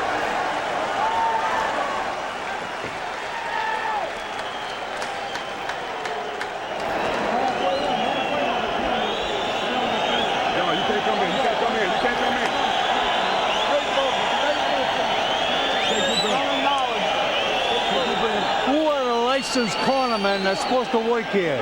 Only 3 of us. All right, plus your cut man. 4 people. The rest, you don't have to tell them to get out of there. You tell them to get out of there. All right, we'll tell them. I'll be up and move on. You tell them. Hey, no. Look for that right hand.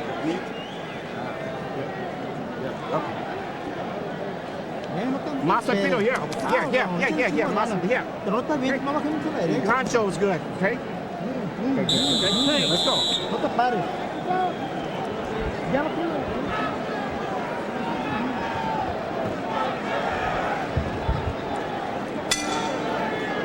Too many men in the corner of Meldrick Telly. You heard the Nevada State Athletic Commission official try to eliminate one of the 4 guys in that corner. Here we go, round 2.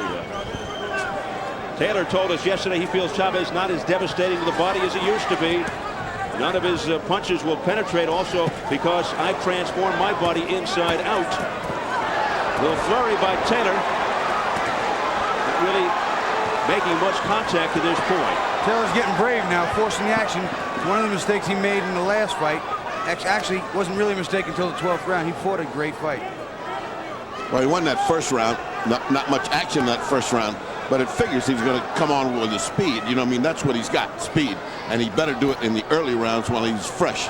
And the bewildering thing is that you don't see any action from Julio Cesar Chavez to the body, which is his key thing, going to the body. He has neglected that so far. Yes, speed a key to the Taylor attack, but he also said he feels much stronger now than 4.5 years ago, in part because he's been fighting bigger guys. But Taylor told us he'll start out dictating the first few rounds with his jab, use lots of movement, which we are seeing, and different looks to try and confuse the champion Chavez. I don't think anyone was surprised to see Taylor win the early rounds in their first fight, as I wouldn't be surprised to see it here. But the surprising part was that Chavez never came on strong in the first fight to the very, very end, and here we will see. Chavez got in one really good hook just then. It kind of put him back, Taylor back on his heels a little bit, but Taylor's back, not really stunned. Vintage Chavez means a deliberate start. Right hand leads to the head. Trademark left hooks to the body. Relentless pressure. Try to wear down the opposition, then go in for the finish in the later rounds. We haven't seen much of that here. Hey, all right, get off the neck. Attaboy, come on, here we go. But it's early. He did start off faster in his last fight. And even though he won, although the scorecards up to the point of the unintentional butt were questionable. Oh, here's a little warning. Keep those punches up. Second warning from Mills Lane to Taylor. I thought that was on the white part of the belt. I didn't think it was in the green, so Mills said the white part was legal. Punch out, 200, so you got it, boy.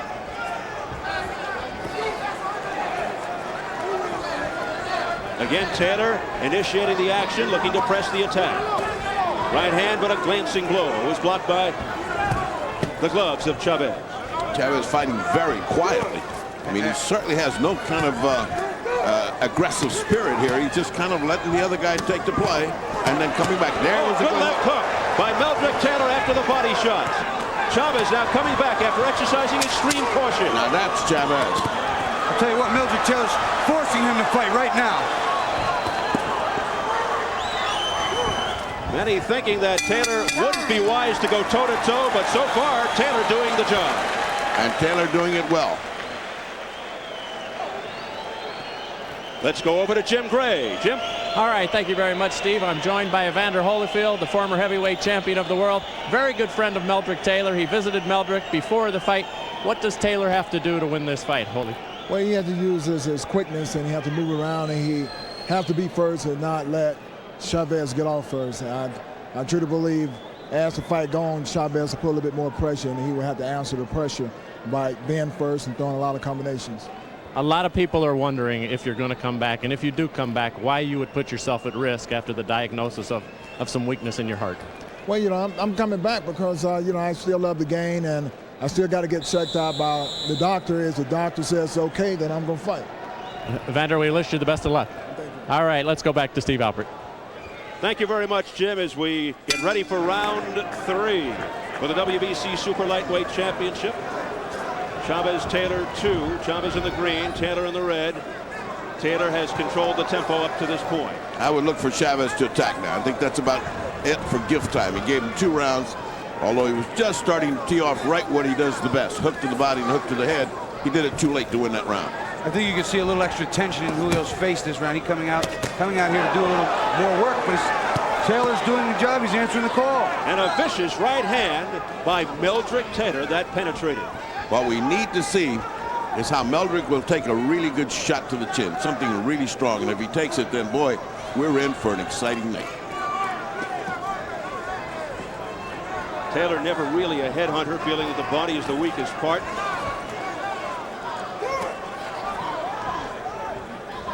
Even the Chavez fans all around us seem a little subdued, a little tentative right now. There's nothing sensing the moment. There's nothing to scream for. His man's done nothing. I mean, Chavez has not come out to win this fight right now. He's just letting it go. He's letting it go. He's done it in the past, but he certainly never started quite this slow. Yeah, well, it's nothing that quiets the crowd like his guy not coming on. Their guy not coming on. But one punch can change that, but Taylor won't let him do it. Taylor pouring it on. Taylor's speed is making the difference right here. Chavez can't get to him first. Meldrick Taylor continues to press the attack. Misses with a wild left hand. No counter, though, by Chavez. Chavez is waiting for that one shot like he did in the 12th round. He's looking for that one shot. That could be a mistake because Meldrick is really trained well. He's trained well to be here for all 12 rounds. Taylor continues to swarm, canvassing, blanketing the champion. Body shots by Chavez, but having no effect on Taylor. This is where Taylor doesn't want to be, though. This is where he can lose the fight. Don't want to give Chavez a chance if you're Meldrick Taylor to win. Yeah, because Chavez will work on you. He'll work on you. That's not all going to be one punch. It's going to be a series of punches over a long period of time. He's finally started to come out of the shell and box like the champion he is. Up to this point, he was not. All right. Whoop. 1 point off here. Oh, Bill Lane deducting a point from Taylor. The third time. Third warning. Poor Taylor. So take a point away from Meldrick Taylor here in round 3 for the fouls. Keep those punches up, says Mills Lane to Taylor.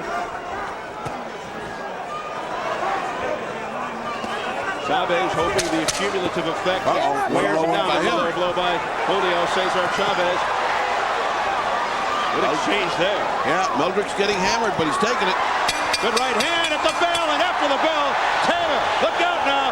Now the bad blood. If they hadn't already taken away a point, they could have taken it away then. That was bad sportsmanship on the part of Meldrick Taylor. That was clearly after the bell.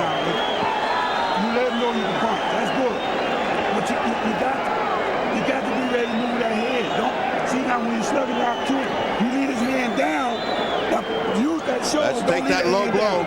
This is really a big point off because he was already losing the round. That makes it a 10-8 round, and it evened the fight. Poor Meldrick had started out by taking the first 2 rounds. Now all of a sudden we're even. Now let's take a look at what looked like a bit of really unsportsmanlike conduct. I mean, that's too far after the bell.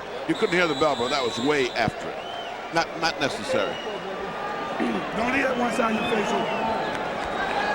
Boy, oh, look at Chavez's face. Look at his face. Looks like a cartoon of a guy that's mad. Got his arches all, his eyebrows all arched up. He looks like a lion that hasn't been fed in a while. He's hungry. That's the way you draw guys that are mad with their eyebrows all arched up like that. So that third round ending with some bad blood. A good round for Taylor, but he loses a point for a low blow.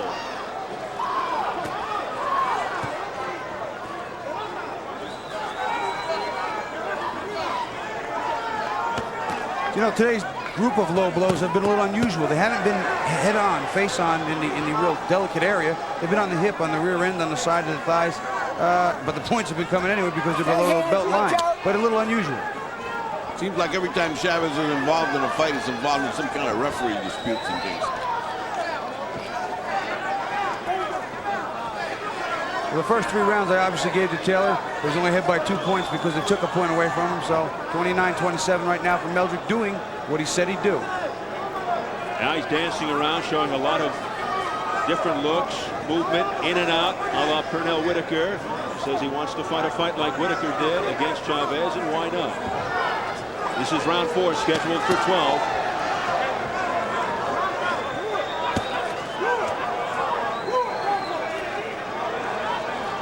Now Chavez coming forward, but Taylor doing the scoring. The sellout crowd, over 15,000, chanting for Chavez. Chavez got a left hook in there, but back comes Meldrick Taylor, got a shot in with a right to the head. And Taylor playing to the crowd. I'll tell you what, right now, as far as attitudes are concerned, Meldrick's in control of that. Chavez is not getting off well. He's not landing good, solid punches. He's not landing enough of them. And he's looking frustrated. Frustrated as he did when he fought Pernell Whitaker. And the crowd seems to be feeding more energy to Taylor than Chavez right now. I don't think anybody needs anybody to feed energy to Taylor, because, boy, he's got it from 4 years back. Yeah, he's still upset about what happened 4.5 years ago. But right now... Oh, look out, that was a slip. That's a total slip. No knockdown. He slipped from the moisture in his own corner. That's true. That's true. That was no punch. Less than 30 seconds to go in round 4. Mills Lane doing his good job. Indicated it early. A good crisp call by the referee. The speed is frustrating Chavez right now. He's not being able to get the timing down of Taylor. Taylor's working nice. Good quick shots, not hard, but right there and on the money. What I see Taylor doing is not taking the punishment for the body that he did in his first encounter. Taylor looking inspired, but now Chavez, look at this. It's a bolo punch shootout.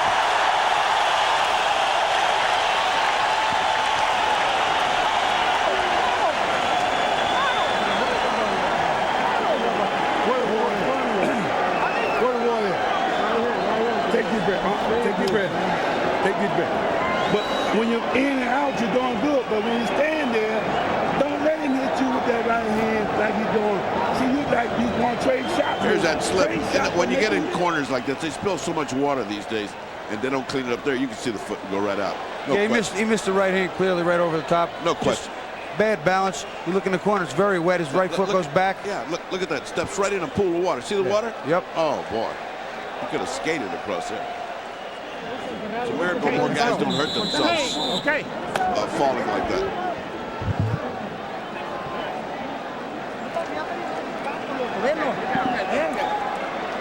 A pensive Julio Cesar Chavez rushes in for round 5. You heard the words of Willie Rush. He led Taylor to the gold medal in 1984. And Meldrick Taylor has gone back to his original amateur trainer for this one. Meldrick Taylor looking very sharp. The revenge factor inspiring him. I get the feeling this fight starts to heat up right about now. Well, it ain't been bad up to now, Bobby, because Meldrick has been making this an interesting fight. Up to this point, Meldrick Taylor has been the one pressing the action, forcing the pace. Good shot there. A right hand by Chavez, flush on the face.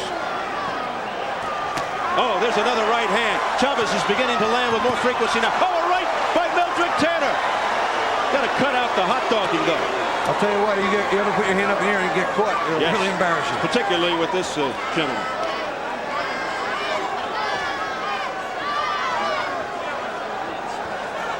Chavez still seems to be waiting too long.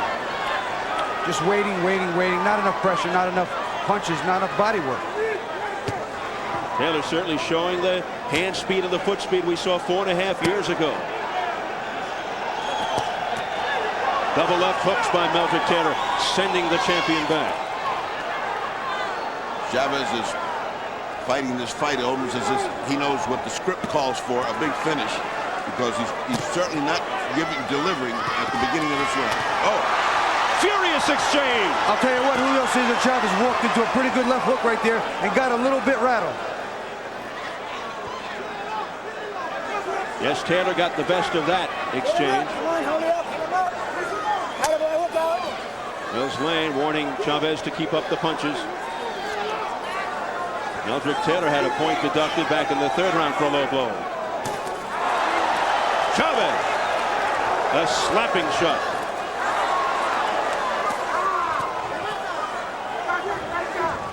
Taylor very content to go toe-to-toe and brawl with Chavez. Now Taylor showing some of that little hand speed that he had when he was young. Yes. A flurry by Taylor. Uppercuts. Pressing the issue nicely, but most of this is getting blocked by Chavez. He's waiting and laying a little trap. Let's see. But Taylor comes back with a chopping right, counter-punching by Chavez, and Taylor goes right back. You know, Taylor may have a good point. He's been fighting guys that weigh 147, 154. Physically, he might be a little stronger than Chavez expected. Yes, we made that point earlier. He's been fighting bigger guys, and it seems to be paying off. He made Chavez look like he's in slow motion. That up to now, he's been in slow motion.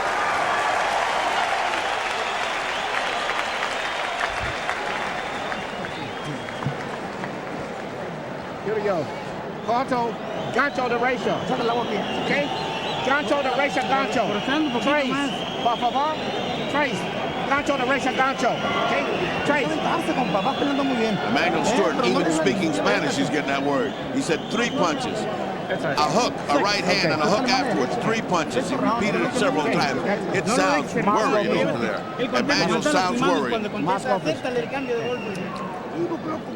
Anytime you see Meldrick Taylor, you can expect a little showboating. This was his young self. This was the young Meldrick Taylor. He used to play so much.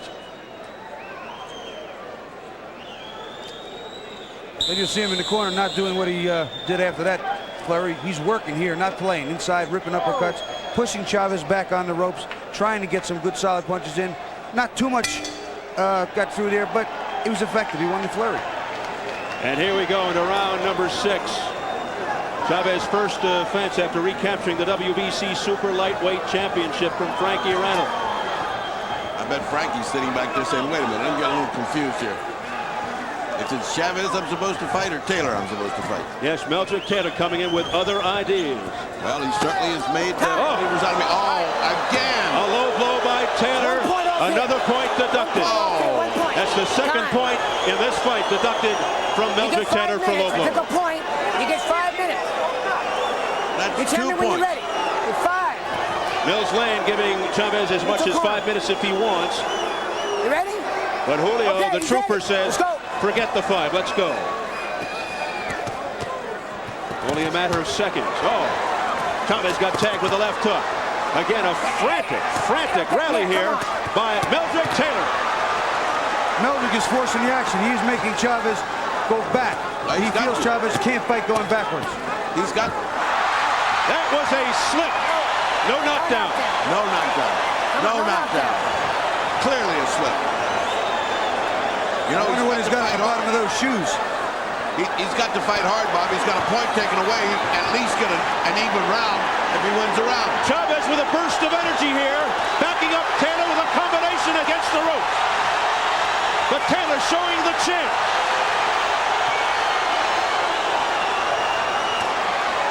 Body shots. Relentless pressure now by Chavez. Taylor answering back.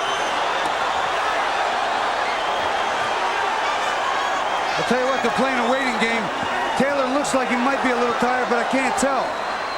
It's those shots to the side that got him, and that little energy expended. We've got a replay of the first fight from 1990. It is a war. Staggered is Taylor. He's rocked. Now that buckled. Oh, what a right hand by Chavez. That buckled him.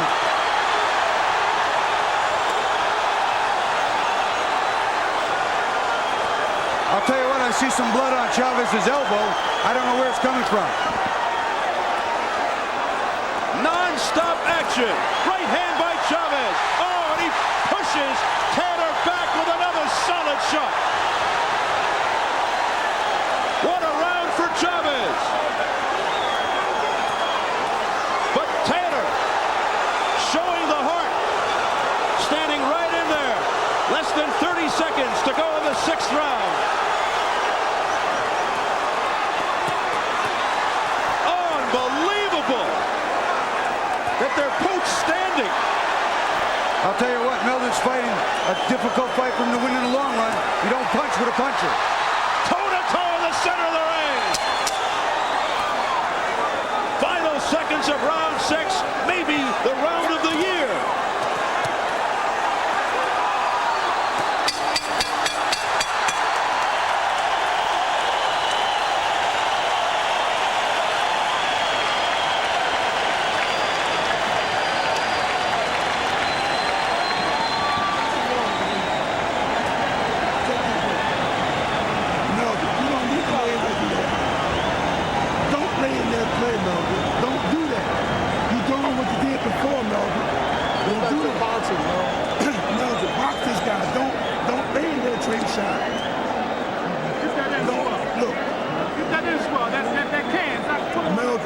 All right, let's take a look at that low blow, which cost him 1 point.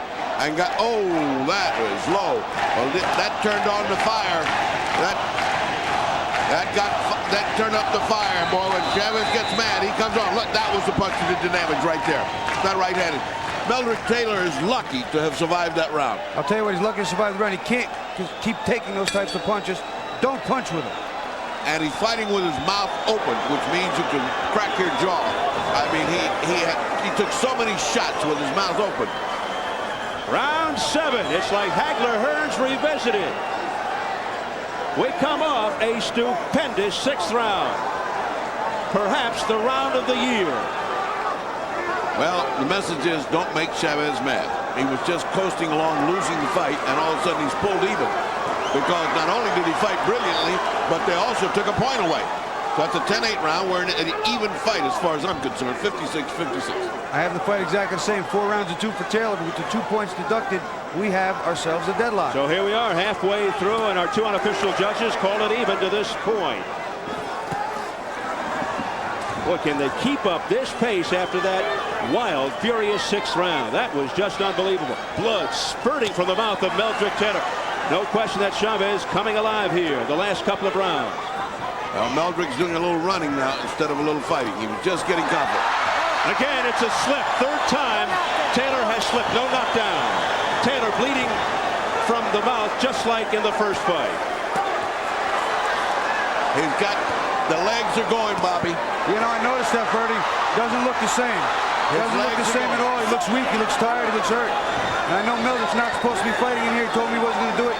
He reverted right back to fight 4.5 years ago. Bobby, you hit it right on the head. You don't punch with a puncher if you don't have to. And he did. And that was his bad luck.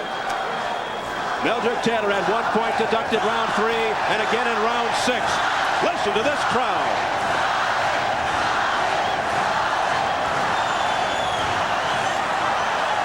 The action has not let up.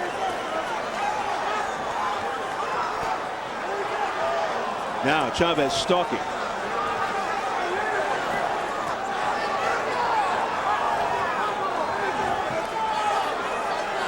Taylor showing he can go toe-to-toe and brawl with Julio Cesar Chavez, just like in the first fight 4.5 years ago. Chavez came away from that looking like a monster. Another furious exchange. He was boxing so nice, but then he bought the bait. He fell into that trap and he started punching again, and it's already debilitated him immeasurably. You can just see the difference after 1 round of fighting inside. He just doesn't have the legs. He hasn't got any balance. Blood continues to drip out of the mouth of Meldrick Taylor. He lost so much blood in that first fight. His eyes are puffing up again as they did in that first fight, and he's bleeding from the mouth. An instant replay. Oh, what shots by Meldrick Taylor to the head of Chavez.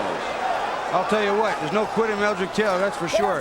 Bleeding from the mouth again, starting to get puffy. Unbelievable.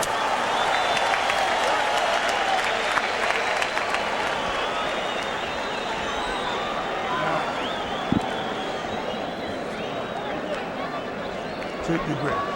Wait, water. Give me water. Take your breath. Give him some Mel. Boxing, Mel. Huh? Yeah, but boxing, Mel. Boxing. Mel, you got the boxing. Bring the hand back. Take your breath. Come on, take your breath. All the way through. Take your breath. Put your hand. Come on, listen. Do it again. But you can't be slapping them punches, Mel. You don't start slapping. Close your eyes. You don't start slapping. Mel, don't slap. Okay. Sin que te des para atrás para jalar al final el gol. No bajes las manos, loco. No bajes las manos. La pelea tenemos ya. Todo está bien. They're saying you got it now. Don't go back. Don't go back. Go forward. Take it to him now. And Randall just said, take it to him now, this corner. This corner is the winner corner. Taylor predicted he'll knock out Chavez in the 8th round. Because of numerology, today is the 17th. 1 and 7 equals 8. But does he have the strength to do it? Well, maybe the numbers were right and the wrong guy gets knocked out. He's still staying on the inside and punching him. He's not moving. He's being effective at points, but he's absorbing too much punishment. Chavez is too heavy-handed for this. Taylor looking very fresh despite the punishment he's absorbing. Taylor comes back. Fighting courageously after getting tagged, able to counter.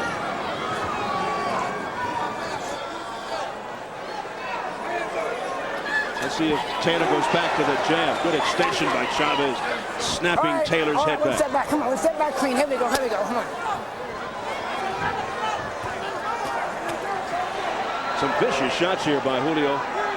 Julio's just looking for a spot. He knows when he hits, he hurts now. Now it's a question of addition. How many of these is he going to take? Now Chavez going to the head. Down goes Taylor.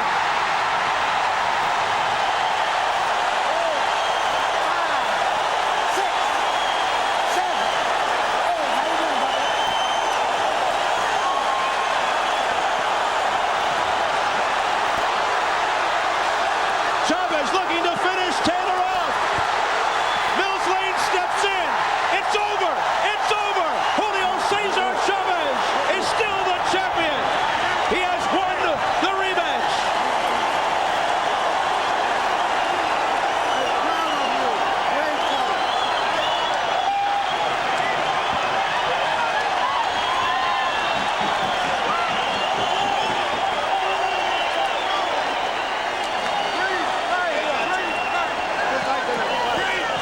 A valiant effort by Meldrick Tanner, but falling short. Unofficially 141 of round 8. He was right about the round, but wrong about who would do the knocking out. I had breakfast with Mills Lane this morning. Mills said, I'm not going to let this guy take a beating. I'm not going to let him get hurt. And you know what? He just did it. He didn't let him get hurt. He was true to his word. Meldrick fell into the exact same pitfall that he did the first time. He got inside. He got drawn into the war, and that's what took it out of him the first time. That's the kind of thing that shortened his career. We thought at that time, and certainly damaged it. And you must admire, we talked about referees, you have to give Mills Lane, there were some good ones here today, but Mills has that kind of humanitarian quality. If a fight's got to go a little bit longer, guy gets hurt, he stops it. That's the kind of referee we need. The others were good tonight also, but Mills was a special example. I would be remiss if I didn't say it. Let's take a look at this. This replay should show the end of Meldrick Taylor's bid for revenge. The right hand is landing with regularity as far as Chavez is concerned. There's a hook, and the hook is so hard. The hook really hurt him. The hook really hurt him. That left hook caught him as he was turning in. Another angle looking at it. Chavez is starting to turn the tides now. He's pressing the fight, and he's got Meldrick fighting back. Just what he wants. He's got a better chin than Meldrick, and he knows it. He's a bigger puncher, and you'll see the left hand again. He misses, bang. And his legs had gone 2 rounds before. He had no legs to get up with. That was the end of that. Meldrick Taylor buckling and falling backwards to the canvas, and then moments later, the district judge from Reno, Mills Lane, stepped in and stopped it. There he goes again.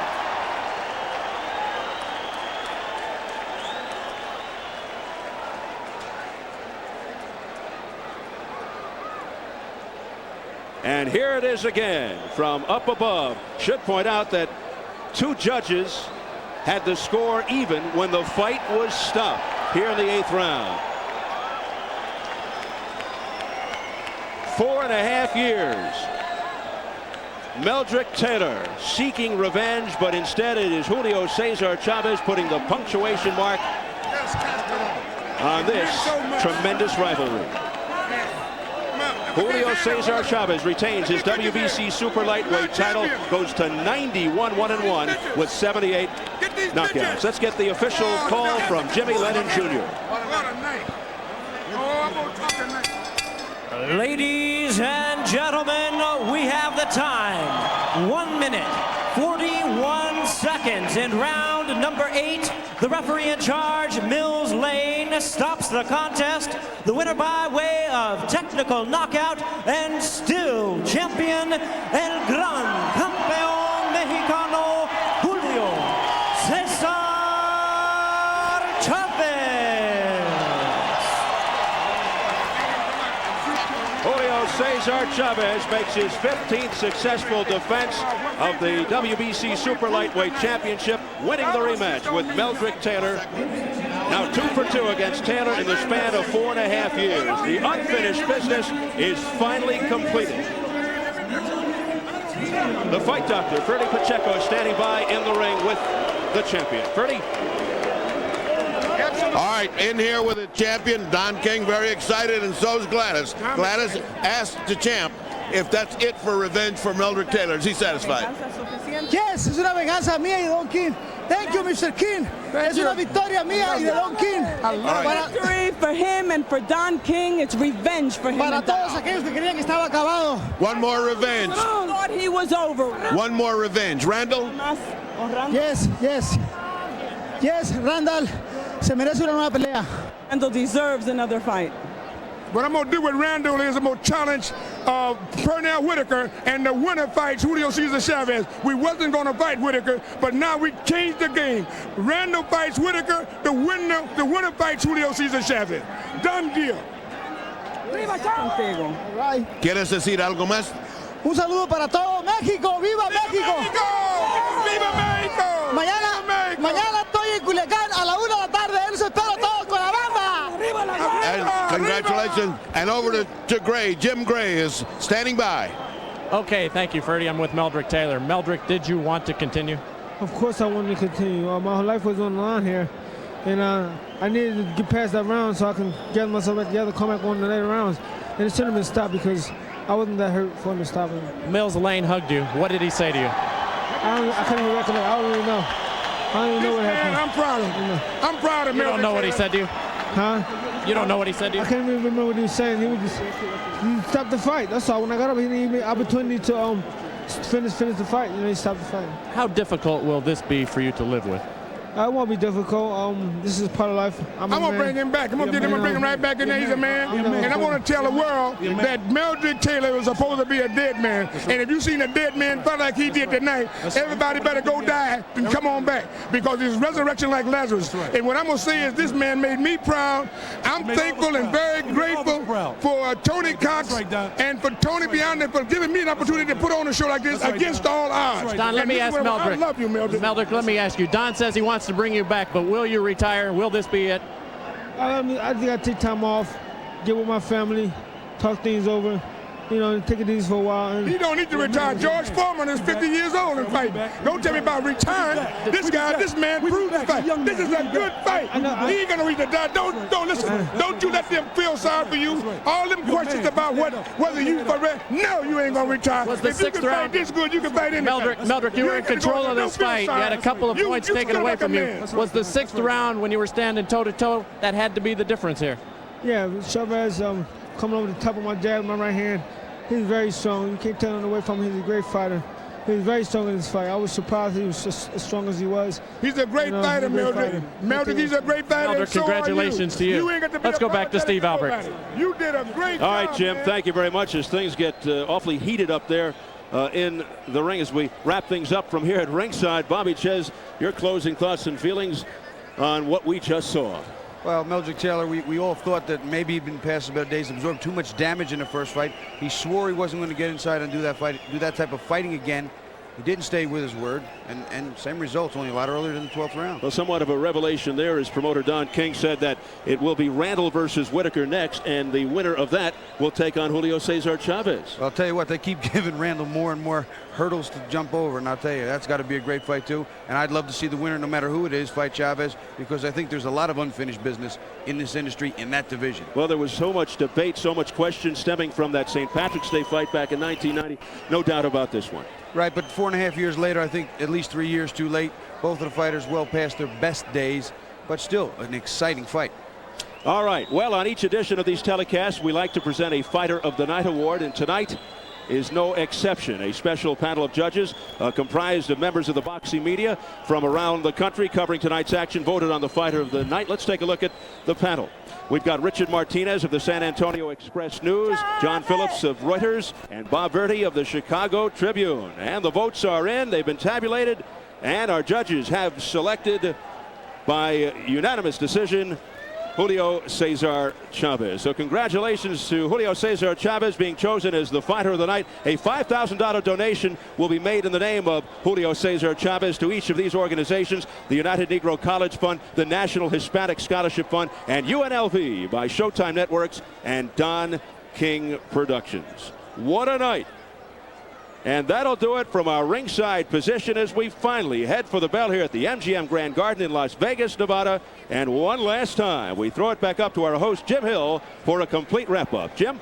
Oh, wow, Steve, thank you very much. Well, fight fans, those of you who watch this championship night of boxing can order the same souvenir merchandise that was on sale here at the MGM Grand Garden. If you want an official souvenir hat, shirt, or jacket to remember this outstanding night of boxing, here's how you can order. Chavez, Taylor. Don't just watch the action, wear it. Call 1-800-3-MGM-GRAND to own a piece of unfinished business. The Julio Cesar Chavez Cotton Tee. It's something that you don't want to miss. To go at it, that's kind of a cool shot. Chavez versus Taylor 2 T-shirt. I like the colors. Really mentally, I'm at that fight. This shirt makes me feel that way. I love it. Oh man, where you get that shirt from? It's really cool, dude. Unfinished business sweatshirt. It's big and it's very comfortable. It's me into the mood for the fight. The red, bold letters of Chavez. Viva la raza. And a baseball fight cap. It's adjustable, even to people who have big heads. I love this hat. It's going to go great with my collection. I wish I had one of those hats. Call 1-800-3-MGM-GRAND and order now. All major credit cards, checks, and money orders accepted. MGM Grand Boxing. Don't just watch the action, wear it.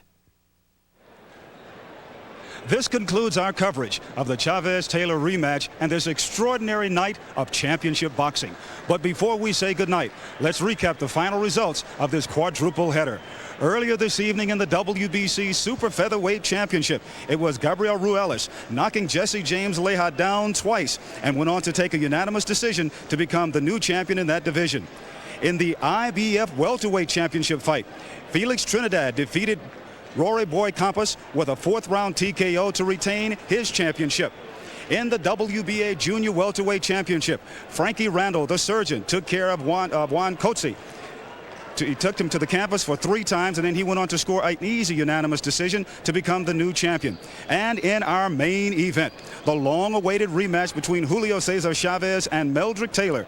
Taylor had said that he would knock Chavez out in the 8th round, but it was Chavez turning the tables, stopping Taylor. Mills Lane, the referee, stopped the fight at 1:41 of the 8th round, so Julio Cesar Chavez retains his WBC Super Lightweight Championship.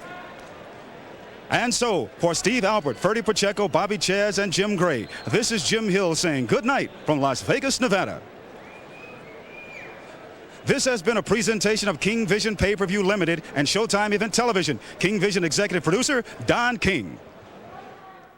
This has been a promotion of Don King Productions in association with the MGM Grand Hotel, Casino, and Theme Park and Corona Beer.